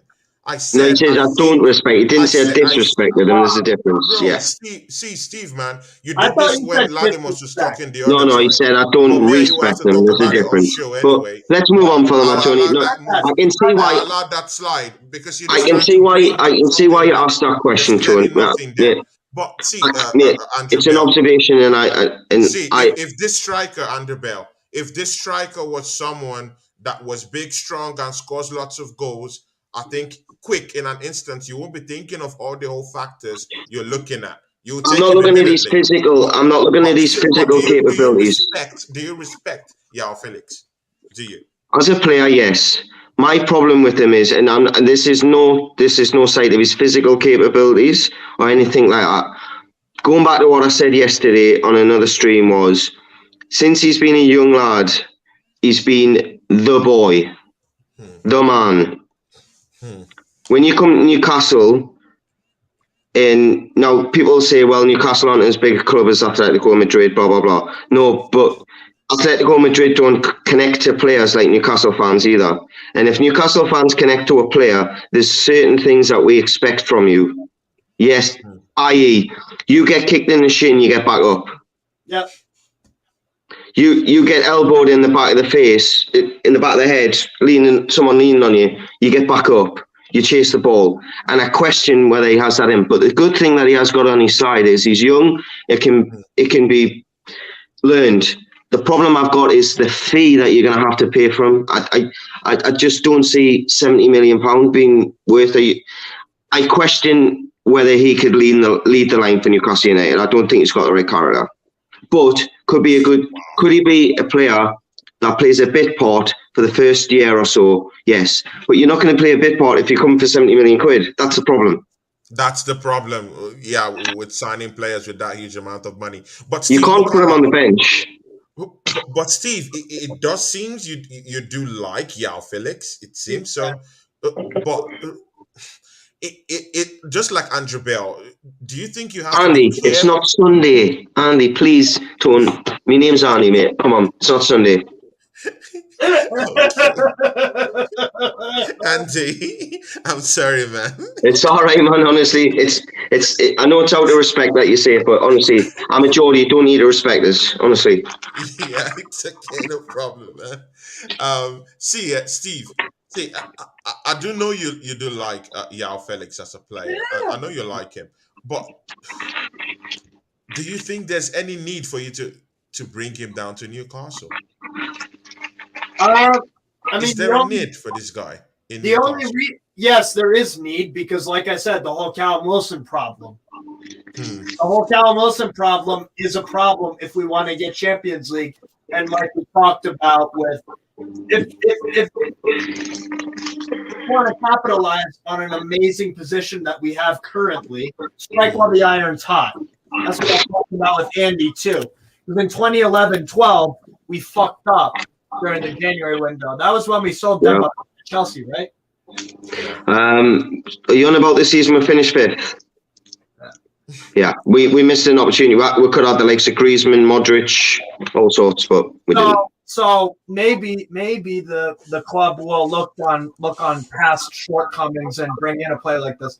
I guess my question to Andy would be, let's say João Felix's price tag is, let's say it's a loan with an obligation to buy at the end of the year. But you guys must fuck out nothing less than £80 million. That's what they're asking for. They're asking for 100 million, but of course, 80 will still ring the bell for them. Okay. And you know what? I'll even throw another 15, let's say, for goal scoring, starting, blah, blah, blah, along with an obligation or option to whatever the hell you want to put it, right? Would you rather do that? Or would you rather take some players that I'm high on, but you aren't, for example, getting 4 of them? Let's say Onahi, the Moroccan number 8 midfielder, genuinely could get him out of Angers for 25. Christian Pulisic. Everyone's after him, though. Barcelona and everyone's after him, but I get what you're saying, yes. Pulisic for 40. Let's say on a free transfer, Memphis Depay, and for one more let's go for a right back. I think that's a priority. Yeah, definitely. So let me think of a right back. Dumfries. I don't know if they'd sell Dumfries Inter. I'm trying to think realistic. James Justin, Leicester. What's up with that Madison? With those Madison rumors? Okay, would you rather take my package of James Justin for, I don't know, 30, 35? If it was going to be in the summer, yes, I would. But at the moment, I think we just need a bit of quality rather than numbers, because you don't want to disrupt the squad too much at the moment. So you're trying to find a balance between. So you said João Felix, no, because it's one player, huge price tag, but he is quality. You could get qualities out of him. But then you just said the quantity thing. So the number for you is between, you want like 2 or 3 signings for Newcastle? No, personally, I wouldn't even be looking at Felix. Personally. Okay. I want to see the guy mature. So you would rather. You know what it is? If he becomes what we think he could be, we could buy him anyways when we're successful. So what difference does it? Do you know, I think it's one of them ones where you're going to pay too much for the potential. You could go and buy a Saka for the same money. No, I think Saka, the English tax, though. Yeah, but you could go. Saka's not going to go for more than £8 million. His dad's a Geordie. He loves Newcastle. Why not? I know I'm on an Arsenal thing, and I'm not actually suggesting Newcastle. I'm just saying. Are you serious? I'm just saying. I'd rather have. If it was £80 million of my money, I wouldn't buy Juan Felix. I'd try and get Saka. I know it's not going to happen, but totally understandable. Yeah, and of course, you guys still have Isaac. You know, I think it should be coming back from injury. So of course, it's. But he might need Madison even. Okay, all right, but then again, but Andy, like I said, yeah. So you would rather have my 4 options: Onahi, Depay, Pulisic. Not Depay, no. So you'd rather take Felix then? I'll take 3. I'll take the 3. More than the 4 in the summer. You wouldn't take Depay on a free? No. I would. Okay, fair enough. You asked me the question. I'm just telling you my answer. Pay it, man, as soon as possible, man. Anything that can help me, man. I don't see him fitting into the way we play. We don't. But like I say, it's just an opinion. I'm probably wrong, but it's just the way I'm. No, you're not wrong. No, you're not wrong. Of course, you have the right to to have this type of questions. You literally have I to just ask these think. questions. Okay, You never know. Here's a quick question. Sorry, Tony asked us on that question. Steve, would you have a look at his amount of appearances that he's made for Atletico Madrid and how many goals and assists he has? He doesn't have much. He doesn't have much. But over 100, and it was 3 years ago he left. Was it 3 years ago he left Portugal? 2.5, 3 years ago. 4 years, close to 4 or 5 years. Let me look it up. If he has an average 20 goals and assists a season, it's not worth anywhere near that money. But again, people are saying, hey, he plays quite well. He knows how to play, but Diego Simeone hasn't allowed him to play well. So there's always that thing, at the back of fans' head that it's because of Diego Simeone that he hasn't achieved his potential yet. No, I get that, but if you could switch that and say, well, look at the players that Simeone's getting the best out of. Why is he getting the best out of them? Because they've got a better attitude. If Kieran Trippier is saying to me that he's the best coach he's ever worked under, and he's saying that on a podcast when he's still got a manager in Eddie Howe, then there's a reason why he's saying that. But some coaches just are for certain players. What I'm trying to say is I trust Kieran Trippier's judgment more than Steve's. Yeah, I don't blame you. He's played with him, bearing in mind. Yeah. Okay. Tommy C. Osabia, are you there? Tommy C. Hello, Tommy. Tommy somewhere. Being bored of the NUFC talk, that's what it is. He has 94 appearances in La Liga for Atletico Madrid. Yeah. 24 goals in league play, and in total, 129 appearances for 129 appearances for Atletico Madrid. A lot of appearances. Okay. 33 goals. I can look up assists if you want, but yeah, but 1 in every 4 he scores, roughly, in all competitions. But I think, again, it's all about if Eddie. But Andy, okay, here's the thing, Andy. What if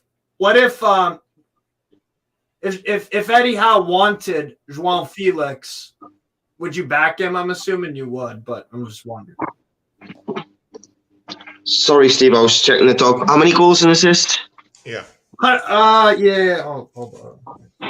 100 and okay, no competitions. 129 appearances for Atletico Madrid. 33 goals. I can look up assists if you want. 1 in 4 goals. 1 in 4. You know? Yeah, 1 in 4, and I can look up. Hold on. 33 goals doesn't cut it, right? It doesn't reek of a killer per se, right? No, it doesn't reek of £110 million player.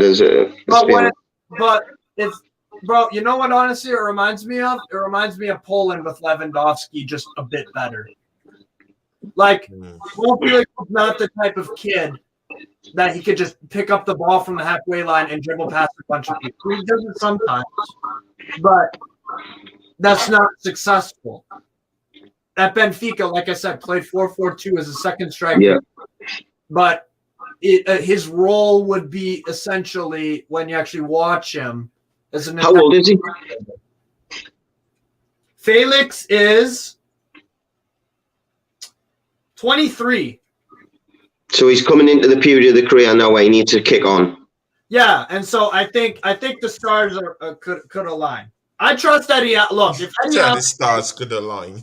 Are you serious? I mean, seriously. I keep Beckinsale in my sleep, but I don't say it's bad analogy. I just don't see him as a fit for Newcastle. I don't. Who would you rather take instead if we're talking like a big price?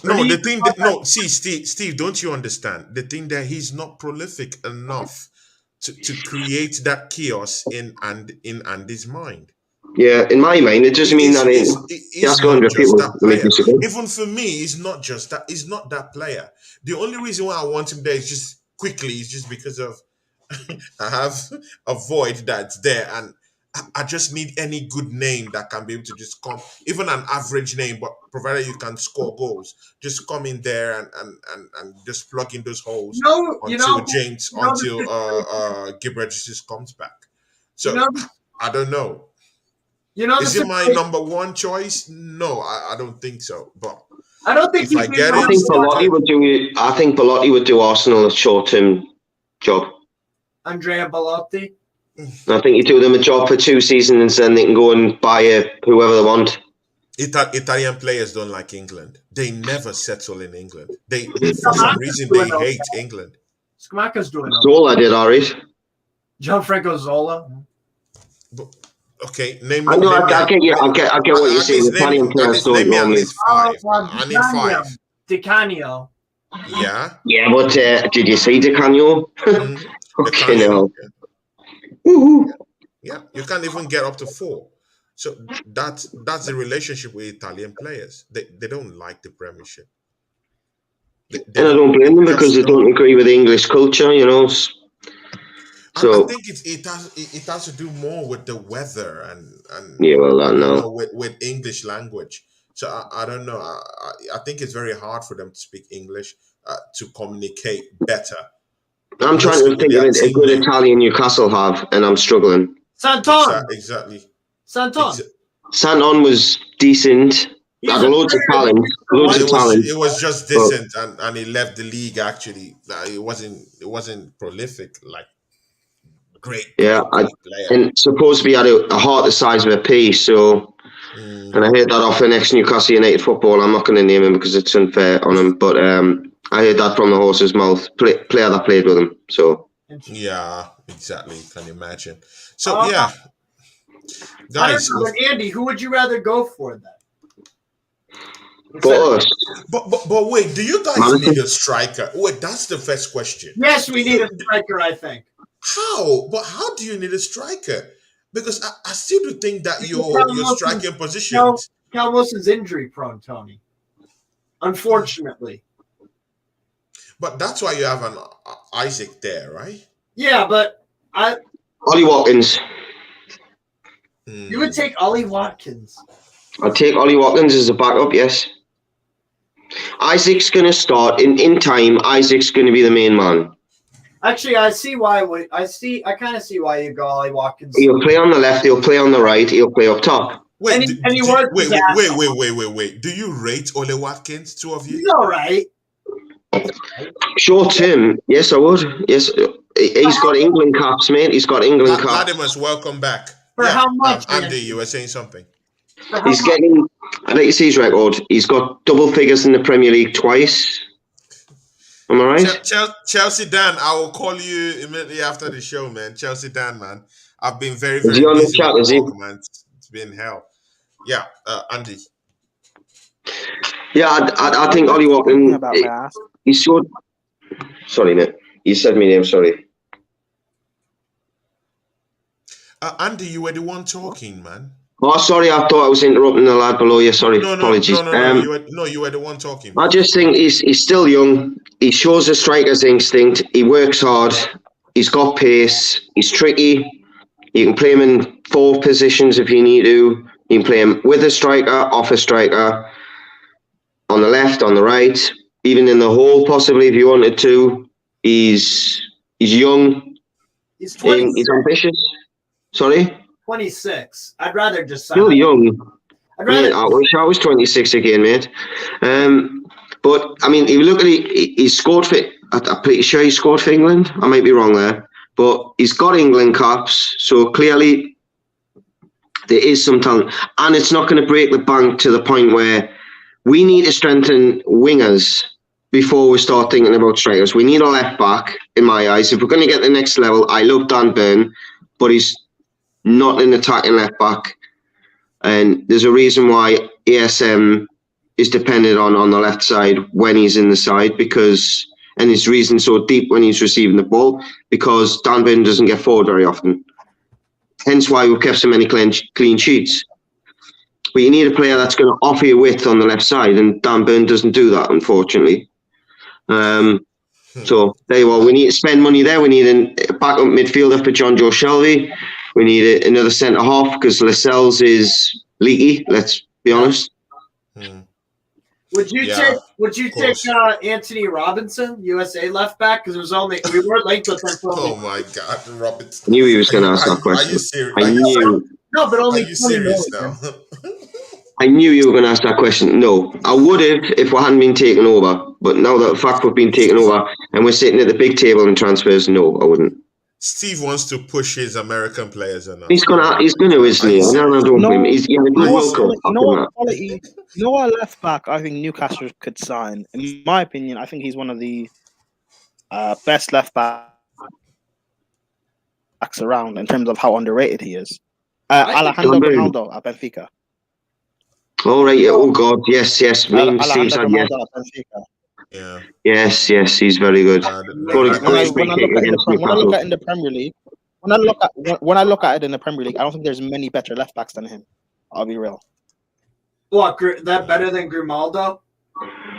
Yeah, I genuinely don't think there's many better than Grimaldo. Would you rate Tierney over Grimaldo? I rate Tierney, but Tierney's always injured.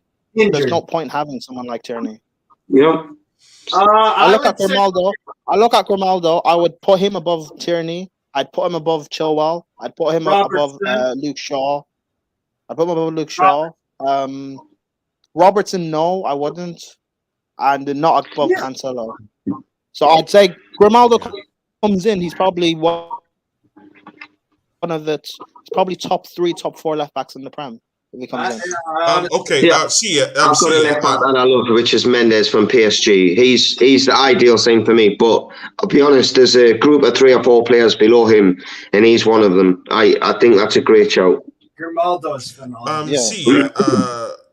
Latimer's prime. Also, who was the striker you guys were talking about? Who was the goal scorer you guys were talking about? He wants this that was English. guy wants Ollie Watkins. No, but he explained it, and he explained it. Yeah, he explained it, and I think he made a valid point. And he made a why valid not? point. Why not? What's wrong with that, Steve? Why not Mbolo?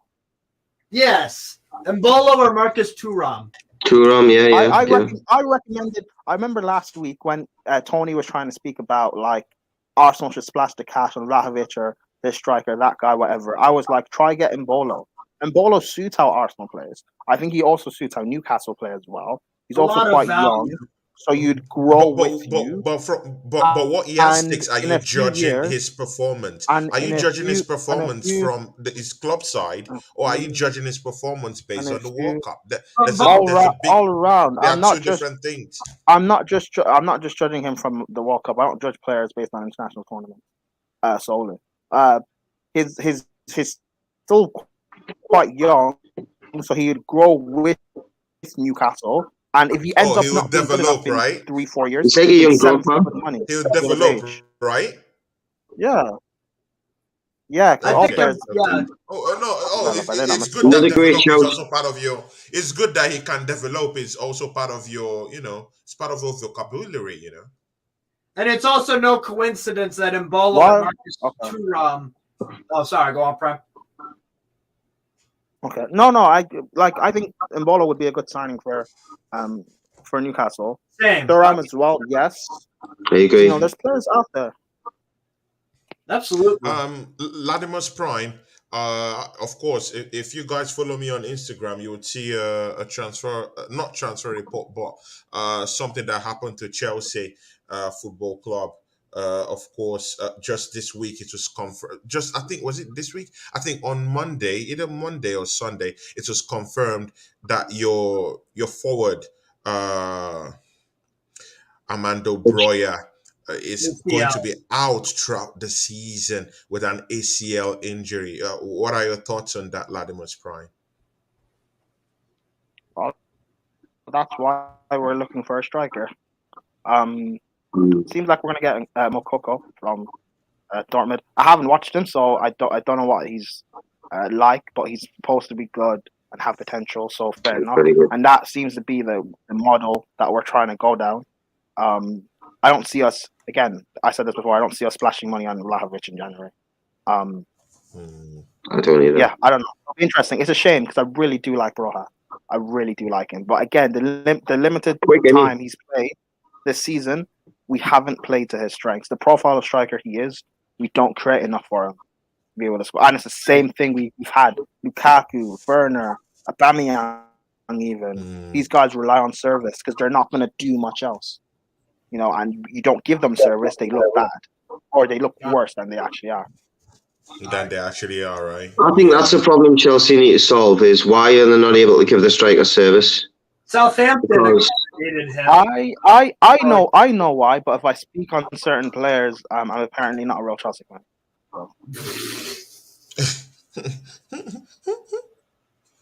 Latimus, of course, you can talk here. You're on Tony Cloud Gunner TV, so of course you're free to. No, it's cool. I have people. Drunk Chelsea fans telling me I'm not a real Chelsea fan. I don't know what I'm talking about, but it's fine. It doesn't matter. I just want to get rid of the majority of the squad. I know it's going to take time. Obviously, it's going to take a few seasons, which I'm cool with.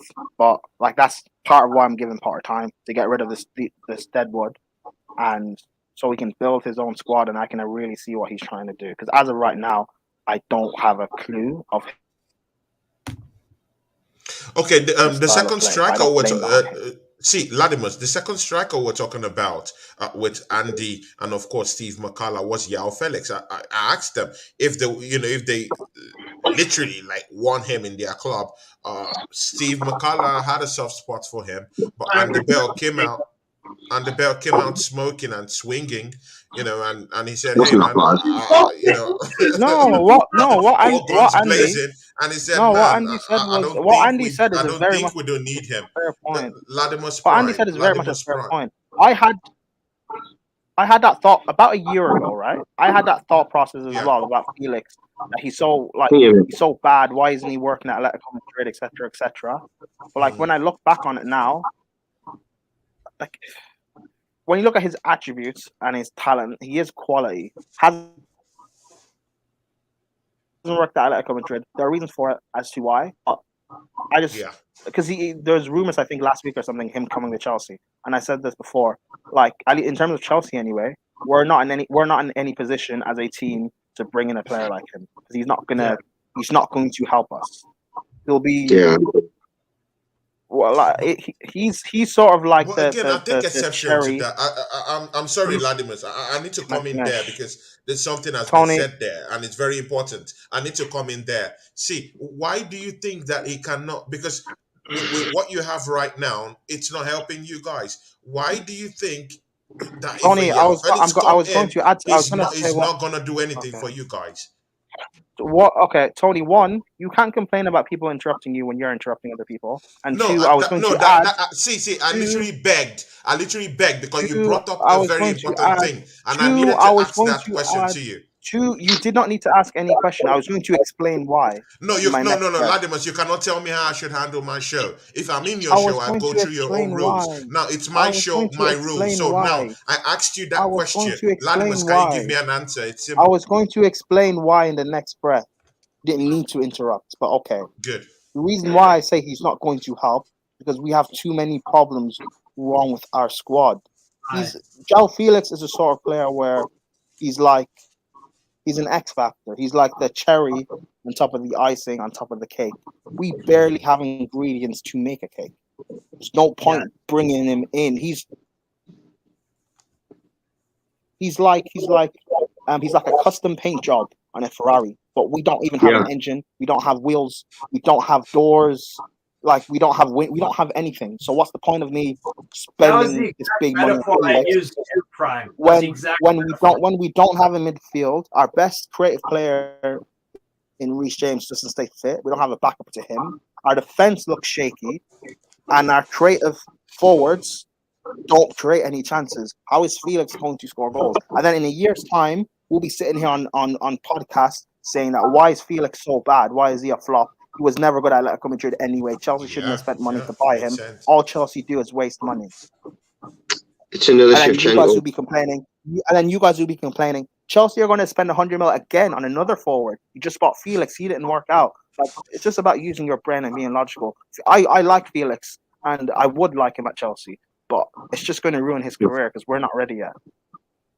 Fact. Okay, wait. See, Ladimus, of course, I'll come to you guys here. See, you've just said something about Felix again. See, is it that because you said you like him as a striker, I- and you don't want him to come? So, which is which? Is it? Do you respect him as a? Do you feel like there's something he can bring to Chelsea? What I do you want to know mean? where you stand with this particular guy. I've just explained. I don't know what you don't understand. I like Felix. I don't believe he's a striker anyway. He's an inside forward. Yeah. Two, I do like Felix. He can play everywhere across the striking positions or forward line. Okay. Two, I do like him. Two, I do like him. But our team's not good enough. It's not ready. It's pointless spending money on him when we also need a backup right back. We're gonna spend, how much is it on Vardio? Like 60, 70 mil. We're spending about 60 mil on Nkuku. We're gonna spend another 60 on Liao. We also need to buy 2, maybe 3 starting level central midfielders, or a DM and other central midfielders. We also need to buy maybe another creative forward as well. We need to buy one more. We need to buy another goalkeeper that's good enough to be starting consistently. Like, how much money is that? Is that 400 mil, 300 mil already? I think. And never mind.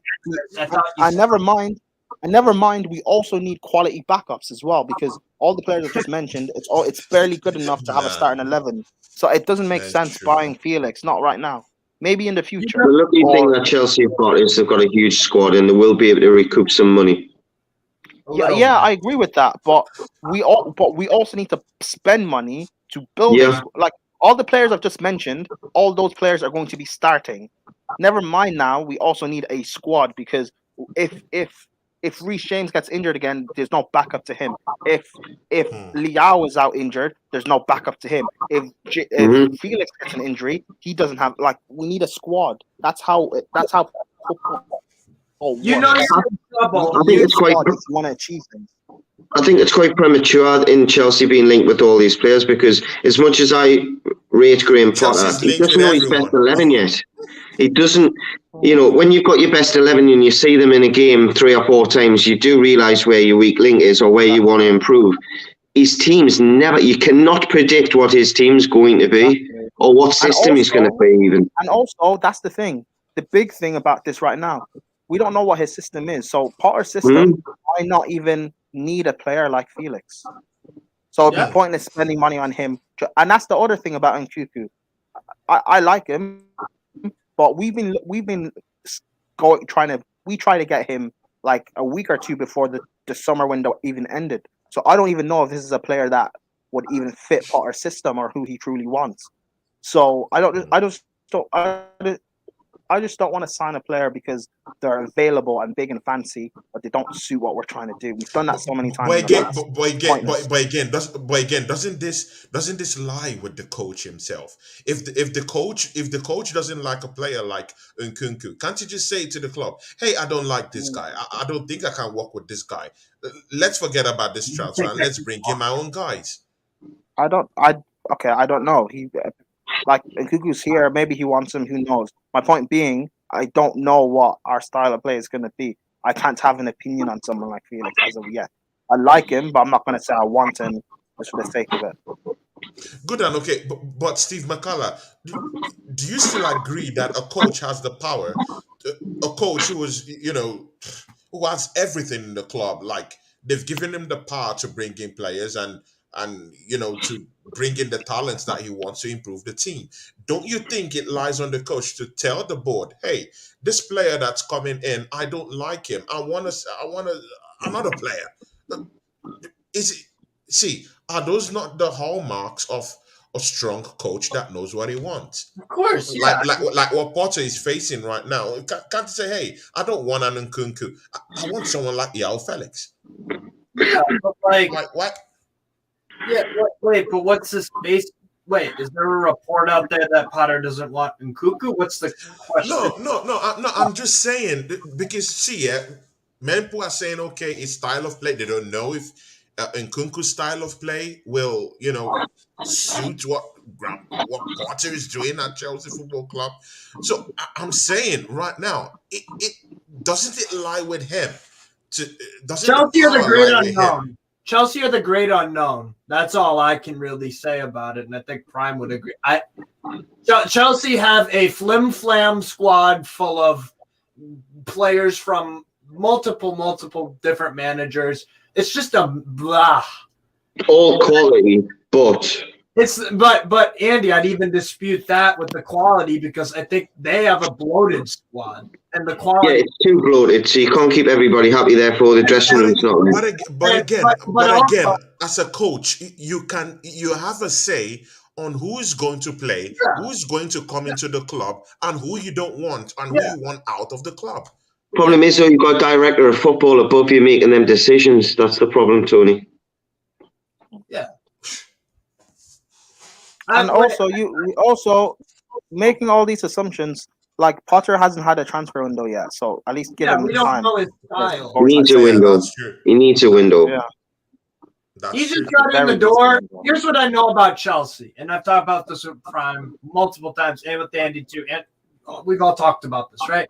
Chelsea have been an average Premier League side relative to the money that they've spent ever since they won the title under Conte. They've been average. Tuchel won the Champions League, man. I don't think that's average. No, hold on. Wait, Andy, repeat what you said again. Andy, you're going to get it with Latimer's now. Tuchel won the Champions League. And say it one more time. I get that they weren't at the best, but they still won a Champions League. Andy, say that one more time. He just likes hearing it, doesn't he? No. Oh, so Tuchel won us the Champions League, not these players. Okay, I just didn't hear you. Tuchel. No, I'm not there. Tuchel. You know what? So these players are not coming up. Tuchel. Andy I just want people to realize. It's Tuchel who did the mirror because we're not winning the Champions League with Frank in charge. We're not winning the Champions League with Frank in charge. Mate, I'll take it, mate. I'll take it. No, Andy, I respect you, bro. I'm not smoking you. I'm just saying. We're Frank in charge. We're not winning that. Changing it. I know. Tuchel did he turned water into wine, a Jesus miracle, So I just think that in the sense of Tuchel, I don't think he was given control over the transfers. He had to deal with Lampard's transfers. Yep. The fact that Kai Havertz is still there is probably because the investment that they made in him. They think, well, he's young. Let's just see what happens. Because no one's going to give you the fee that you paid for him. He doesn't know his best position, so therefore how's his coach meant to know? I think there's bags of ability in him, but it's a case of at the moment people are trying to put him in round holes and he's square. No, that's not even doesn't true. work. But you see here, it's just like what Steve McCullough said. Chelsea has gone AWOL. See, how can you criticize a manager in Graham Potter? See, this guy, he hasn't even had a transfer window, just like what Latimer said. True. He has players that have been brought with different coaches. We don't know who has. See, Cucurella, people are actually regretting that they brought in Cucurella. They're saying his form is silly money. They're saying he's a shit player. All these things. When you hear all these things, and man, it's Graham Potter we're talking about here. He came in here to meet all this mess in the football club. What do you want him to do? And they keep slagging Potter. They keep saying, but Latimer said something here. Latimer said something like he doesn't know his formation or something. I've heard this particular statement from many Chelsea fans too. No, I didn't say I didn't say he doesn't know. I said I don't know what he's trying to do. Okay, you don't know. I don't put that again. I don't rate Potter, but I don't put blame towards him. Not because the same thing I even said with Tuchel. What is he supposed to do? These guys are just not. They're either not trying, or they don't care, or it's a thing of now we're really seeing their true ability, and they're just not good enough. Whichever one it is, it's horrible. What do I expect Potter to do? He can't turn water into wine. Like our past 3 results that we've lost against Arsenal, Newcastle, and City, I think Potter set us up well. Against Arsenal, He set us up to defend and to nick something on a counter attack. If we had a forward line of somewhat quality, I think we would have done that, and I think we maybe beat Arsenal 1-0. But we didn't, and that's why I knew we would lose, because these guys wouldn't turn up on the day. Against Man City, fair enough. Man City, it is what it is. Against Newcastle, again, I don't even think we played that bad, but these guys just didn't turn up when it mattered, and we lost. It mattered, right? And Joe Willock took his opportunity. Tony, do you mind if I just respond to a question B for Life's just asked very quickly? Please, Andy. Ryan Fraser has been linked with a few clubs on the South Coast, mainly Southampton, mate. But I'm sure Bournemouth are going to be in there with his ties to them. So, sorry, carry on what you were saying. Just to answer his question. Yeah. And I was also gonna, Tony, could I just chip in also about what Andy said? Do. And what I said too, Andy, I said they've been a good cup team since they've won the Premier League. They've won 2 FA Cups. Conte won them a cup in his last year, Europa League, and whatnot. They make Carabao Cup finals and FA Cup, yada yada. But Premier League wise, the money that they've spent, they should have had better Premier League results. Like, they've had to battle top 4 on the last day of the season. And that's why I keep telling people, when I hear rivals like Arsenal fans say, "Oh, Chelsea spend money," who cares about how much money you spend? You're not spending money correctly. Who cares about the money you spend? Because I've seen other spending the amounts Man United spent the last 5 years, and you're still better than Man United. Man United, but I'm sorry, Ladimus. Please, you've just brought out a very, very. See, you know what? Yeah, I'm sorry, because you actually explain a lot. You have lots of points. So whenever you hit this big point, someone has to call it out, because they are huge points. See, Chelsea, people are right to say that Chelsea Football Club have spent money. Latimer's prime. See, you brought in Cucurella, who has played very well for Brighton. All of you here all know that Cucurella have been having a good season. Yeah, he's talented in Brighton. Can I finish my point? No, Latimer's. Just listen to me, because I needed to answer this. Actually, it's you. I'm not cutting you off. I would have. You would need to answer this. Look, Ladimus. You've also brought in this guy from Napoli. What's his name, guys? Koulibaly. Yeah. A good player from Napoli. So Ladimus Prime, I'm sorry to cut you off there, and I'll ask you this again. So Arsenal fans, Man City fans, everybody fans who have been talking about Chelsea spending money are correct to level these accusations on Chelsea Football Club. Yes, you guys have spent money, and on good players at the time, not in hindsight. But there's no stability though, Tony. Exactly, you guys have brought in players. So please, could you just touch on that, please? Cool. Yes, I'm gonna ignore you. I'm gonna ignore your waffle chest and continue what I was saying. Man United. You know what, Ladimus? No, Ladimus. Ladimus, you're not going to ignore me. No. Tony, we won't go my that way. point. We won't go. Ladimus. Ladimus. I'm making. We won't go that way, because you brought up a point. We need to finish that point before you get into another point. It's not another point. I wasn't finished my point. You interrupted me. What I was about to say. Finish your point and get to it quickly. Come on, lads. Come on. Let me finish. What I was about to actually say probably answers what you're trying to ask me, which is redundant, but cool. Man United, look at what they've spent in the last decade since Fergie's left. They spent more than Man City have. Man City? It's been like over $1 billion or whatever, which again also shows. Look at what Barca have been spending in the last 4 or 5 years. Ridiculous amounts of money on nothing. Juve, what they've done the last 5 years. Look at what Atletico Madrid have been doing. Everton, even if you want to. Spending.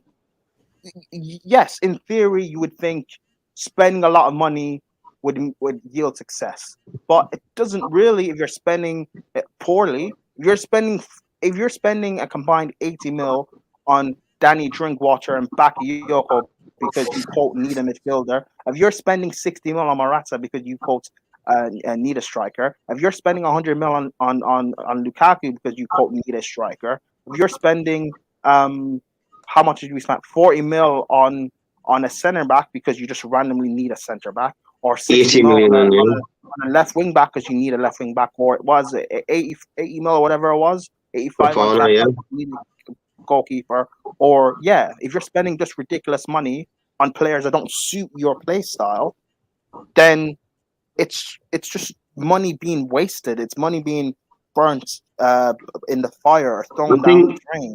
Spend money. I'm all about just spending it wisely. I don't mind having money. I don't mind spending on big signings. That's fine, but spend it wisely on players that actually suit what you're doing.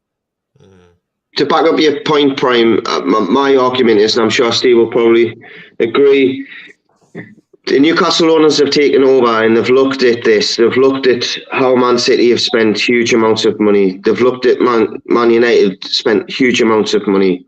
How Liverpool spent money but didn't spend a great deal, and I'm talking up until they've spent recently. And when it is going to be so easy for us to spend a huge amount of money and waste it. So we need to do a due diligence. We need to do this. We need to do that. And I still think Isaac's a gamble. Sam Milner will disagree with me. I think Isaac's got the potential to be a fantastic striker.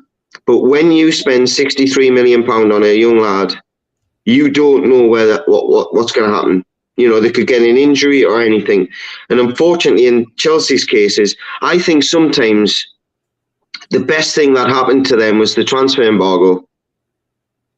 It's a shame that it didn't happen for another year, actually, in my opinion, because you wouldn't have signed Havertz, you wouldn't have signed Werner, and you might have developed a few more players. I mean, I've heard of a kid called Hutchinson in your youth squad. He's supposed to be fantastic. The transfer ban was probably one of the worst things that happened to my football club. I thought it was one of, personally, as an outsider, I thought it was one of the best. Because the youth players we brought through have been, you know, the only good youth player we brought through was Tomori and Reece James. The other ones, that's not bad. Come on, the best right back on the planet. But I mean, when you look at Tammy's average, Mount is average. Oh, come on, Mount's not average. He is. Anyway, my point being, like, to answer what Tony was trying to say about rivals trying to make fun of money being spent, they can do that. But like, by that same logic, all the other rivals have spent money and also wasted it poorly. That's also my point. Look, Arsenal. People talk like they don't spend money when they spent big money on Ozil and Sanchez and Aubameyang and Lacazette. Like Pepe. Yeah, to an extent, yeah. They're spending their money wisely. And Pepe was 70 million, wasn't he? That's my 72 million Pepe. That's my point. Spend money wisely. I think Bowley's trying to eventually develop us into like a Man City sort of model, which I love. I've been talking about how Man City are the best run club in the world. That's the sort of level I want us to get to. Yeah. And if Bowley's going to do that, I'm fine with that. I'll give him time. If he sees Potter as being maybe not the guy, but one of the stepping stones to getting there, I'm fine with that. I regardless of what my fan base may think, I'm fine, and I will actually give time to do it. But it all has to start with getting these players out. Because barring Reece James and maybe Kovacic, none of these players can be here for the long term. And obviously, I'm not including our new signings, so I can't really judge them when the season hasn't passed. Fofana and Sterling, Koulibaly, I've not judged them yet. But the rest of them, Havertz, Mount, Jorginho, etc., these guys can all go, in my opinion. Because I'm interested. Guys, please wait. Chelsea TV Extra, it says here, hey, I'm new to the channel, but why is the Chelsea fan so rude? Chelsea FC TV Extra, you're welcome to the show. I know this is your first time on the show. Of course, the Latimus Prime, the guy we have here, of course, is a Chelsea fan. I don't think he's rude. You know, of course, he... yes, we're just having a clash. We're all passionate fans here. Tony, have I answered your question? I'm coming. So it's just been, you know, of course, everyone is passionate about, so it might come off like that, but it's not really like that, you know. So of course, I wouldn't like you to see that again. So I calmly apologize if it came off to you in that way. So I'm sorry. He's just very passionate about his football club and how he talks about football. So sometimes when maybe it gets interrupted, he might not just really like it. So Chelsea FC TV Extra, welcome to the show, and of course you'll be seeing more of him, maybe in a more better light, than maybe we'll stop interrupting him anyway. My question would be, please check a little bit more of the video previously, and you'll find that he's not rude. It was just a case of both people wanted to speak at the same time, and hey, we're men at the same. In the end of the day, you know, we all interrupt each other at times, and it's YouTube. You know, and Tony's new to this. Tony's grown. Tony will learn as well, and I'm sure Prime doesn't want to talk over Tony, and Tony doesn't want to talk over Prime. I talk over people, and I never want to do it. As soon as I do it, I'm sorry. You know, we all do it. You get something in your head, and you, oh shit, I need to say this, and you know. But I'm interested, if you don't mind, Tony, ask Prime a quick question. Potter taking over. Is there a player in your squad where you go, you can't sell him? Yeah, Reece James. But again, yeah. Other than Reece, I think that's a no-brainer, that one, I'll be honest. But is there another player that you think, the plans will change if you sell them? We're not including the new signings, obviously, in this conversation, right? No, anybody other than Reece James or Mount, I would say. I mean, I would sell Mount in a heartbeat, but okay. Who shouldn't be sold? I like Sterling. I like Koulibaly, even though his first season hasn't been the best. I like Fofana on ability, but I don't. Even before he got injured, Fofana wasn't really playing that well per se. I like Cucurella. Oh, wait! You like Cucurella? I do too. Yeah, I do like Cucurella. I just think Cucurella's been playing out of position. Why should I not like Cucurella? No, you're right. He's been playing in a centre-half position. I'm just asking a question. If Messi was playing, don't kill the messenger. No, but you asked the question and I asked one back. What, should I not rate Cucurella? I'm not saying. I'm only saying that people are now, they're all on his neck right now. They're all saying he's shaked. They're all saying, spending 60 on that guy. I literally see all these things. Who said it? Who's name a person? Bro, it could be nobody. It could be anybody. It could be my friend I was talking. It could be Twitter. It could be anyone. I know, but I'm just asking people. I'm just asking people. Okay, cool. I'm just asking people. Cool. Who else would I keep? I like Omari Hutchinson, I guess. I like Roja, but let's see how he comes back from his injury. Maybe that's about it. Everyone else can go. I like Kovacic. Right. I'm with you. I think Cucurella's the problem with Cucurella is it's a price tag, isn't it? And then he's been played as a centre half on the left side rather than his actual position. I know he's played there in the past, but he's coming in a new manager, new ideas, and it's going to be hard. Yeah. No, I think Cucurella is perfectly. He's a left back. Just play him as a left back. They've got the best left back selection in Europe, Chelsea. When you look at it, they've got Chilwell, Emerson, Cucurella, Kennedy, all sorts of players that can play left back. Kennedy and Emerson are both gone, and Chilwell is not among any of the top left backs in Europe. He's not. Let's not do that. I pick Chilwell ahead of Shaw if he's fully fit. See, guys, Well, I rate Anthony Robinson over Shaw. Not even on an American thing. Come on. Robinson's ahead of course. I just think Chilwell's better than Luke Shaw defensively. Also, but Luke Shaw is not good though. Yeah, I don't rate Luke Shaw. That's my point. Yeah, exactly. Okay, guys. We've talked about Newcastle. We've talked about Chelsea, and of course, Latimer's Prime has keyed us into some very, very important points down there for Chelsea. But we'll now move into Arsenal Football Club. You know what? Yeah, also, Arsenal is having a wait, Tony. Before I interrupt you, sorry for a second. Can you bring up Chelsea Extra saying Mount is average laughing emoji?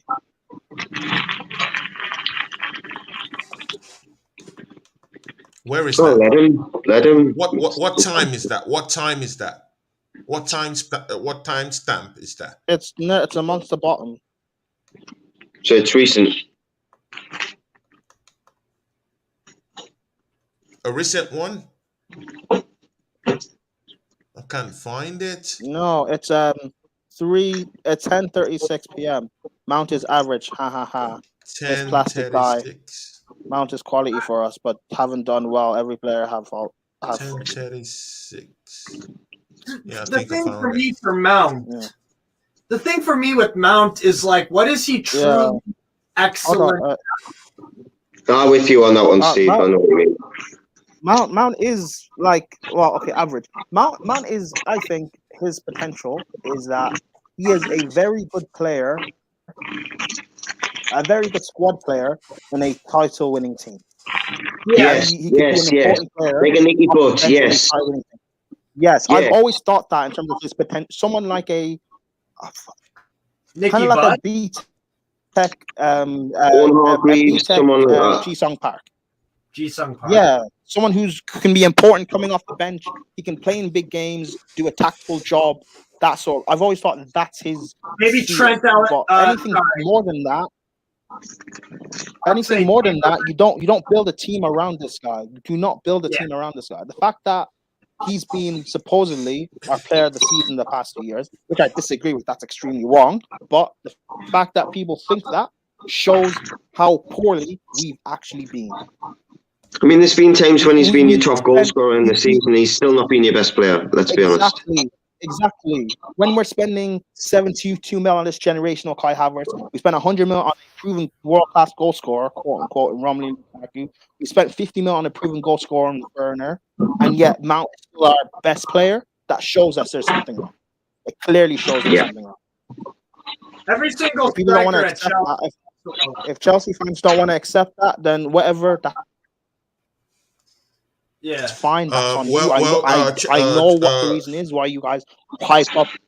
I agree with that. I agree with that. I think Mount sometimes. I think because he works so hard, he gets. Chelsea Dan actually has something to say here. He says, "Oh my God." It says, "Okay, yeah, he was rude, mate, but he just fine. Wants the club to be title winners, mate. Yeah, see, yeah, you know what? Yeah, when we talk about this rude thing, yeah."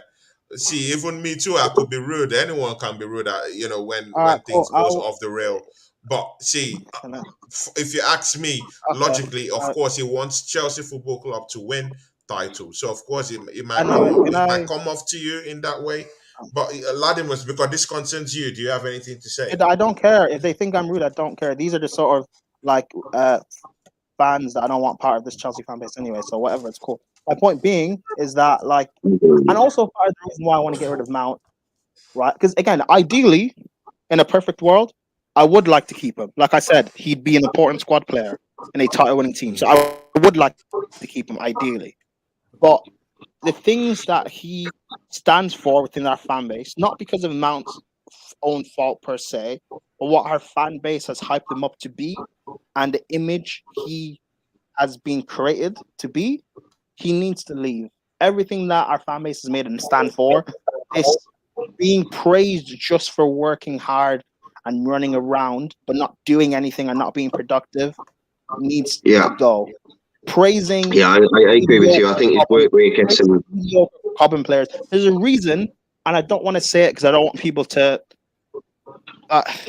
There's a, and I'm sure Steve knows because I've spoken to him about it. I think there's a real reason why this guy's protected amongst everyone else. Because if we're all being honest, the best player we've produced from our academy is Reece James. It's Reece James. By far. Everyone, but yet Reece James doesn't get any love. He doesn't get any protection. It's Mason Mount. We all know the reason why. It's all obvious. We can all see it why. But if I speak about it, you'll get people in the comments who'll come at me and say that I'm being wrong or I'm just using. Well, I agree with you, and I know what you're talking about. I think. Thank you. Well, whatever it is, what it is. People like Mount and Havertz, they need to leave for the benefit of my football club. And hopefully when those guys leave, the likes of these delusional fans, especially some who are in the comments right now, they can leave with them, and my club can be for the better of it, because I'm sick of it. See, guys, you know what? Yeah, I'm always in the middle. Chelsea FC TV Extra. You just subscribe to my channel. You're a new subscriber. I'm just meeting you here, and of course, I definitely want you to come back. Of course, you're my With a bit of luck, like subscriber. I say, Tony, he looks at the video before that. Yeah. Okay. Yeah. I've not seen him before. This is the first time I'm seeing him. But big ups to you, and I hope that that Latimus will be able to change your mind about him or something like that. But as for me, I've not had any problems with No, him. I don't. If someone doesn't like me, I Definitely, don't care. It's not my problem. Yeah. and Not yeah, gonna use if them you've to had buy. that case, I'm very sorry about that. And I hope things change, So I always like being in the balance down here. So yeah, big ups to you for subscribing to the channel, Chelsea FCTV Extra. But you know what? Yeah, someone someone said something here, and yeah, it's here. Andy, Steve, Latimus, can you see that? Yeah. Ron. He was talking to Ron, who has a Ron picture of, Jeremy. Yeah. and he said, "Ron, you got a bigger wand How's he than now, Potter. lad? Than Potter. You should take the job, Harry guys. Potter won. Guys. I think yeah, he's referring obviously to Graham though, but yeah. So Steve, you don't need to go to Twitter to check these things, right? You can see it up here. People actually taking the piss on Potter, because if I say it, you say, "Oh, let me go fact check Tony. I need to check Twitter. I need to go to Twitter and check. Oh, I need to make him wrong on his own show. Let me do this." Now you don't need to do that right now, right? It's here, right here. You don't need to go Google it on Twitter. It's Is right Mr. here. B a Chelsea? They're Is Mr. B taking a the Chelsea fan? piss on Potter right here. So Is you don't Mr. need B to a go on Chelsea Twitter fan? to check. Doesn't support Chelsea last time I checked. Does he support Chelsea? Who are you talking of? Be for life, he's from Bournemouth fan. Oh, okay, fair enough. I don't know. Listen, like I already like all this that's happening with Chelsea, the fans' reaction, the way the players are performing. I've been calling this since the back in the summer and preseason. That's why I kept telling Tony that we're not in any sort of title race. Even when Tuchel got sacked and we got linked to Potter, I called how the fan base would react towards Potter when things get bad. I called the players not digging Potter out of difficult situations. Like, there's an actual wand on the screen right now as well, if you have a look. Actual wand on the screen. Okay. It is what it is. I'm willing to, like I keep saying, I mean, I don't rate Potter, but I'm willing to give the guy time because I think he can do something if given the backing. But like the fans need to give him, be willing to give him time, especially the fact of like this fan base just needs to let go of this delusion they have of these players that they rate so highly. Once they do that, it'll be a lot easier to back Potter and get rid of them. But once these guys keep getting protected, people want to blame. After the Arsenal game, people want to have a go and blame Aubameyang for liking the picture on Instagram, but not blame the other players for turning up. You have weird delusion of people in the comments want to say Potter's has some weird, racial bias for not starting the player, even though he hasn't played all season and all year. Like, it's so weird people in this fan base, especially the ones in the comments, man. Like, Chelsea FC TV actually says here, Tony, how do I join the panel? Need to talk about Chelsea, but if not, I'm going to Chelsea Dan's channel one time and see you there. Chelsea Dan getting me on his channel Saturday. I'm about to close the show, so there's no need of you popping in. Of course, you can pop in later on in my other shows. Definitely, if you're friends to any of the other guys you mentioned here, then you definitely get to me. You can pop up on the show and just talk just talk football generally. No harm. Here we accept everyone. So of course, I'll be joining Chelsea Dan maybe on his channel too with you on Saturday. So maybe next time you can pop in, and then we can talk football. Yeah. See everyone here. Let's go into, because we've talked of Newcastle, we've talked of Chelsea Football Club. Thank you very much, Latimus, for keying us into that with Chelsea Football Club. And yes, now we're going to Arsenal. Just a short one. Guys, for some reason, unlike some other clubs like Chelsea, Liverpool, that have been messing up during the during the games they've played. A couple of days ago, Chelsea was losing, Liverpool losing, Arsenal winning trophies. But you know what? I know Steve will laugh. What I know trophy? Andy would laugh at us. I know Ladimus will laugh at us. But you know what? Yeah, Arsenal have been winning games. What trophy? It's a friendly.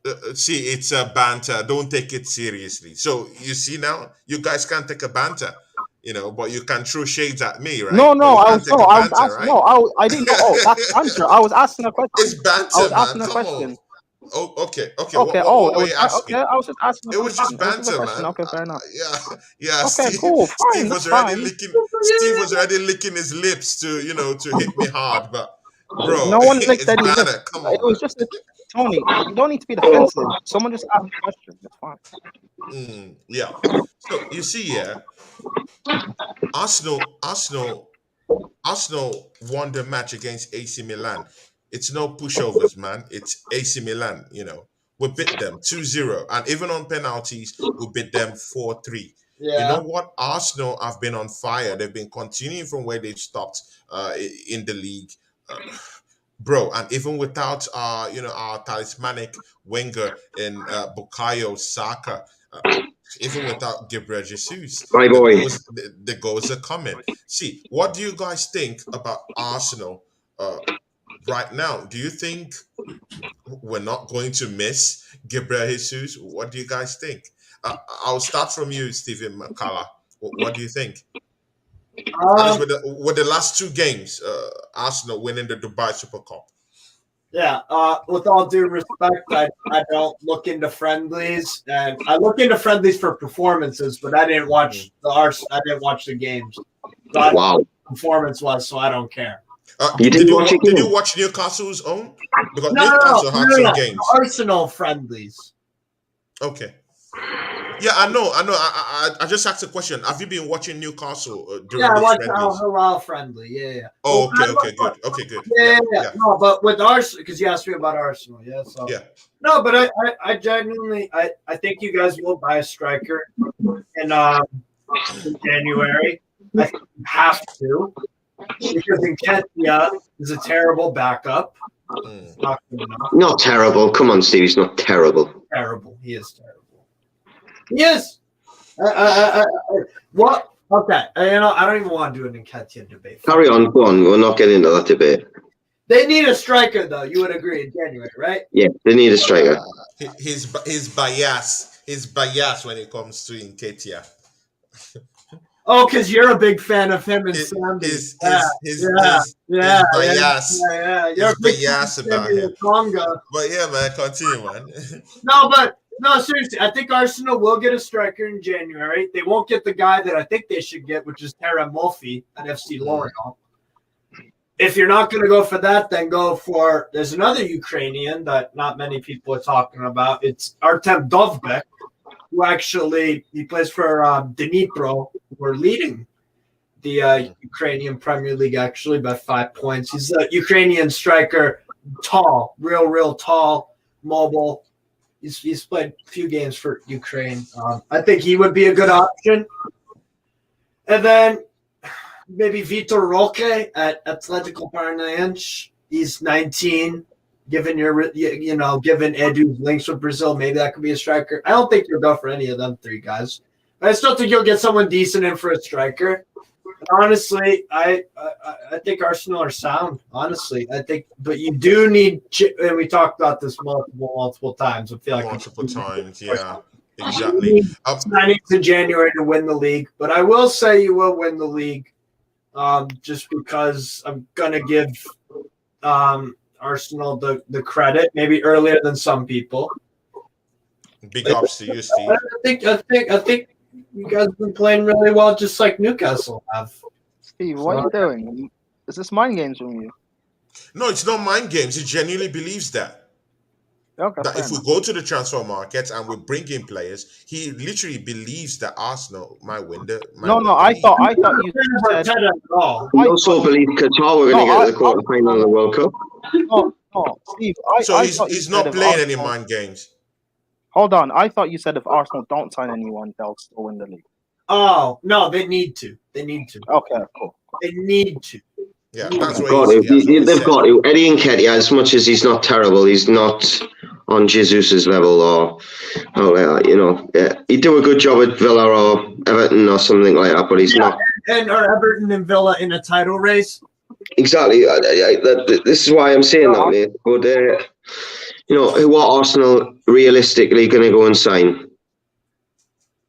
Vlahovic, we talked about. Actually, no, never mind. I don't see it. I think Mbolo or something like that would be. Yeah, Mbolo, Marcus Thuram would be really. I think that would be. But again, all these players you guys are calling, all these Mbolo, Thuram, all these guys, Mikel Arteta might not just like these guys. He might not like what they bring to the table. Well, yeah. Mikel Arteta is a very, I don't know. There's some things. There's some criteria.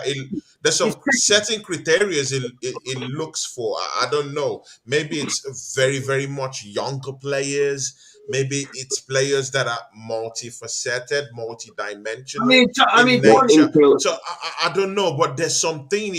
There's something he looks at when it comes to players that he wants to bring to the club. So I don't think all these guys might be the people that. Well, I've got one. Want to literally see at the club. Did you not say that Arteta rejected Vlahovic? He did, right? Yeah, he did. Yeah. Okay, cool. So would you take Vlahovic off the table? Would you take Marcus Thuram, Tony? Wait, Latimus, what did you say last?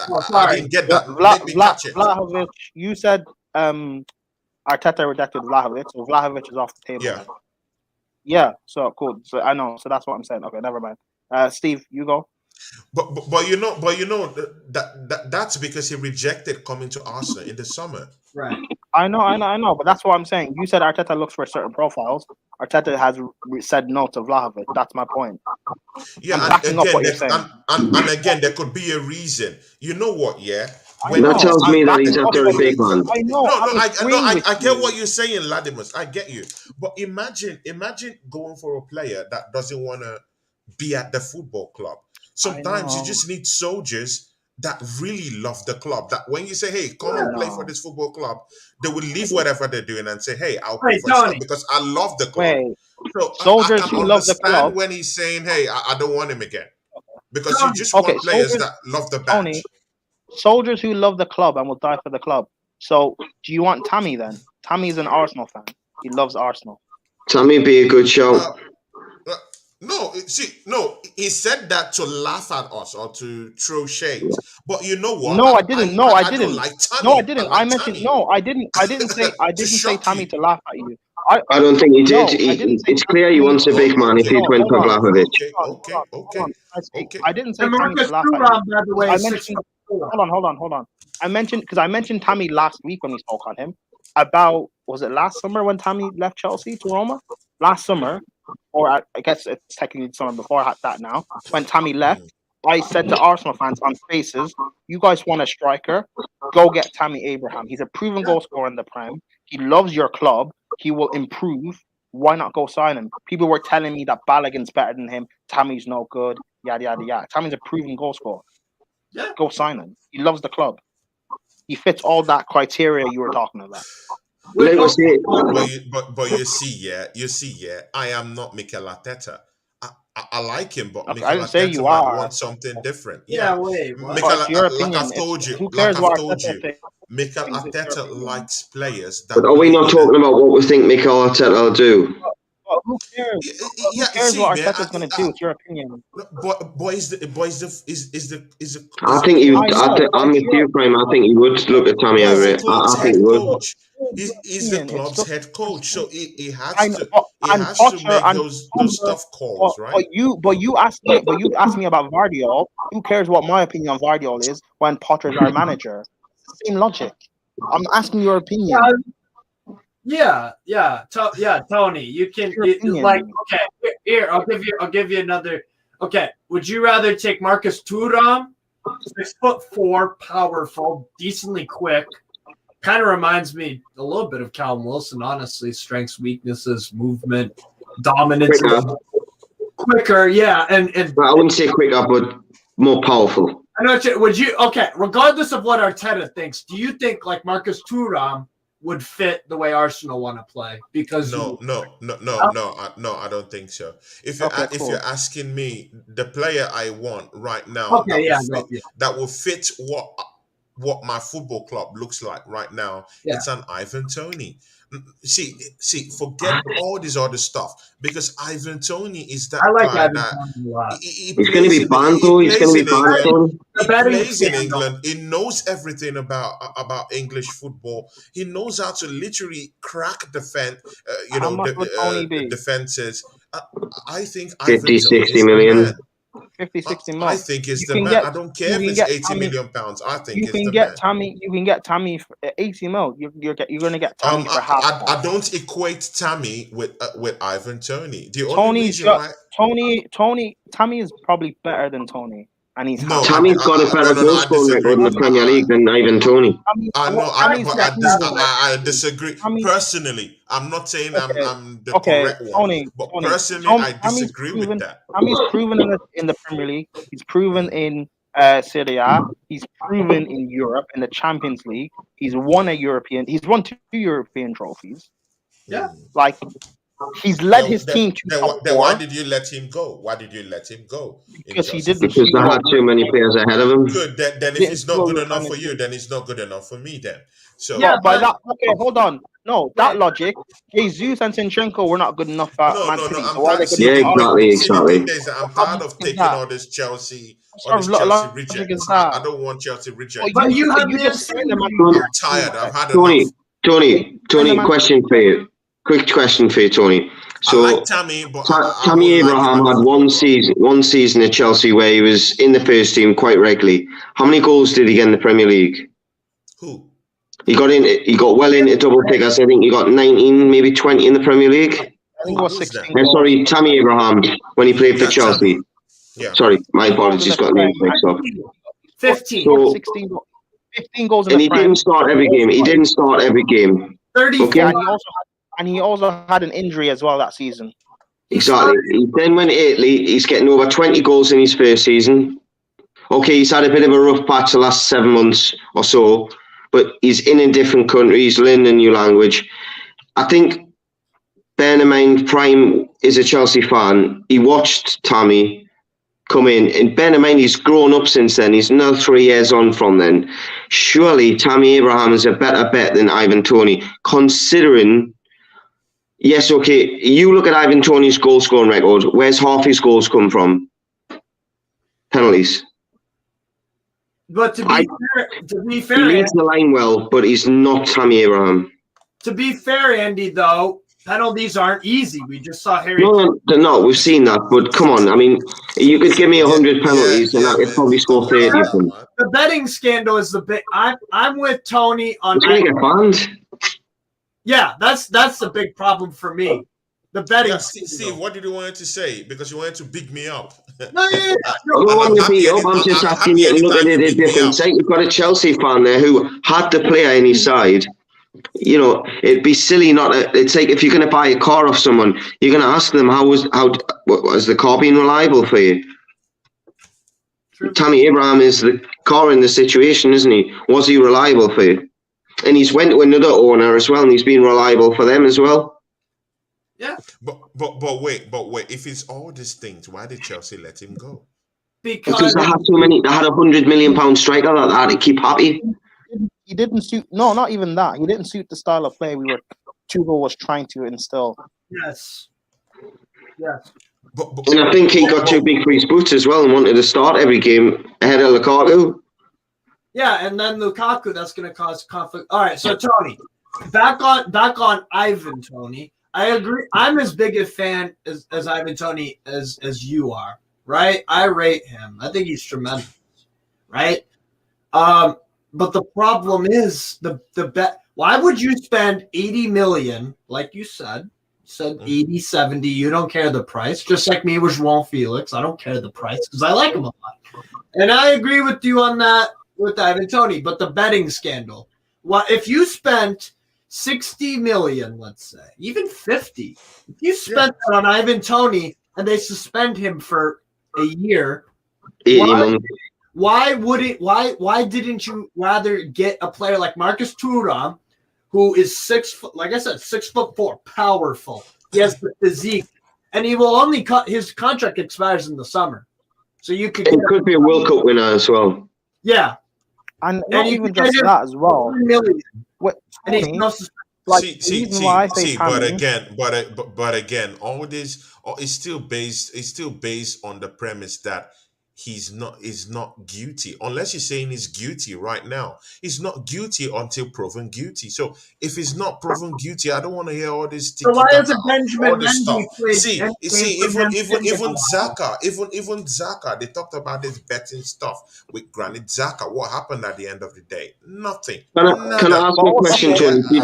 Did you watch Newcastle 6-7 years ago when Ivan Toney was in the Newcastle team? Wait, when he was in the squad? I did. Steve, I think, was just coming into football at that point. He didn't see Ivan Toney. And you seen that he had ability. He could hold the ball up, and he leads the line very well. He's better with his feet than people give him credit for. But in my opinion, Tammy Abraham is ahead. People's got to remember Tammy Abraham was he not captain of the Chelsea FA Youth squad that never lost a game in the league and won the Youth Cup and under 19s, and he's whatever level he's been at, he scored goals. The leader, like at least with Tony, right? How old is he? 27? 26? Tammy, I think he's with 25. Tony. Oh, Tony's got to be about 26. Yeah. Okay, so they're both roughly the same. They're both roughly the same age. Tony has played the majority of his career in the Championship, whereas Tammy has played at a top club for Chelsea, has played at a top club for Roma, and played in Europe, won both European trophies, led his team to top 4, has been amongst the top goal scorers in the Prem. Like Tammy, and also Tammy loves Arsenal. Yeah, and he's always played at the top level as a youth player as well. And Tony, you also have to factor in. That the striker you bring in, they're backup to Jesus. Spending 80 mil on Tony on your bench does not make sense. Tammy would be willing to come in, sit on the bench, and fight. Tony isn't going to be willing to do that. No. 80 mil on him. But Latimus, why won't it work? I'm tired of hearing why. Like, see, even if we have Gabriel Jesus that's injury free right now, why can't we have another backup striker? You need another also at backup par with him.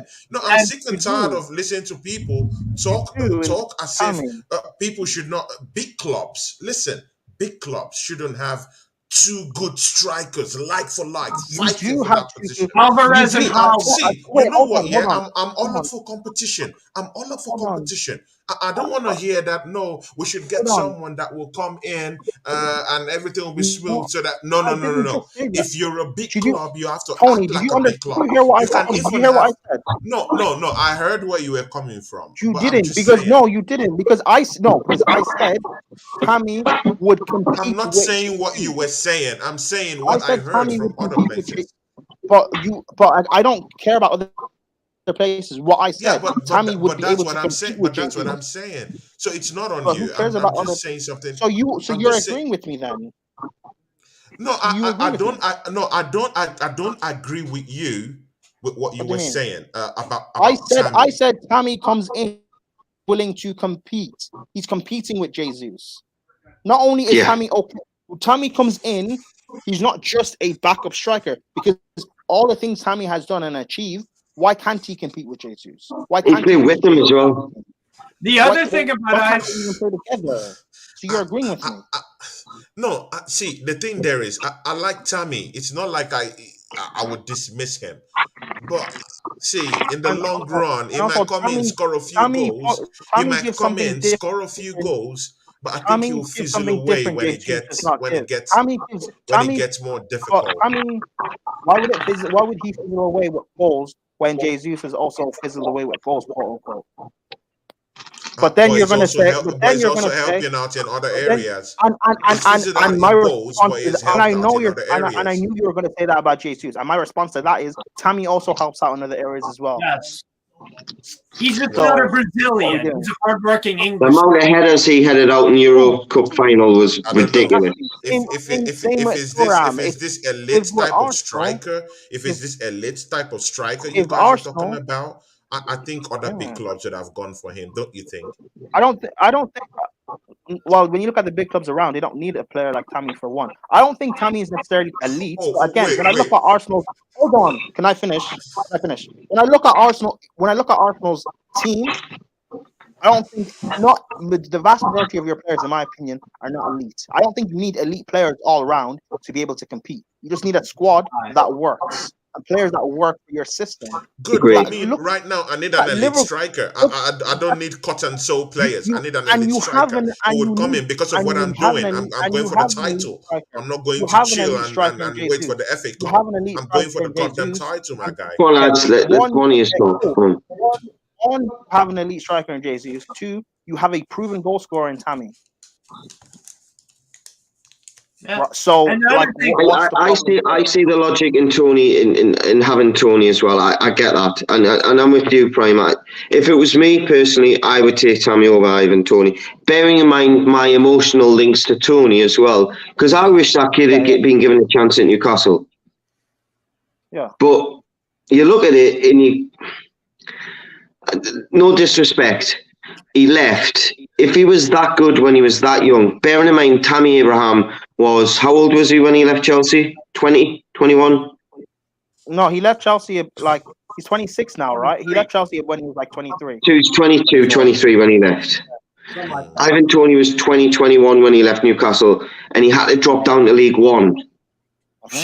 Tammy Abraham went to an Italian European team.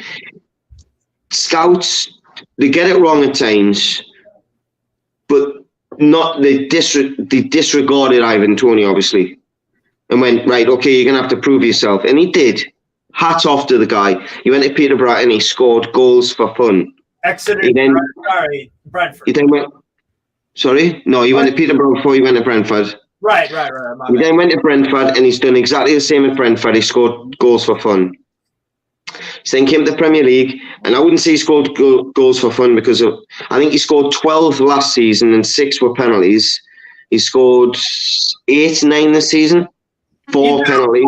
This season, absolutely honest. I think he does a lot more assist. He might not assist a goal, but the play builds up off him, if that makes sense. Yeah. Ivan Toney. But I do think, Tony, you made a mistake before when you said that Tammy doesn't do a lot going backwards, because I remember watching Roma's final. And I've not said anything on sorry, I may have misheard you, but I misinterpreted what you said. But in that final, he headed out 8 or 9 massive near post headers where I think it was Benfica at the time were really putting it on them. Tammy can do both things. It's a toss of a coin. There's no right answer in this situation. There is no right answer. Let's be honest. I just think an Ivan Toney would suit the type of play that Arsenal play. Also, when you look at the ethos of Arsenal, when you look at the culture Arteta's trying to build, the type of player, type of person or personality Tony is, or at least what he's shown to the public, you don't want that at your club. You don't want in a year or two's time, Tony's on holiday somewhere and he's caught on camera saying Arsenal. How many times has he said that about Brentford? Twice now? A few times. He disrespected his club too many times. It's not even that Ivan Toney's a bad dude, but yeah. But in terms of Tammy, there's never been a scandal or anything at Chelsea. Even when he was on the bench, not a bad word came out. He spoke highly of Tuchel when he kicked him out and everything.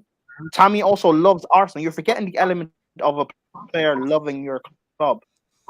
He loves Arsenal. And Tony is going to help him push him that extra percent. I'm sorry, but I don't just really see him fit the style of play that Arsenal want to play. That's what I'm saying. But he gives you a different. Yeah, but he gives you. But hold on, Tony. You wanted Ronaldo. Ronaldo doesn't fit your style of play. No. See. There was a reason. See, you what is your style of play? Because I have to answer all these things. See, the reason why I needed Cristiano Ronaldo was number one. Arsenal came out and said we only have £50 million to spend in the January transfer window. And that's not from Arsenal. It's not from Arsenal. It's just rumor talk. So, and you know the history with Arsenal when it comes to January transfer windows. Sometimes we don't even spend at all. So I was like, okay, we have Gabriel Jesus who is injured now.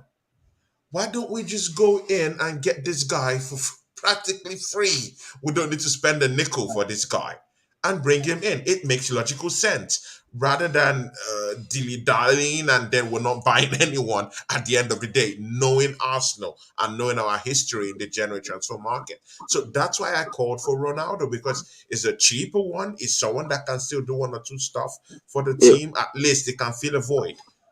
So it won't be cheap on wages, though. You're going to have to give him 400 grand a week.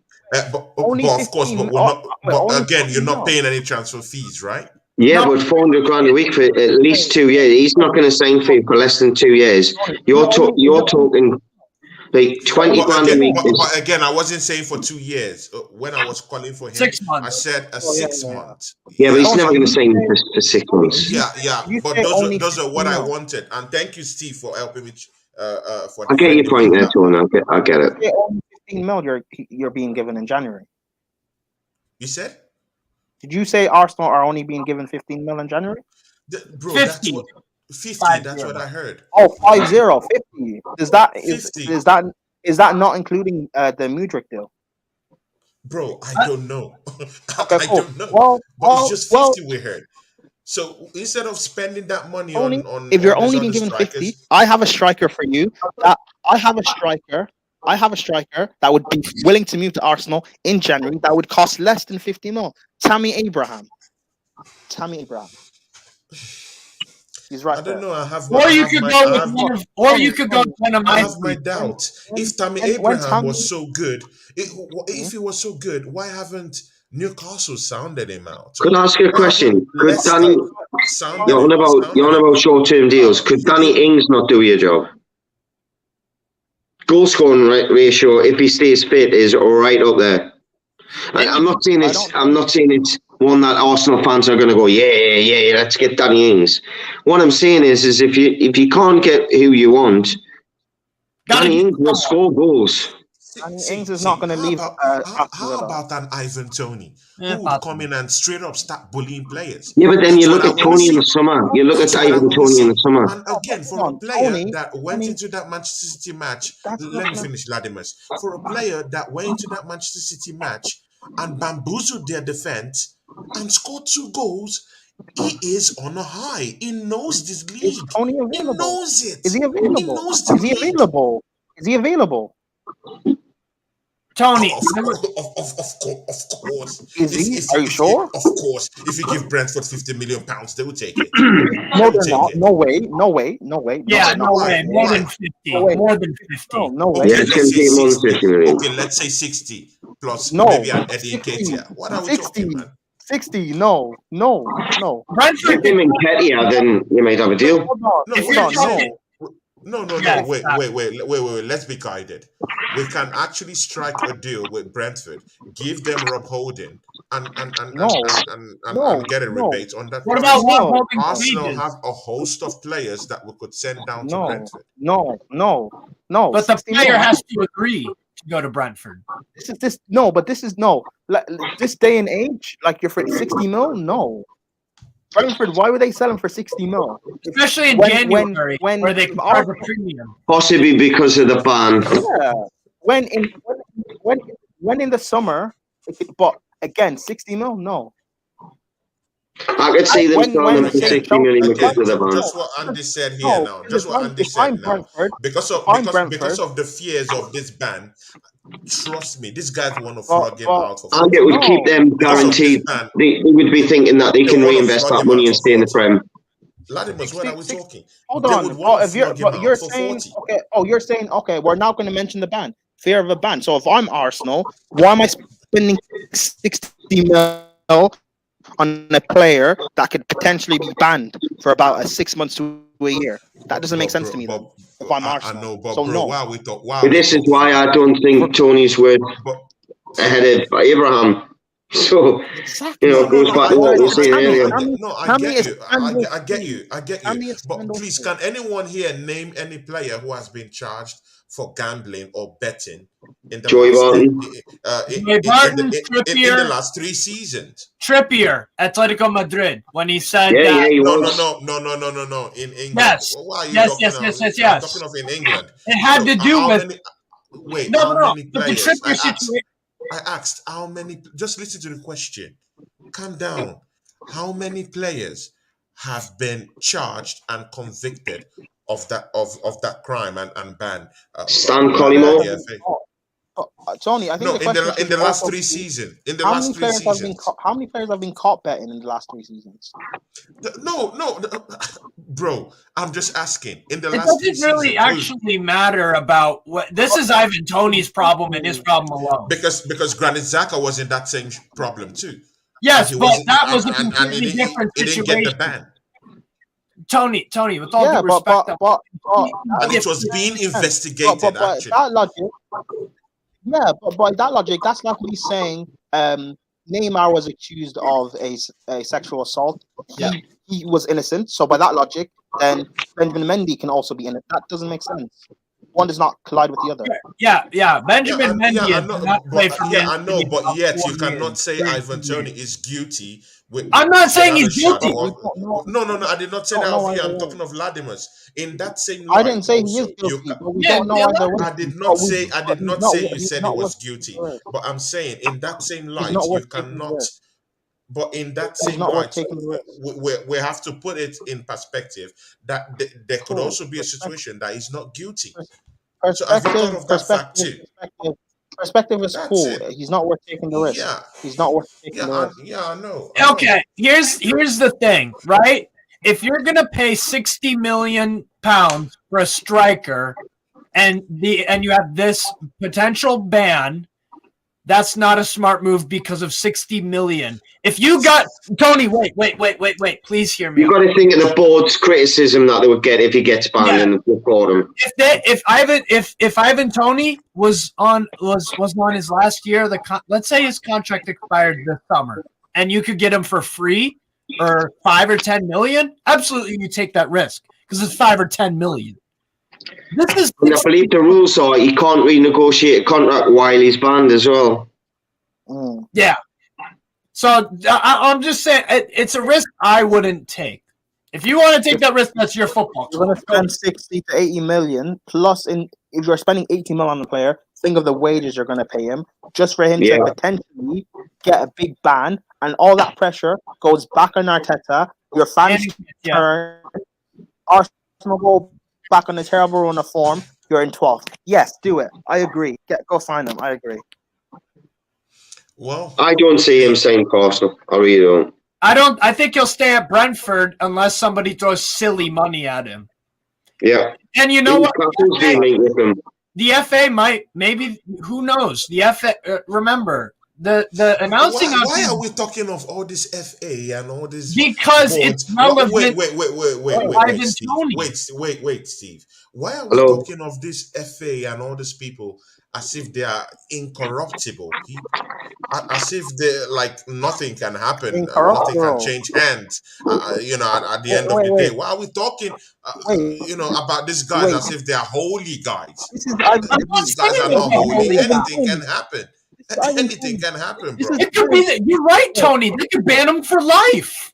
They could ban him for life, and again, it can escape. That's the thing. If we compare it to a snooker player back in the day, Stephen Lee got done for one count, and he didn't get found guilty of actually fixing the game. He got found guilty of not reporting it to the actual authorities, and he got banned for 25 years. And he was one of the best players in the world. So put it into perspective. And the FA will want to make an example of him because it's alleged that... Stamp it out, exactly. Yeah. So, look, Tony, you know what this is? This is a perfect example of how maybe I view risk and reward and you do. I'm not wrong and you're not wrong, and I'm not right and you're not right. It's simply that the risk and reward for me with Ivan Toney given exclusively this FA charge. Exclusively, not as the player. like I said, Tony, I'm on your side with IT. I like him a lot. I get you. I'm a huge fan. I am on your side. I'm on your side. I'd take him at Newcastle, maybe. Right? But the problem is that when if you're gonna spend 50 million on him, and let's say he gets banned for life, that is a problem, isn't it? Yeah, it's a big problem. Which could be, and like Andy just said, that snooker player, he didn't report a match fixing. He was an innocent bystander that should have reported this incident. I know it's a different sport, whatever, but it's something to consider, and it's certainly something that Ivan Toney would be considering, right? And the club and all that. I think, it's true. But again, when the Saka rumors came out, but he got cleared. He got cleared of it. He got cleared. But in the news, people were saying, "Oh, he's gonna be banned for this one. He's really gonna be banned for this one." And again, they were doing all these investigations and all this stuff, and it came out unscathed. So, wasn't that a yellow card thing? Where he wouldn't it not have come out if there wasn't evidence? Because he would have been able to sue the paper if there wasn't evidence to say that it was legitimate. In nowadays, back in the day, yes, I can understand it, but nowadays, his legal team would have been all over that going, you can't release this to the press. You're going to kill him, his sponsors, deals, blah, blah, lack of earnings, blah, blah, blah. They've obviously got some evidence in order for it to come out. And they did it right before the England squad was released for the World Cup. Exactly. Okay, wait. Does anyone know the evidence that they have against no, because I don't against Ivan Toney? No, Tony, we don't know anything. And you know what? Maybe you're right. Maybe he is innocent. But do you not think it's fishy that he wasn't included in the England squad? Because people can say it's a Southgate, Conor Gallagher. So why not include Toney in the squad? Even if you're not going to play Toney, fair enough. Because Maddison didn't play, Gallagher didn't play, Ben White didn't play, Trent didn't play, but you included them as well. So why not include Toney? Do you not think that's fishy? No. FA. But again, of course, you would not like to take a player that's embroiled with this gambling stuff and that's already been charged by the FA. No, see, it's true because it might affect his mentality while playing. So I can't understand that. What mentality? Why would you then play Sterling after his house has just been robbed? Hold on. If Toney was called up, he would not have played any minutes anyway. So there would have been no mentality. You don't. Unless they went to penalties or something, yeah. But you don't know. You don't know that. You don't know because we're not God. You don't. The reason why I know is because Maddison didn't play, Gallagher didn't play, Ben White didn't play, Trent didn't play. Prime is taking an educated guess that based off of Southgate, he probably wouldn't have played Ivan Toney. You are correct, Tony. You are correct. Yeah. We don't know the future or what could have happened, blah, blah, blah. But we're just making a guess. Do you think Ivan Toney would have played a lot at the World Cup? Unless I went but I do think that in games like the USA game that the strike force was bereft of ideas, I do think that of course Southgate would have thrown in the kitchen sink at that game and at least put on an Ivan Toney to get a goal. But that's also the same guy that subbed off Saka when he's having. And I find it suspicious that he was in his last squad before the World Cup and then didn't make his squad after. Very suspicious. You mentioned the US. Did Callum Wilson come on against America? Yeah. Callum Wilson, yeah? Yeah. Mm-hmm. Oh, I don't think Toney would have been given Callum Wilson minutes this World Cup. I'll be real. He's not playing. I don't think Callum Wilson would have made the World Cup had it not been for all this going on. For all this going on. So, of course, see, if we keep talking about it, we'll just be going in circles. So, yeah, it is what it is. I totally agree with that. It's time to close the show, man. Guys, but Steve, you wanted to say something quickly. Yeah, the other... I have to close. The time is off. That's all right. It's probably like fucking 4 a.m. Anyways, just another quick point I'd like to make about IT. Yeah, the other point I'd like to make about Ivan Toney is that he's been most successful at Brentford in a two-striker form. 3-5-2. 3-5-2 with Mbuemo off of him. Arsenal don't play with two up top necessarily, so maybe that's the other reason why you could make an argument Abraham you could play him as a lone striker and have winger support. Like, honestly, because Ivan Toney, he'll flick on headers for Mbuemo. Mbuemo scores goals. Jesus could play that role brilliantly as well, could he? But Arteta play the two up top? Exactly. I think he's an aggressive coach. I love Arteta. I think he's fantastic. I'm not a fan, but I'm a fan of what he's doing this year. And if he wins the Premier League, I have to eat my fucking words. Steve, you're correct, man. You see, he operates more, or he operates effectively with a two-man striker. Yeah, and Mbuemo. And Mbuemo and him are brilliant. People. That's the way he plays. I clearly understand that.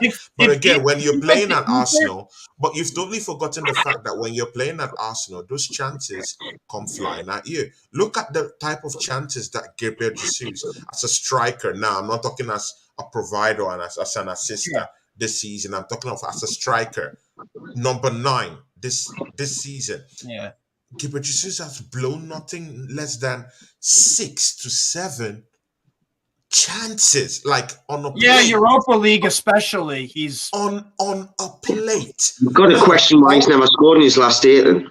Good and okay, but again, I won't take a swipe at him because it's helping out in other areas rather than scoring. Is helping out in good, because I'm that kind of guy that equates goal scored with assist. If you're not scoring goals, you better be assisting. If you're not assisting and you're not scoring goals, get off the club. That's me. Yes. So you're in my good books if you're either giving those assists or if you're scoring goals. But again, if an Ivan Toney gets those chances that Gabriel Jesus is getting, and Arsenal is not playing in a two-man strike force, then what happens even if Ivan Toney isn't going to play in a two-man strike force at Arsenal? But guess what? Those chances will always come when it's Arsenal, innit? Do you see where I'm going to? No, I get your point, because I think the Mbembo role that Steve's just said is very what like Jesus does. Yeah. He's never really a focal point. He's always the old school 4-4-1-1. Yeah, and that's what England could have maybe done with Callum Wilson and Harry Kane. Harry Kane dropped. Yeah, that's what they should have done against France. Yes, they should have. If you're not going to take Kane off, then you've got to drop him deeper because he's there anyways. You need to push that France defense back. Yeah, and they didn't do it. I mean, look at Morocco. I still think Morocco today got in behind France better than we did. We might have outplayed France, but we didn't get in behind them like what they did. It was only for a couple of bits of lack of quality for Morocco when the kid patted on his left foot and he didn't hit it, the substitute number 9. If that's Foden on his left foot or Rashford or anything, he get a chance in the score there. Yeah, exactly. Or at least work the goalkeeper. Morocco as a system and as a team and as individuals caused France more worry than we did. And they look more likely of scoring. I didn't watch the England-France game, by the way, but to me, Morocco look on the break. They looked like we were fantastic in the second half of stopping France from having the ball, but we weren't punishing them. That was the problem. Yeah. And see, Steve, when you're talking about all these formations in regards to what you were talking about, Ivan Toney, you see, when you have so much quality in your team, quality that I'm talking about is someone like Saka, what he offers to the team, what Gabriel Martinelli offers to the team, what an Odegaard would create in the team, and Thomas Partey. What these guys will all do is that they create chances that second striker you're trying to feed off, they actually cut it. You're just like a middleman. They have that chance of nullifying you and creating those chances for you. So it's just meant for you to just poach in those goals and score. So that's why you can have a Gabriel Martinelli who could cut in, from the left and have Saka cut in from the right and create those chances that a second striker in which Ivan Toney feeds off can actually benefit from. So. And the system you play also, you could, if let's say Odegaard gets a yellow card suspension and Jesus comes back, and if you got an Ivan Toney, you could do 4-2-3-1, play 4-2-3-1 exactly behind behind Ivan Toney if you got him in the bands cleared. Yada yada. So effectively, what we've done is we've went into detail why Toney works, but we've not really went into detail why Tammy Abraham would work. So that says something, really, for Ivan Toney. Yeah, that's true. Anyway, to be fair, as much as I was taking off Abraham earlier, you know, we're thinking about the game and what Ivan Toney could do. We've went into more detail of what Ivan Toney can do than what we have Tammy Abraham. So maybe there's an argument there. Maybe the ban things read into my mind too much. No, but it's all, Andy. It's just all about perspective. You have to be ahead of the. What's up, Prime? You have to be when you're a sporting club of this magnitude. If you're a business, you need to have some foresight and have risk and reward evaluation. Like I said, if Ivan Toney was linked with the move for Arsenal for 10 million and there was the ban, even if he gets banned for life, it's only 10 million wasted. If it's 60, but all that money, I see where you're coming from. If it's 60 million, bro, 70, imagine, Tony, imagine if you bought Ivan Toney and he got banned for even 3 years or 2 years. It would be like in the best years because he's 26. He's going to be 29, nearly 30, and he's going to take 6 months to get back to what he was unless he's training with the club. But again, what if he comes to Arsenal? Someone knows someone in the FA, but come on, bro. Yeah. We're totally ignoring this area of this conversation. I am an Andrew Tate fan of accessible corruption, right? Bro, I'm all for it. I agree. Court of law that's like justice. Come on, bro. Facts, These guys don't have any justice.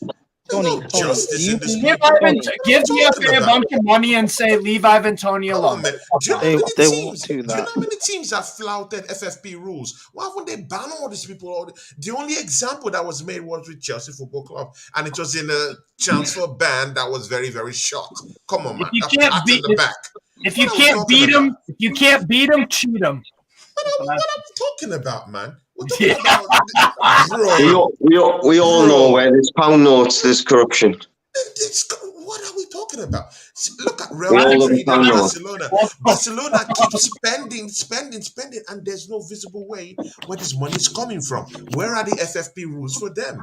Who has given them FFP rules? Where? Tony. Bro, Tony, there's no corruption in these places. Tony. When it comes to FFP, you know how FFP works? It works over a duration of 3 years. Barcelona will be eventually stopped and dealt going about how they're going.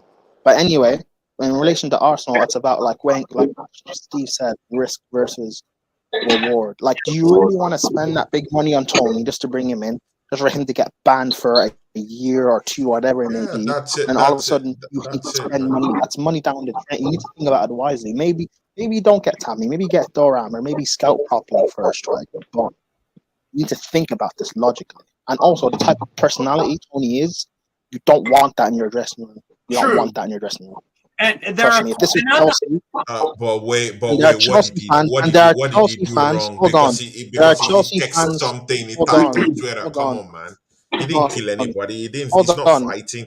He doesn't have bad work ethics when training or something. By saying things like fuck Brighton twice on Twitter, not on Twitter, on video, recorded on video. I don't want that because he's been linked with my club.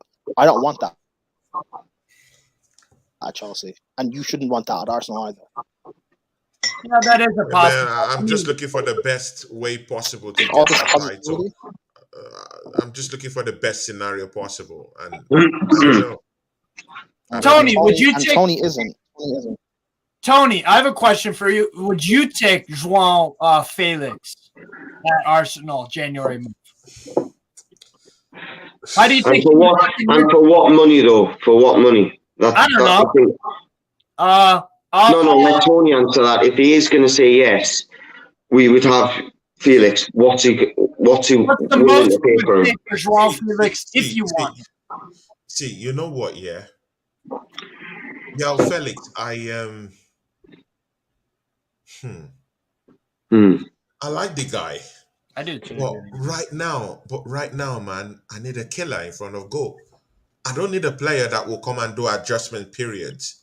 I need a player that will come that already knows how to play in the English league. Yep. Maybe not through experience, but at least with the way the person is playing, at least the person has a kind of like an experience, a good experience of how to play in a tough league or something like that. Come in and play. Tammy Abraham. Yeah. Assuming would be ideal, but I mean, want to look at Tammy Abraham first. I want to look at other targets first. Yeah, like we'll go Joao Felix. So what were you saying? Sorry, Tony. So personally, I would not like a Joao Felix because I think he would still need to adapt to the English league. Personally, that's what I think. Also, you need to that's why I was going for Ivan Toney because he knows what's up already. Joao Felix, both Felix and Tony are out of Arsenal's price range, so try again. If 50 million's right, yes, yeah, you're right. If 50 million's right. Well, I will go for Cunha. Cunha, yeah, Cunha is a great guy. I think there's like 25 million move from 24, 25 million. He will come even 20 million, man. Good move. I would do that. He's good. He's Brazilian. He has tricks up his sleeves. 23. Also. What? He can play. He's good. I'll take him. Oh my god! What's up, Prem? His selling point cannot be his Brazilian. He's got tricks up his sleeve. No, I know. But he's a rugged player. I like him. He's physical, quick. Yeah, it's just okay. I'm not having him too big, but I think he's okay. Arsenal have been linked to him. There's this other guy too that's played for Man City. Huh? What's up, Prem? No. He wants you to antagonize me, but you've also forgotten that Steve McCullough is my guy too. No, I don't want you. I don't want him to we have a show together. It's my henchman too. You know, cool. It doesn't have to go against me that much. So it's all banter. It's all banter. I know it's all banter. That's not even what I said. No, I know it's just banter. I know it's banter. But see, you know what? I also still think that we can go for a Ferran Torres. We were linked with him yesterday. A Ferran Torres makes complete sense because Barcelona want to ship him out. You want a goal scorer, don't you? You just said you wanted a goal scorer, a striker. To be fair, Ferran Torres, if it was good enough for Man City to bring him in, I think Ferran Torres. Spain have just been criticised for going out of the World Cup and not having an out-and-out striker. But Andy. He scored 2 goals. Andy, to be fair, his record for Man City isn't as terrible as you think. He was a good player. I get that. Ferran Torres is a very good player. I don't see him fixing Arsenal's puzzle at the moment. I don't. He's a striker. Why? No. He's not a striker. He's a false nine. No, he's false nine. False nine. On false nine, I don't care. Just bring him. Yeah. That's worth a shot for me. Why? Does he see how you play? Yeah, I think he was suit. And again, it's Spanish. I think he would gel well with what. I think he would gel well with what Arteta wants to bring to the table. It's just moved to Barcelona, wasn't he? 18 months ago. It's only been 18 months since he went to Barcelona. He came into Barcelona exactly 12 months ago.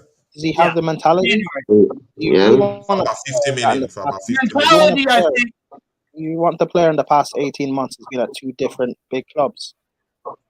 It doesn't matter. It doesn't matter. If a Joao Felix has been linked to my football club and he hasn't even scored even up to 8 goals this season. Come on, man. So why wouldn't I want the Ferran Torres? Has Ferran Torres scored 8 goals this season? No, but please check Ferran Torres. 43 appearances for Manchester City, 16 goals, and then I'll go to Barca, 44 appearances. Decent. And a lot of those were. How many goals has he scored this season? Sorry, what? This season. How many goals has he scored this season? Can you check? This season for Barca, 13. Not so much. 18 played, 5 goals for Barca. How many? 18 goals, 18 games played for Barcelona, 5 goals. So he has less goals. So he has less goals than Felix that you're criticizing. Yeah, but again, he hasn't played the whole games, innit? Yes. Felix playing 4 games? No. Both are true. Both are true. Both are not settled. I think Ferran Torres would be decent. And Felix is playing in a deeper position, probably. So I don't think you want a player of that mentality for Torres. Yeah, maybe not. I don't know. I think, but to be honest, Torres is not better than Tammy. What we also have to look at too, though, Prime, to be fair, is Ferran Torres an upgrade on Nketiah? I know it's a low bar, but given Jesus' injury, exactly, no, that's a good point. That is a good point. I think Nketiah's a better finisher than him. But you need a body. You need a bot. You need a I think Andy's internet fucked off. No, but the thing is, or Prime, what do you think? Would you? I mean, if it was he's not better than Tammy, so no. No, than Nketiah. Who cares about it? He probably is better than Nketiah, I guess, but like, why spend money on a player? For a hypothetical, I would go Tammy Abraham over what's his face, Ferran Torres. Yeah, but I'm just saying in a hypothetical, if Arsenal would get more criticized if they didn't bring in any striker versus Ferran Torres. Exactly, man. Or even why go for Torres? You know what I heard? They want to give him out for a cut price deal. That's what I heard. Yes, but if they're willing to get rid of him, 30 25, they will take it. But if he's going for 30 mil, Tammy's superior for 40 mil. Big ups, Andrew Bell. Big ups, Andrew Bell. Let me look up how much he would go. Transfer marked.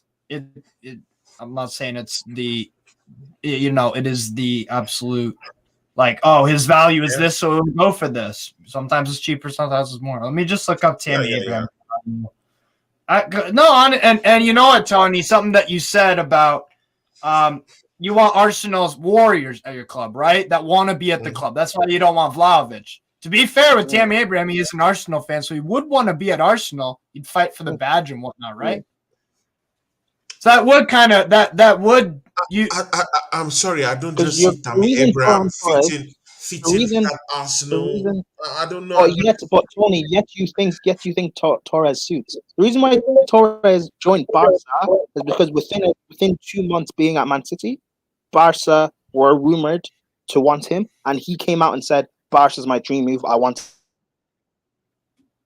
to leave," and that's why Pep dropped him from the squad completely, and he left in January. Do you want a player that has a few good months and then he gets linked to say Atletico Madrid or whoever and says he wants to leave? Do you want that? I believe in second chances. I don't believe that people should be demonized for their actions in just why are you using big words like demonized? Never said demonized, but you need a player that actually suits what you're doing.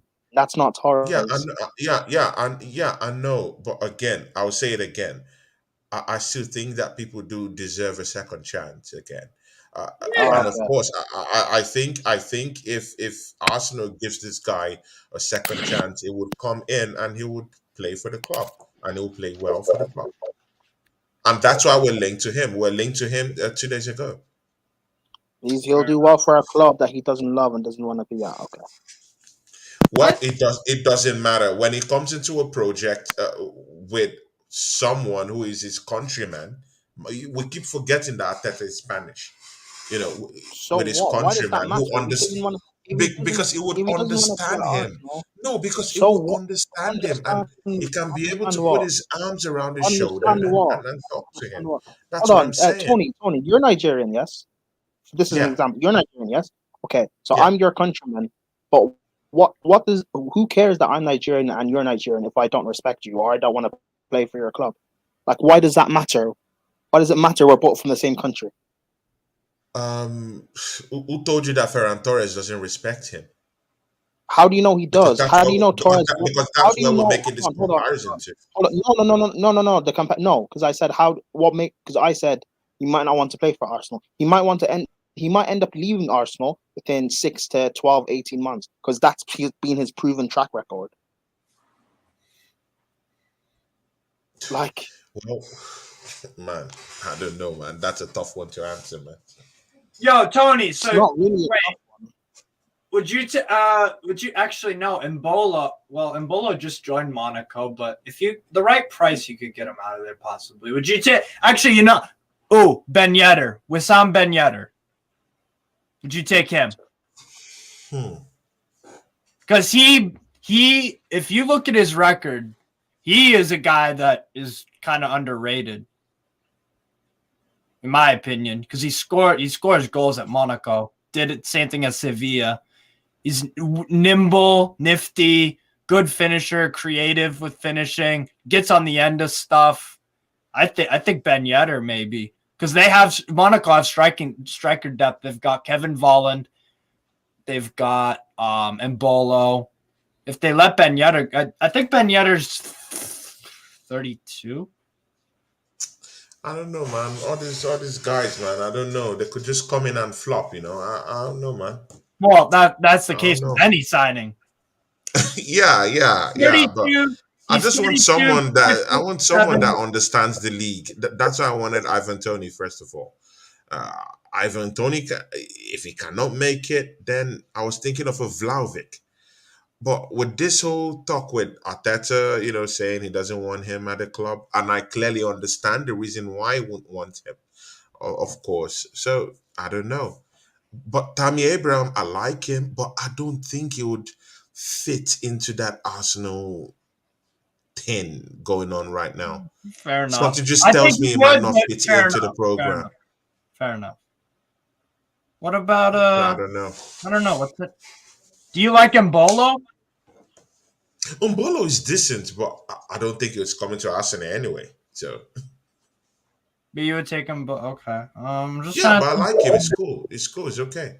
You don't know Tere Mofi, the Nigerian or Prime. You follow European football. Have you heard of Tere Mofi? Lorient striker, 23. He's Nigerian. Yeah, he was in our. I think he scored a hat trick against Sao Tome and Principe in that 10-0 win. I'm not saying that's why I would buy him. But that's a highlight, right? Like, you know what's funny? You know what's funny? Because this conversation we're having is about winning the title, he's definitely not someone you should get. If it was just Arsenal getting top 4, I'd be like, take the risk. Maybe it's worth it. But if you're saying title, which I don't believe you guys are anyway, again, just get someone that's proven in this league. Go get Tammy. I keep saying. Yeah, no, Tammy might be cool, but I'm just I don't know. By the way, Terem just tells me he might not just cut it. The second time. Tony, all the other strikers you're mentioning, all the.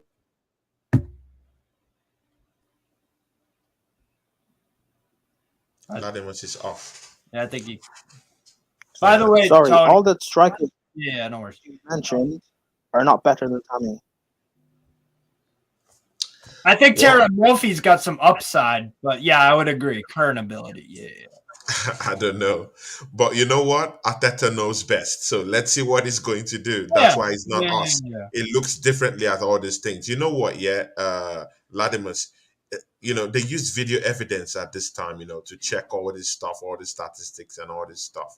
So I don't know, man. What we're thinking might be clearly different from what they're thinking, you know. So I don't know. But let's see what's possible, man. But the thing there is that if we were in a transfer window that there aren't a lot of strikers or options out there, that'll be a problem. But right now we're open with a wealth of options. Right now we can decide to go AWOL and go get Felix. We could decide to say, okay, you know what? Fuck all this stuff. Fuck all these rumors and go get a Vlahovic. We could say, okay, you know what? FA, fuck what you guys are thinking. And just go bring an Alvin Tony. All these variables, these things. You name 3 forwards Arsenal won't get. You name 3 forwards Arsenal will not get. Good and okay. But you know what, out of all these people we've talked about, do you know the one player that hasn't been linked to Arsenal yet? It's Tammy Abraham. It hasn't even come out. Nothing. They've not said anything. True. So it's not alien for me to say that we're not looking at Tammy Abraham. And yet he's the best. Yeah, but you're linked with the Vlahovic and Felix stuff are not going to happen either. So you're being linked with players you're not going to get. So we don't know yet. See, man. What about Eric Maxim Choupo-Moting? Did you take him? Oh my god, bro! I'm going for a goddamn title, man. I mean, to be fair, Eric Maxim Choupo-Moting is too. It's a title chase. He's not better than Tammy. He's not better than Tammy. He's not better than Tammy. Going for a title chase, man. Yeah, no, not better than no. No, I agree with you. Not better than Tammy, but to be fair. No one's see, only man. mentioned two forwards. I need any striker coming in to be better than Nketiah than what we have right now. Again, you've only mentioned two forwards that are better than Tammy, Vlahovic and Felix. Okay, what about Cunha? What about Cunha? Do you consider Ben Yedder? Do you consider Wissam Ben Yedder better than Tammy? Prime? No, for me, no. Maybe he's not. Arsenal are not going to sign him either. He's 5'7". Monaco, right? That's the problem. Arsenal is not going for him. I'm talking of realistic Monaco, targets. right? I know you're not linked with Terra Mofi. I'm just trying to be creative. Realistic. I haven't even heard of him. And that's funny as fuck because honestly, bro, I'm telling you, I'd love to be a scout or whatever. See, look at the people that have been linked to the club. I could build a bad boy. Latimus and Steve. Yeah. See, it's Vlahovic 1, Yao Felix 2, Cunha 3, Ferran Torres just recently 4. And which other person? And Ivan Toney, which was earlier, but not now and again. So these are the only ones that have been mentioned by anything concerning the football club. What about Mudryk? I forgot. And a Memphis Depay. Also was also out in the of those running. 6 players, out of those 6 players that have been linked, Tony and Felix will not go to Arsenal. Depay is not better than Tammy. Who else did you say? Tammy. Who are the? I'll prefer a Depay than a Tammy. Ooh, I'm a fan of Depay, but yeah, I'll prefer a Depay than a Tammy. Okay, good. You're not winning the title then. That's great. Well, if you can come in and give me the type of energy, it put in that Barcelona first half last season. Man, I'm gonna be okay with it. What the first half last season? Quick 12 goals, quick ones, just like he did last season. Quick 12 goals when he came in. I'm talking of Depay for Barcelona when he came in. It was just banging in goals. Yeah. Time after time. I like the pie on a free. It's better than nothing. That's the other. Pie on a free. Come on. That is better than any Eddie and Nketiah being your. Oh my god! I completely agree. I'll take a Depay.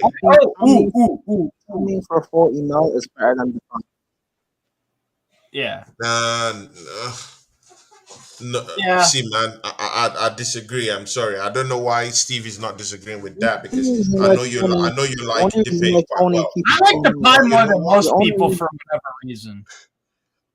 But that's because I disagree. I rate Depay. I'm sorry. For country, he scored nothing less than 42, 43 goals, right? That's a decent international record by all means possible, man. Yeah, that's. So I really do rate him. Considering Olivier Giroud has the record for France at 57. Yeah, 50 something, right? And Memphis Depay's 14 off of 40 something. That's huge for a Dutch team that doesn't produce that much in terms of strikers. Yeah, they do. What do you mean? At least in the last 10 years. There haven't been this big prolific striker from the Netherlands in it. So if Depay can come in with that type of goal margin, 40 something internationally, that's huge. That's big. And again, seeing him go down to Lyon now. See, his progression did not just start from Barcelona at the start of the season. Lyon.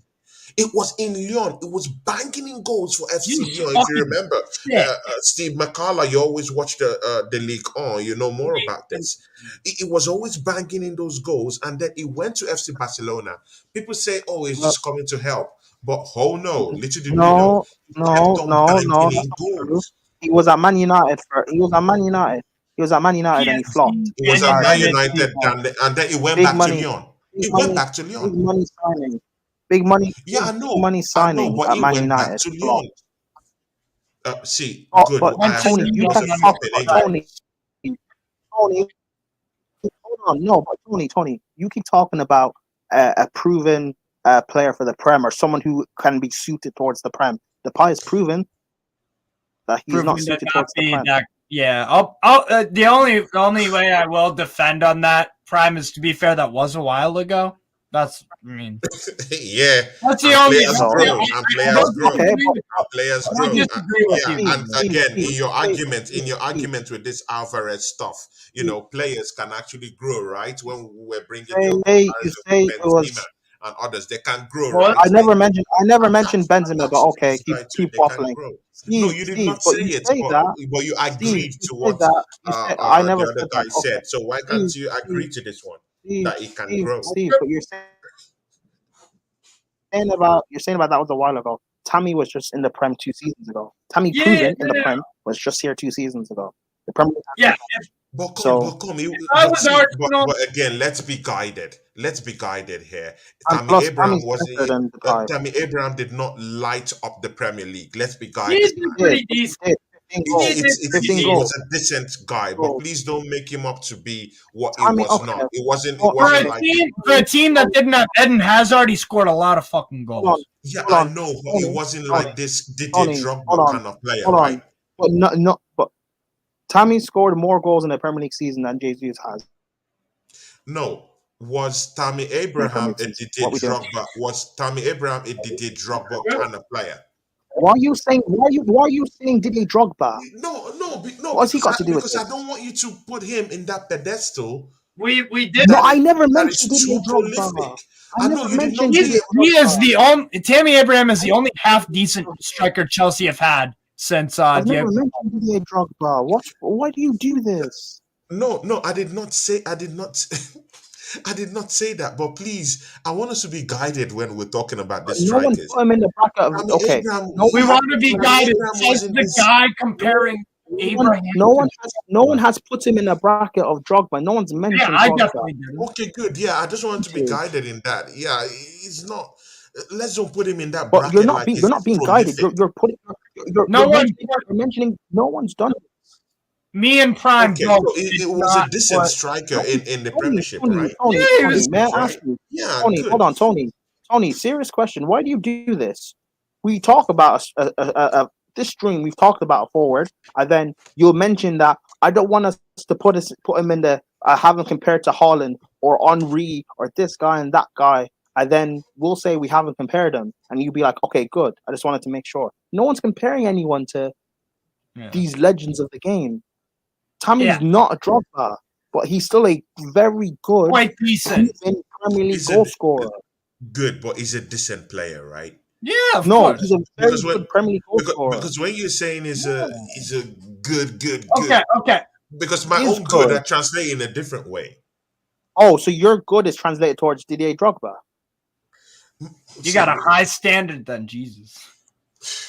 Okay, Tony, I have a proposition for you. See, if you're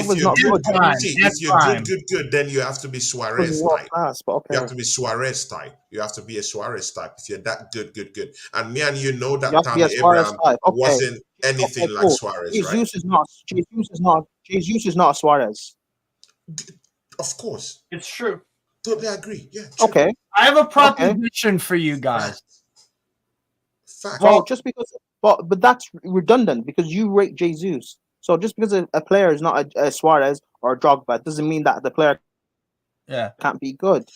The reason why I rate Jesus is because there's other things he does for the team. So even if he's not performing, he's out there. I'll be right back. And Tammy also does other things for the team as well.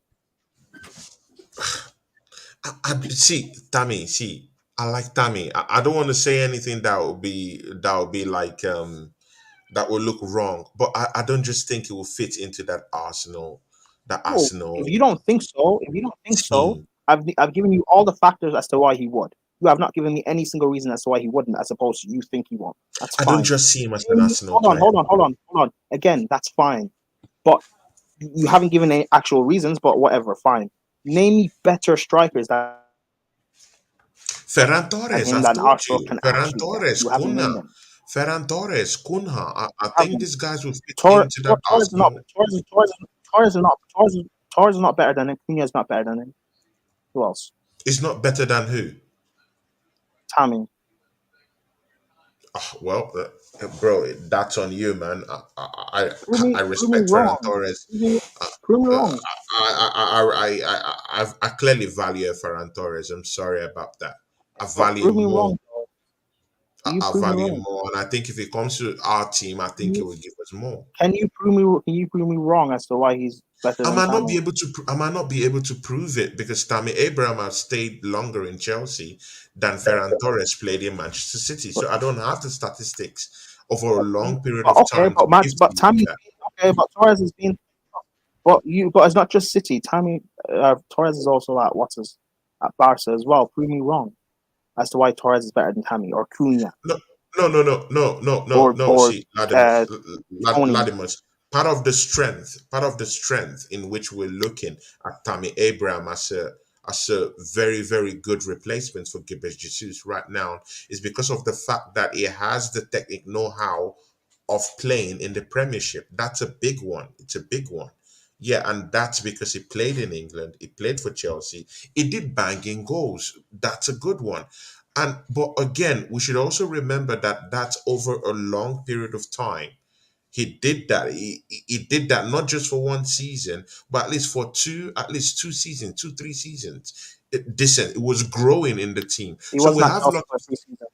He wasn't at Chelsea for I three think seasons. two. I think two. Right. Good. So It wasn't. No, it was barely his first season. He banged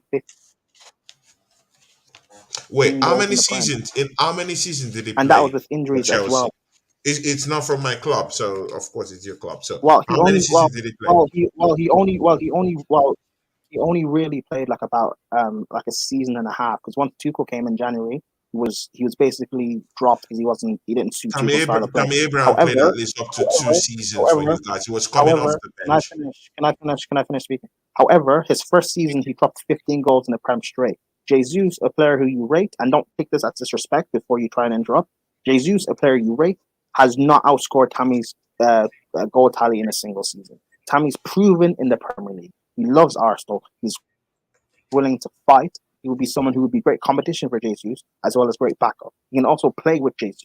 He's proven in Europe in the Champions League. He's won 2 European You know what? trophies. Yeah, He's led if his this team. guy's He's been led his team. proven the Hold on. way Led, you're talking about, hold on. other big Can I clubs will be finish? up for him. Can I finish? Tony, let me finish. He's proven it in Europe. He's led his team to your European trophy. I'm not saying he's world class or anything, but he is a proven Premier League goal scorer, which is I agree.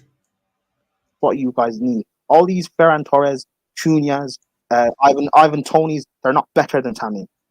Vlahovic and Felix, are they better than him? Sure. But you guys, Arsenal are not forking over 70, 80 million for these guys. So it's redundant. But how did you know? How did you know again? Because you just told because you once said that Arsenal are only we giving only have 50, but of course the board have come out at least. Kroenke. No. Wait. Let me chip in this. The I've made. Kroenkes I'm have trying to make actually the also point. said that they would also spend Okay, big cool. money. So go ahead. Cool. That's a redundant point. One, you said that he's only been given 50 mil, and two, we know what Arsenal are like. Arsenal do not spend big money in January like that on a regular But then basis. okay, So but more than again, there could likely, be a chance. more than But again, likely, more than these I things finish. can change. We don't know because I we're going finish. for a title and it could change. I finish. You're okay. Cool. Arsenal don't spend splash big money like that in January. And three, I'm giving you a proven goal. All the criteria you've listed, a goal scorer that knows the league, can score goals in the league, that loves your club, wants to fight for your club, and can lead you to something. You haven't given me any player that's better than him. Well, I think Ferran Torres is better than him. That for me personally, for me, and I also think that Ivan Toney is better than him. So factually and statistically, they're not better than him. Factually and statistically, they're not good. You can have that one, but in terms of how they play, I do think how they play, they're not better than him either. How they play, they're not better than him either. Well, like I said, it's based on opinions, right? You're saying opinions, but they're not. Based on opinion, I would even take a Memphis Depay than a Tammy Abraham. Okay, well, because I think he can do lots of things. Depay doesn't start for Barcelona, and there's a reason they want to get rid of him. Ferran Torres does not start for Barcelona, and the reason they want to get rid of him. You've got Torres and Depay do not start for Barcelona. They want to get rid of him. You've got Ivan Toney, who, yes, you can say maybe is scoring a lot of goals, but half of those goals he's scoring are penalties, and he's doing it for a lower league team in the Prem. Tammy's done it for a big club in the Premier League, guided his team to success. He's done it for a big club guided his team to success in Europe. What is the big deal? I don't just see him as an Arsenal player. I just don't know. I might be stubborn with this. Okay, I don't just see the way he fits into our plans. Giving you reasons as to why he fits into your plans, but that's fine. Steve, if you guys didn't have Isaac, would you want Tammy? Yeah, I would take Tammy. Yeah. No, I think I would. Absolutely. Like Andy said, does work off the ball, which Eddie Howe requires if you want to play in his side. Aerially, very good, dominant, will score goals in the Premier League like we talked about a lot. Yeah, I would take him for the right again, price. Even the scoring of goals, we don't even know if we can replicate that form again. We can't. Anyway. We do know that because he's proven in the league. 40 mil. No, but again, what if he comes back and he cannot score even those normal goals? I would take Tammy Abraham for 40 mil. I would go upwards of 55 for Tammy. Really? 40. Cool. Jesus Christ. 40 mil. While Roma want to sell, so 35. You can negotiate. Yeah. I would take him. But wait, Steve, yeah. There are players I would take ahead of him, but if you just said to me, haven't you thought about it? If he's such a prolific striker, good, that I've gotten Premier League experience. I didn't use the word prolific. Okay, what did you use?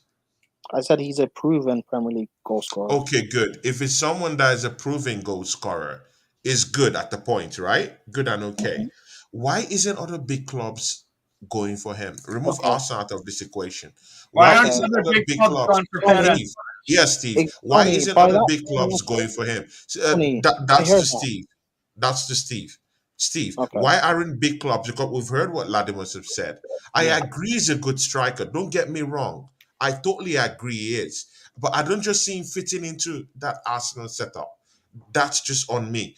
But to you, Steve, why do you think a player that has proven himself in the Premiership, proven himself in Italy, why do you think other big clubs in England that genuinely need strikers right now haven't gotten him? Because they're looking at maybe they're just overlooking him because he's an Englishman in Italy, which is historically kind of an outlier. I mean, you've had successful players in Italy, obviously, Gascoigne, Smalling, those kind of guys. Maybe he's just being overlooked. I don't know, but think about. You don't think there's something wrong? You don't think there's something wrong? No, I don't think he hasn't been great this year. I think Prime would. That's not how it works. Because by that same logic, why is it no one wanted to buy Aaron Ramsdale? Like, what logic are we using? By that same logic, why is it no one looking to buy that Ramsdale one is a different type of ball game, right? No, it's not. Arsenal wanted him, and he was good for Arsenal. Casemiro. Why was Man United the only willing club to pay that money for Casemiro? By that same logic, you want Ferran Torres, you want Depay. No one's looking to buy him. No. Ramsdale was in a club that got relegated. Okay, cool. Whatever. Tammy wasn't in that situation. Okay, Tony. it's still the same thing. Like you're not actually listening to what it's not. It's not. Tony, Tammy did not get into a team that was relegated. Tony, actually listen to what I'm saying. Ramsdale was. Yeah. Tony, actually listen to what I'm saying. You want Depay, Okay. you want what's the other guy, Torres. Why is it none of these big clubs are looking for them either? What are you saying? What are you saying? Depay is getting interest from who? From a Manchester club. From Man United. I'm even hearing that Chelsea are trying to throw themselves into the fray. Don't say I'm that. hearing Chelsea that Newcastle is also into it, and also Arsenal is into running. Also, I do transfer daily, so I get all this news. Chelsea are not looking for Depay. Newcastle are not looking for Depay. Man United are not looking for Depay. Don't do this. Well, those clubs, including Arsenal, were linked with him, but last week and Monday. But last week, well, they weren't. Chelsea weren't. So don't put my club in that. Man United weren't. Well, I'm telling you what was in the news. So were they included Newcastle? So it's still a hot cake. People still want him out there. No, he's not a hot cake. There were some like low reliability journalists linking us with. Okay. So nothing then.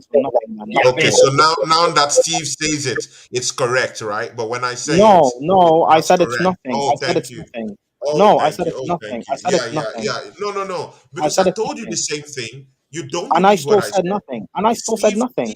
Steve said it now, and well, it's okay. No, hold on. I Tony, said low-tier journalists that aren't reliable. Tony, did you hear what I said? I said it's nothing.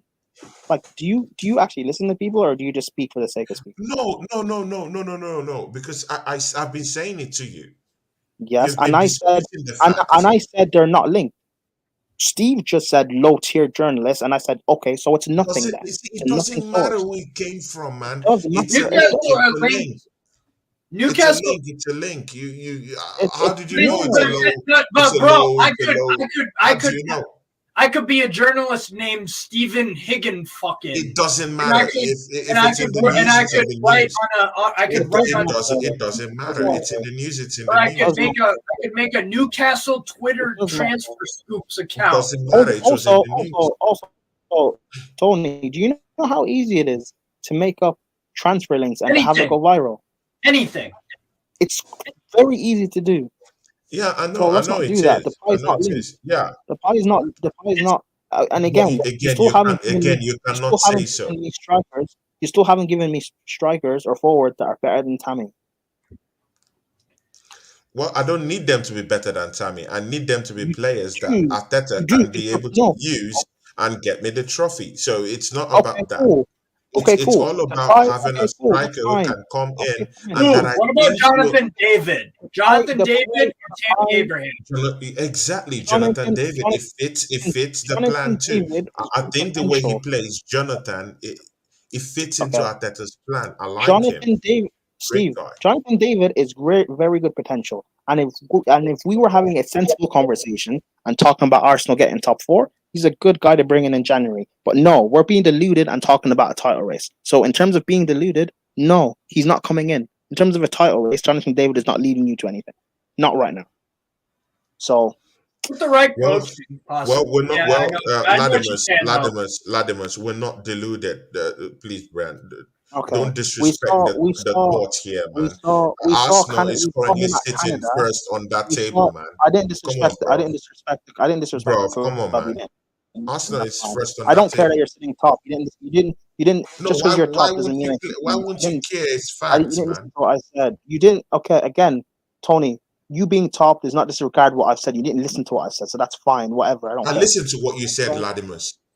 Okay, cool. Okay, cool. It doesn't matter to me. Anyway, Steve, what's his name? David is good potential, but in terms of if we're talking about this title race, he's not someone that's going to come in straight away and just bang. That's a risk. Okay.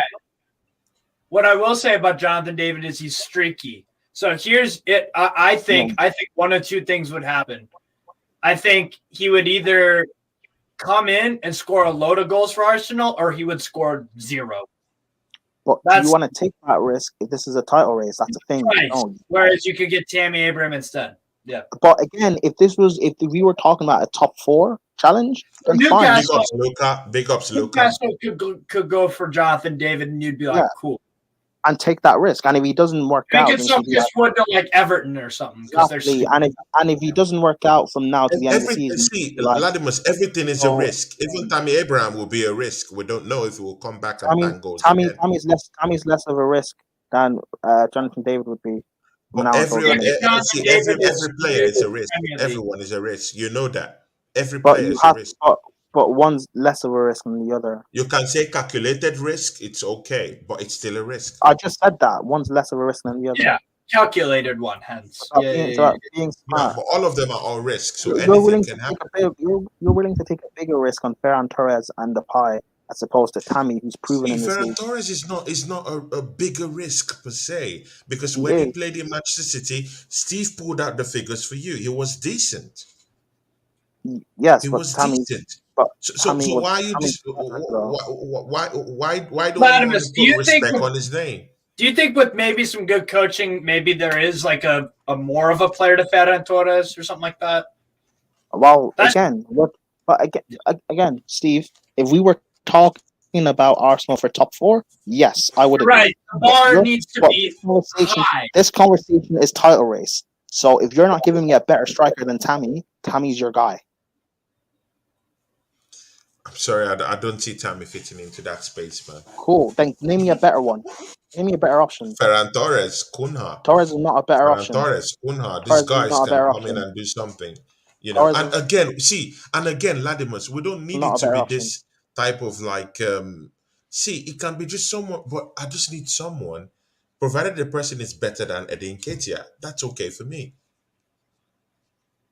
Because Jesus will come back anyway. Standard, so your only standard is being better than Nketiah. Fine, then Tammy. No, good. True. If you say it in that way, good and okay. I accept it. If any striker we're going to bring in the market is going to be better than what we have currently, then that's okay. Why don't I word it in that way? So I'll put the vocabulary in that way. Okay. So if all you want is someone better than I want someone that is better than the striker I have right now. If all you want is someone better than Nketiah, but he's not good enough either. So like that's not a good way of looking at things. Yeah, I know, but again, I have a striker right now that I'm not confident about.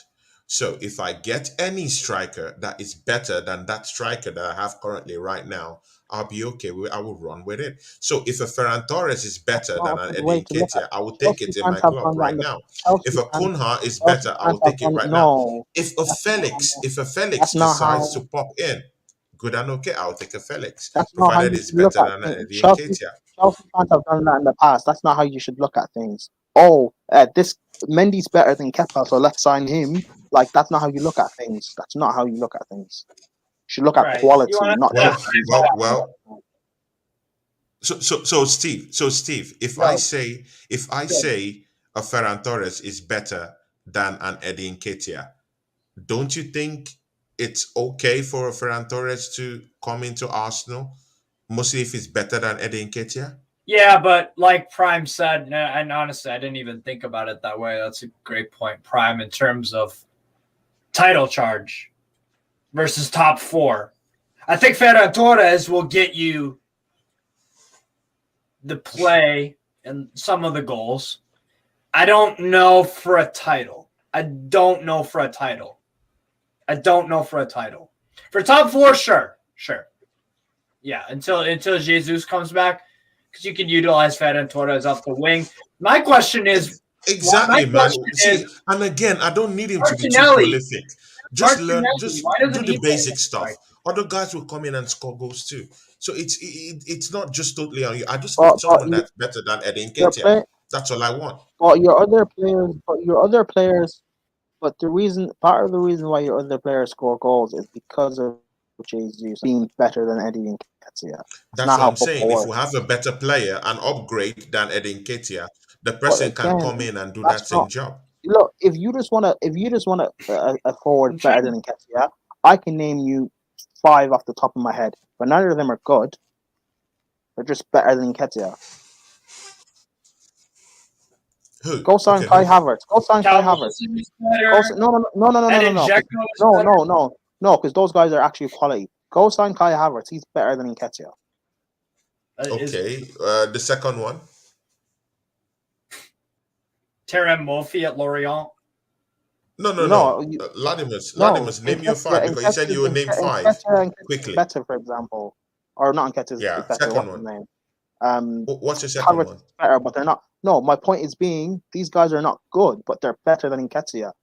But that's Good. the logic you want. What's your second one? Because you said you would name 5 at the top of. Wait. Let him talk at the top of his head. Mope, Dominic Calvert-Lewin. There's Ben Berwick. Better than Nketiah. That's contestable. Lewin. That's contestable. That's contestable. His form is not good. He hasn't been scoring goals. It's not contestable. There's anything that's closer to Eddie Nketiah, I won't like it. Just let me players that are better. All these guys I've mentioned are better than Nketiah, but yet they're not good enough. So that's my point. It's contestable when you talk about Lewin. It's not contestable. It's not contestable. On Mopé, how many goals does Mopé give you in a season? I don't rate Mopé. I don't rate Mopé or Nketiah, but you just said better than Nketiah. We're feeding off scraps with Nketiah, bro. I don't know how.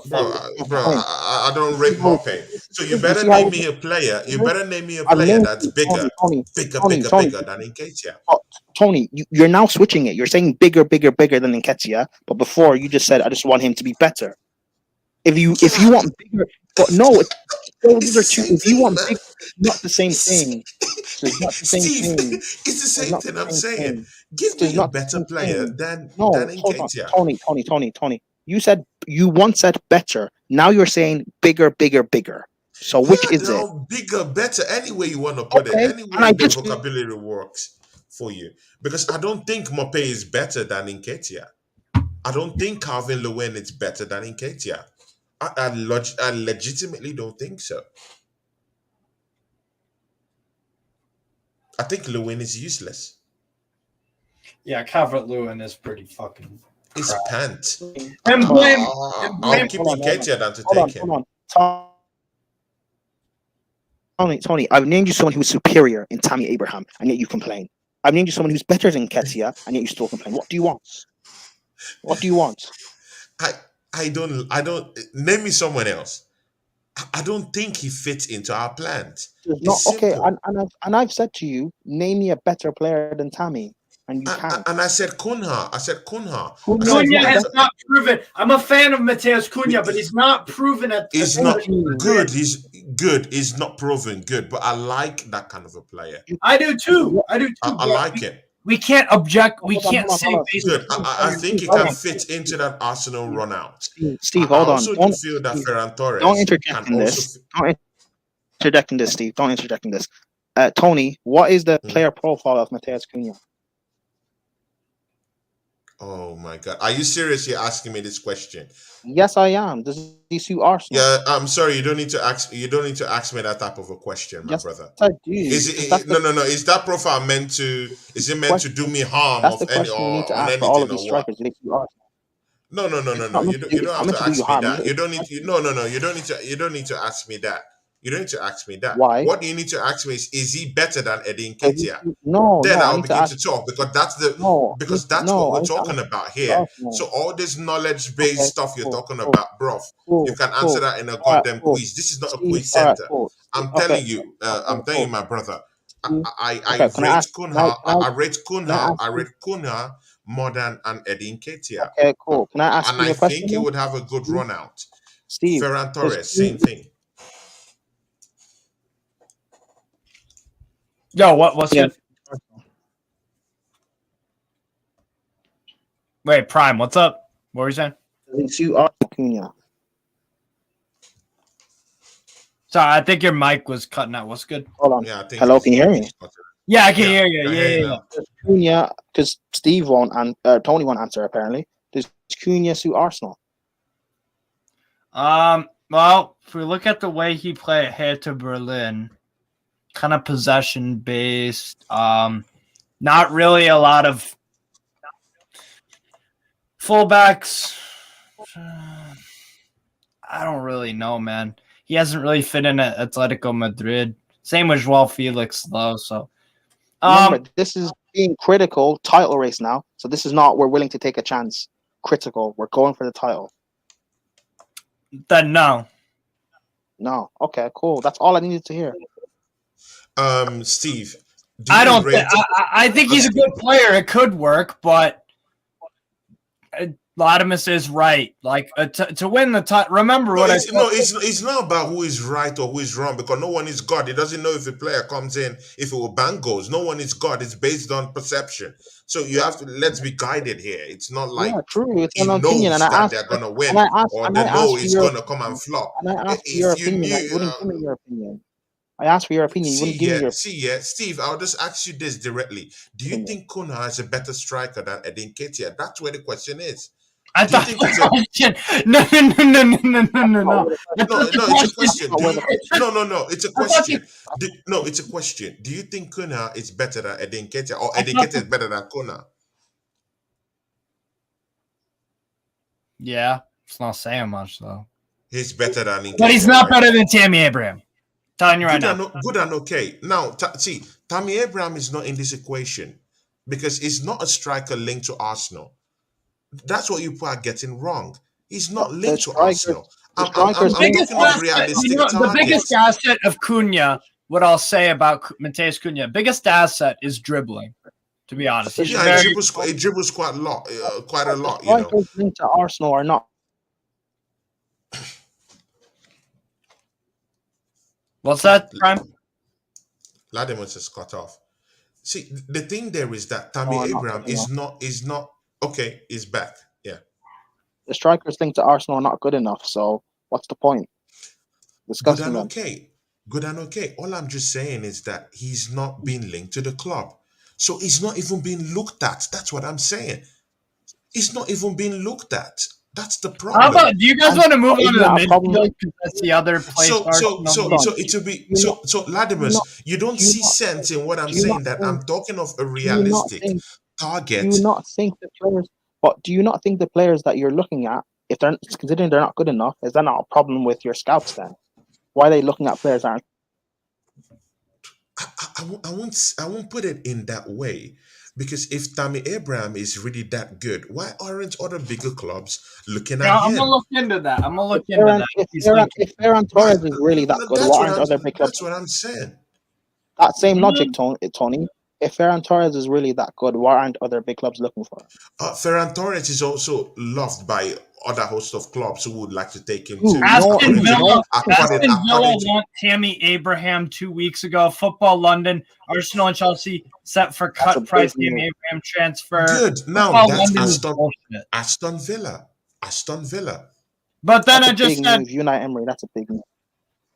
Aston Villa. That was 2 weeks ago, though. Why isn't he being linked with Newcastle? Why isn't he being linked with a return for Chelsea Football Club? At least he can do a better job than the other guy that came back, than Lukaku. He probably wouldn't because we don't even create chances anyway. Tammy wouldn't score goals with us. Yeah, so why wouldn't he? If he's this good, why wouldn't Chelsea want to bring him back? Tony, I've just answered your question and you're repeating it again. No. I'm just saying. No, and I just answered your question. Wait, good. Why would Newcastle bring him? No, listen. No, Newcastle have 2 goals already. Why would Newcastle bring him? Why would Chelsea bring him back on a rerun? Why would a club like Manchester United bring him?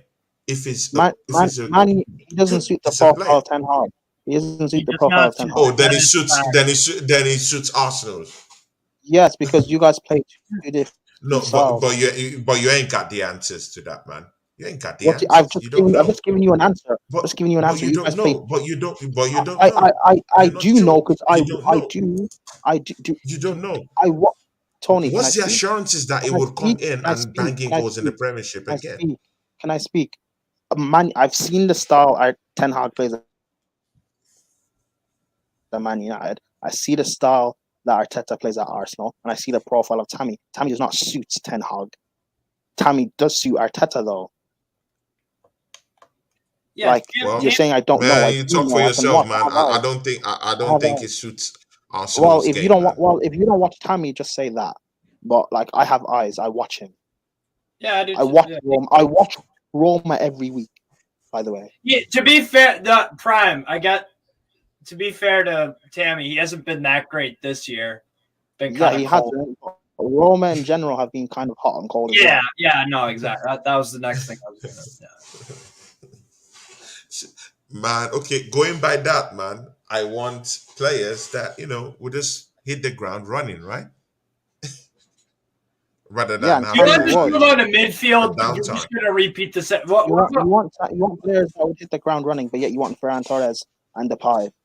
Okay. Yeah, because I think Ferran Torres is a decent player. I really think he's a decent player. No, but we even and is a better player. So wait, you think he's shit, right? But he scored 2 World Cup goals, right? I think he's shit. Ferran Torres. When did I say that? No, I'm just saying, do you think he's shit? It's a question. Do you think he's shit? No, it's not a question. You said you think he's shit, right? I never said I don't respect him. I like Ferran Torres. Yeah, then why would you want him to be at Arsenal? Like, what's the motivation? When he was at Man City, I liked him. But he's not better than Tammy. Then why is he good for Man City and not good for Arsenal? So what's good for the goose is not good for the gander, right? Ladies and gentlemen, Latimer's Prime.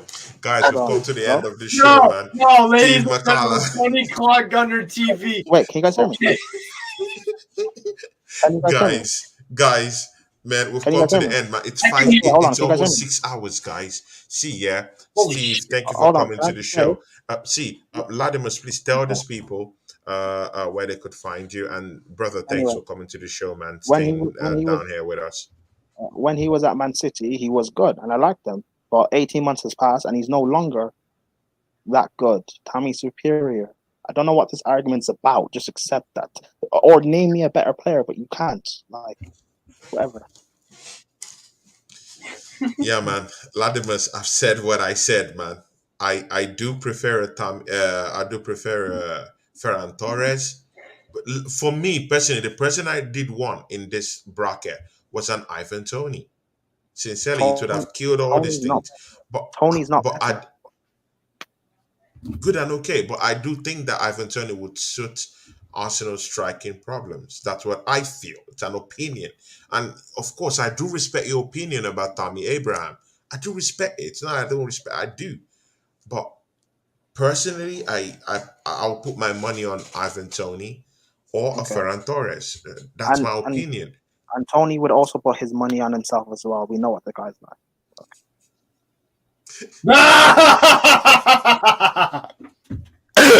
All right, guys. Fucking great.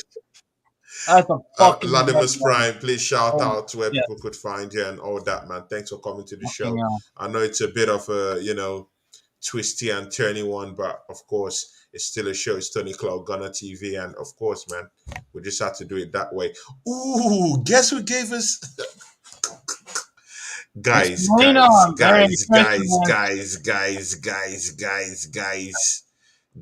she just keeps surprising me, yeah? There you go, man. Fuck yeah. Oh my God, Miss Melina, thank you so much. Thank you so much. Big ups to you. And she says, Merry Christmas, everyone. Merry Christmas, everyone. Merry fucking Christmas. Mitchy boy, big up Steve and Tony. Mitchy boy, we'll have to find time for you on the show too, Mitchy boy. Please, I wanted to have you on the show today, Mitchy boy, because Latimer's Prime, it's supposed Chelsea was here too. It would have been nice to have your opinions, while sitting next to him at the end of the day in the show. But we'll make that happen next time, Mitchy boy. You're always our guy. Miss Melina, she says, big up Steve, Tony, and Prime. Thank you very much, Miss Melina. We love you. You know we love you here. And Merry Xmas. And Miss Melina, I hope you saw the banner that was running for you, you know. Congrats to you, Miss Melina. You know, we love you. I think it was running. Yeah, you can see it again. It's running again. There you go. Miss Melina, big ups to you. Congratulations on your new job. And you know, we pray that more grace. Jesus Christ. We'll pray that more grace. Don't worry about Steve, but we'll pray that more grace comes to you, Miss Melina, on behalf of Tony Club Gunner TV and most of my friends here. We love you. You know, for mostly from what you came back from, and you getting you know, this new stuff. You know, big ups to you and more grace to you. Latimus Prime, please, where can they find you, man, my brother? Thanks for coming to the show, Latimus Prime. I really, really respect that. Thank you. Just on socials. You said? On socials, on Twitter. Yeah, socials everywhere. Yeah, where can they find you, man? Just name where they can find you, just in case.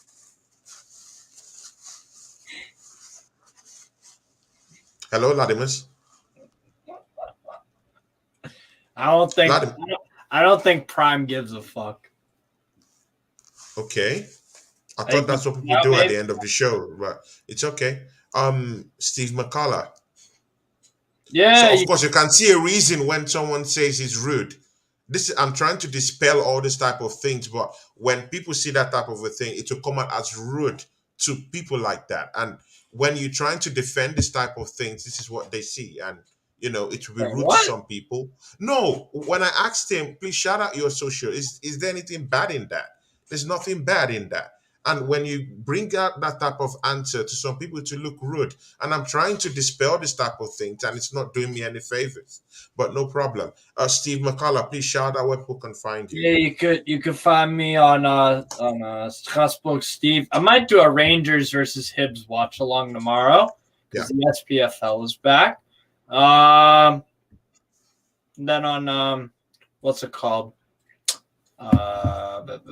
Newcastle Fans TV, and I'll be doing the game on Tuesday, Bournemouth in the Carabao Cup. So yeah. And of course, guys, next week, Steve McCullough, me and him will be back for our show called Gunners and Mag. So it will be back, And guys, man, there's a Christmas gift that Steve McCullough, you know, sent to me. So you know what, on that day, I would reveal what he sent to me on that day. Steve McCullough, my friend, my partner down here. Big ups to you, man. And big ups to you, Latimus Prime. Thanks for coming to the show. Big ups, man. So, I'll talk to you soon, guys. And big ups, Miss Melina. Big ups, Mitchy Boy, Amy Baba, everyone that came to the show today, man. Big ups, everyone, And big ups and thanks. See you soon. Peace. Peace. Fucking allez les bleus.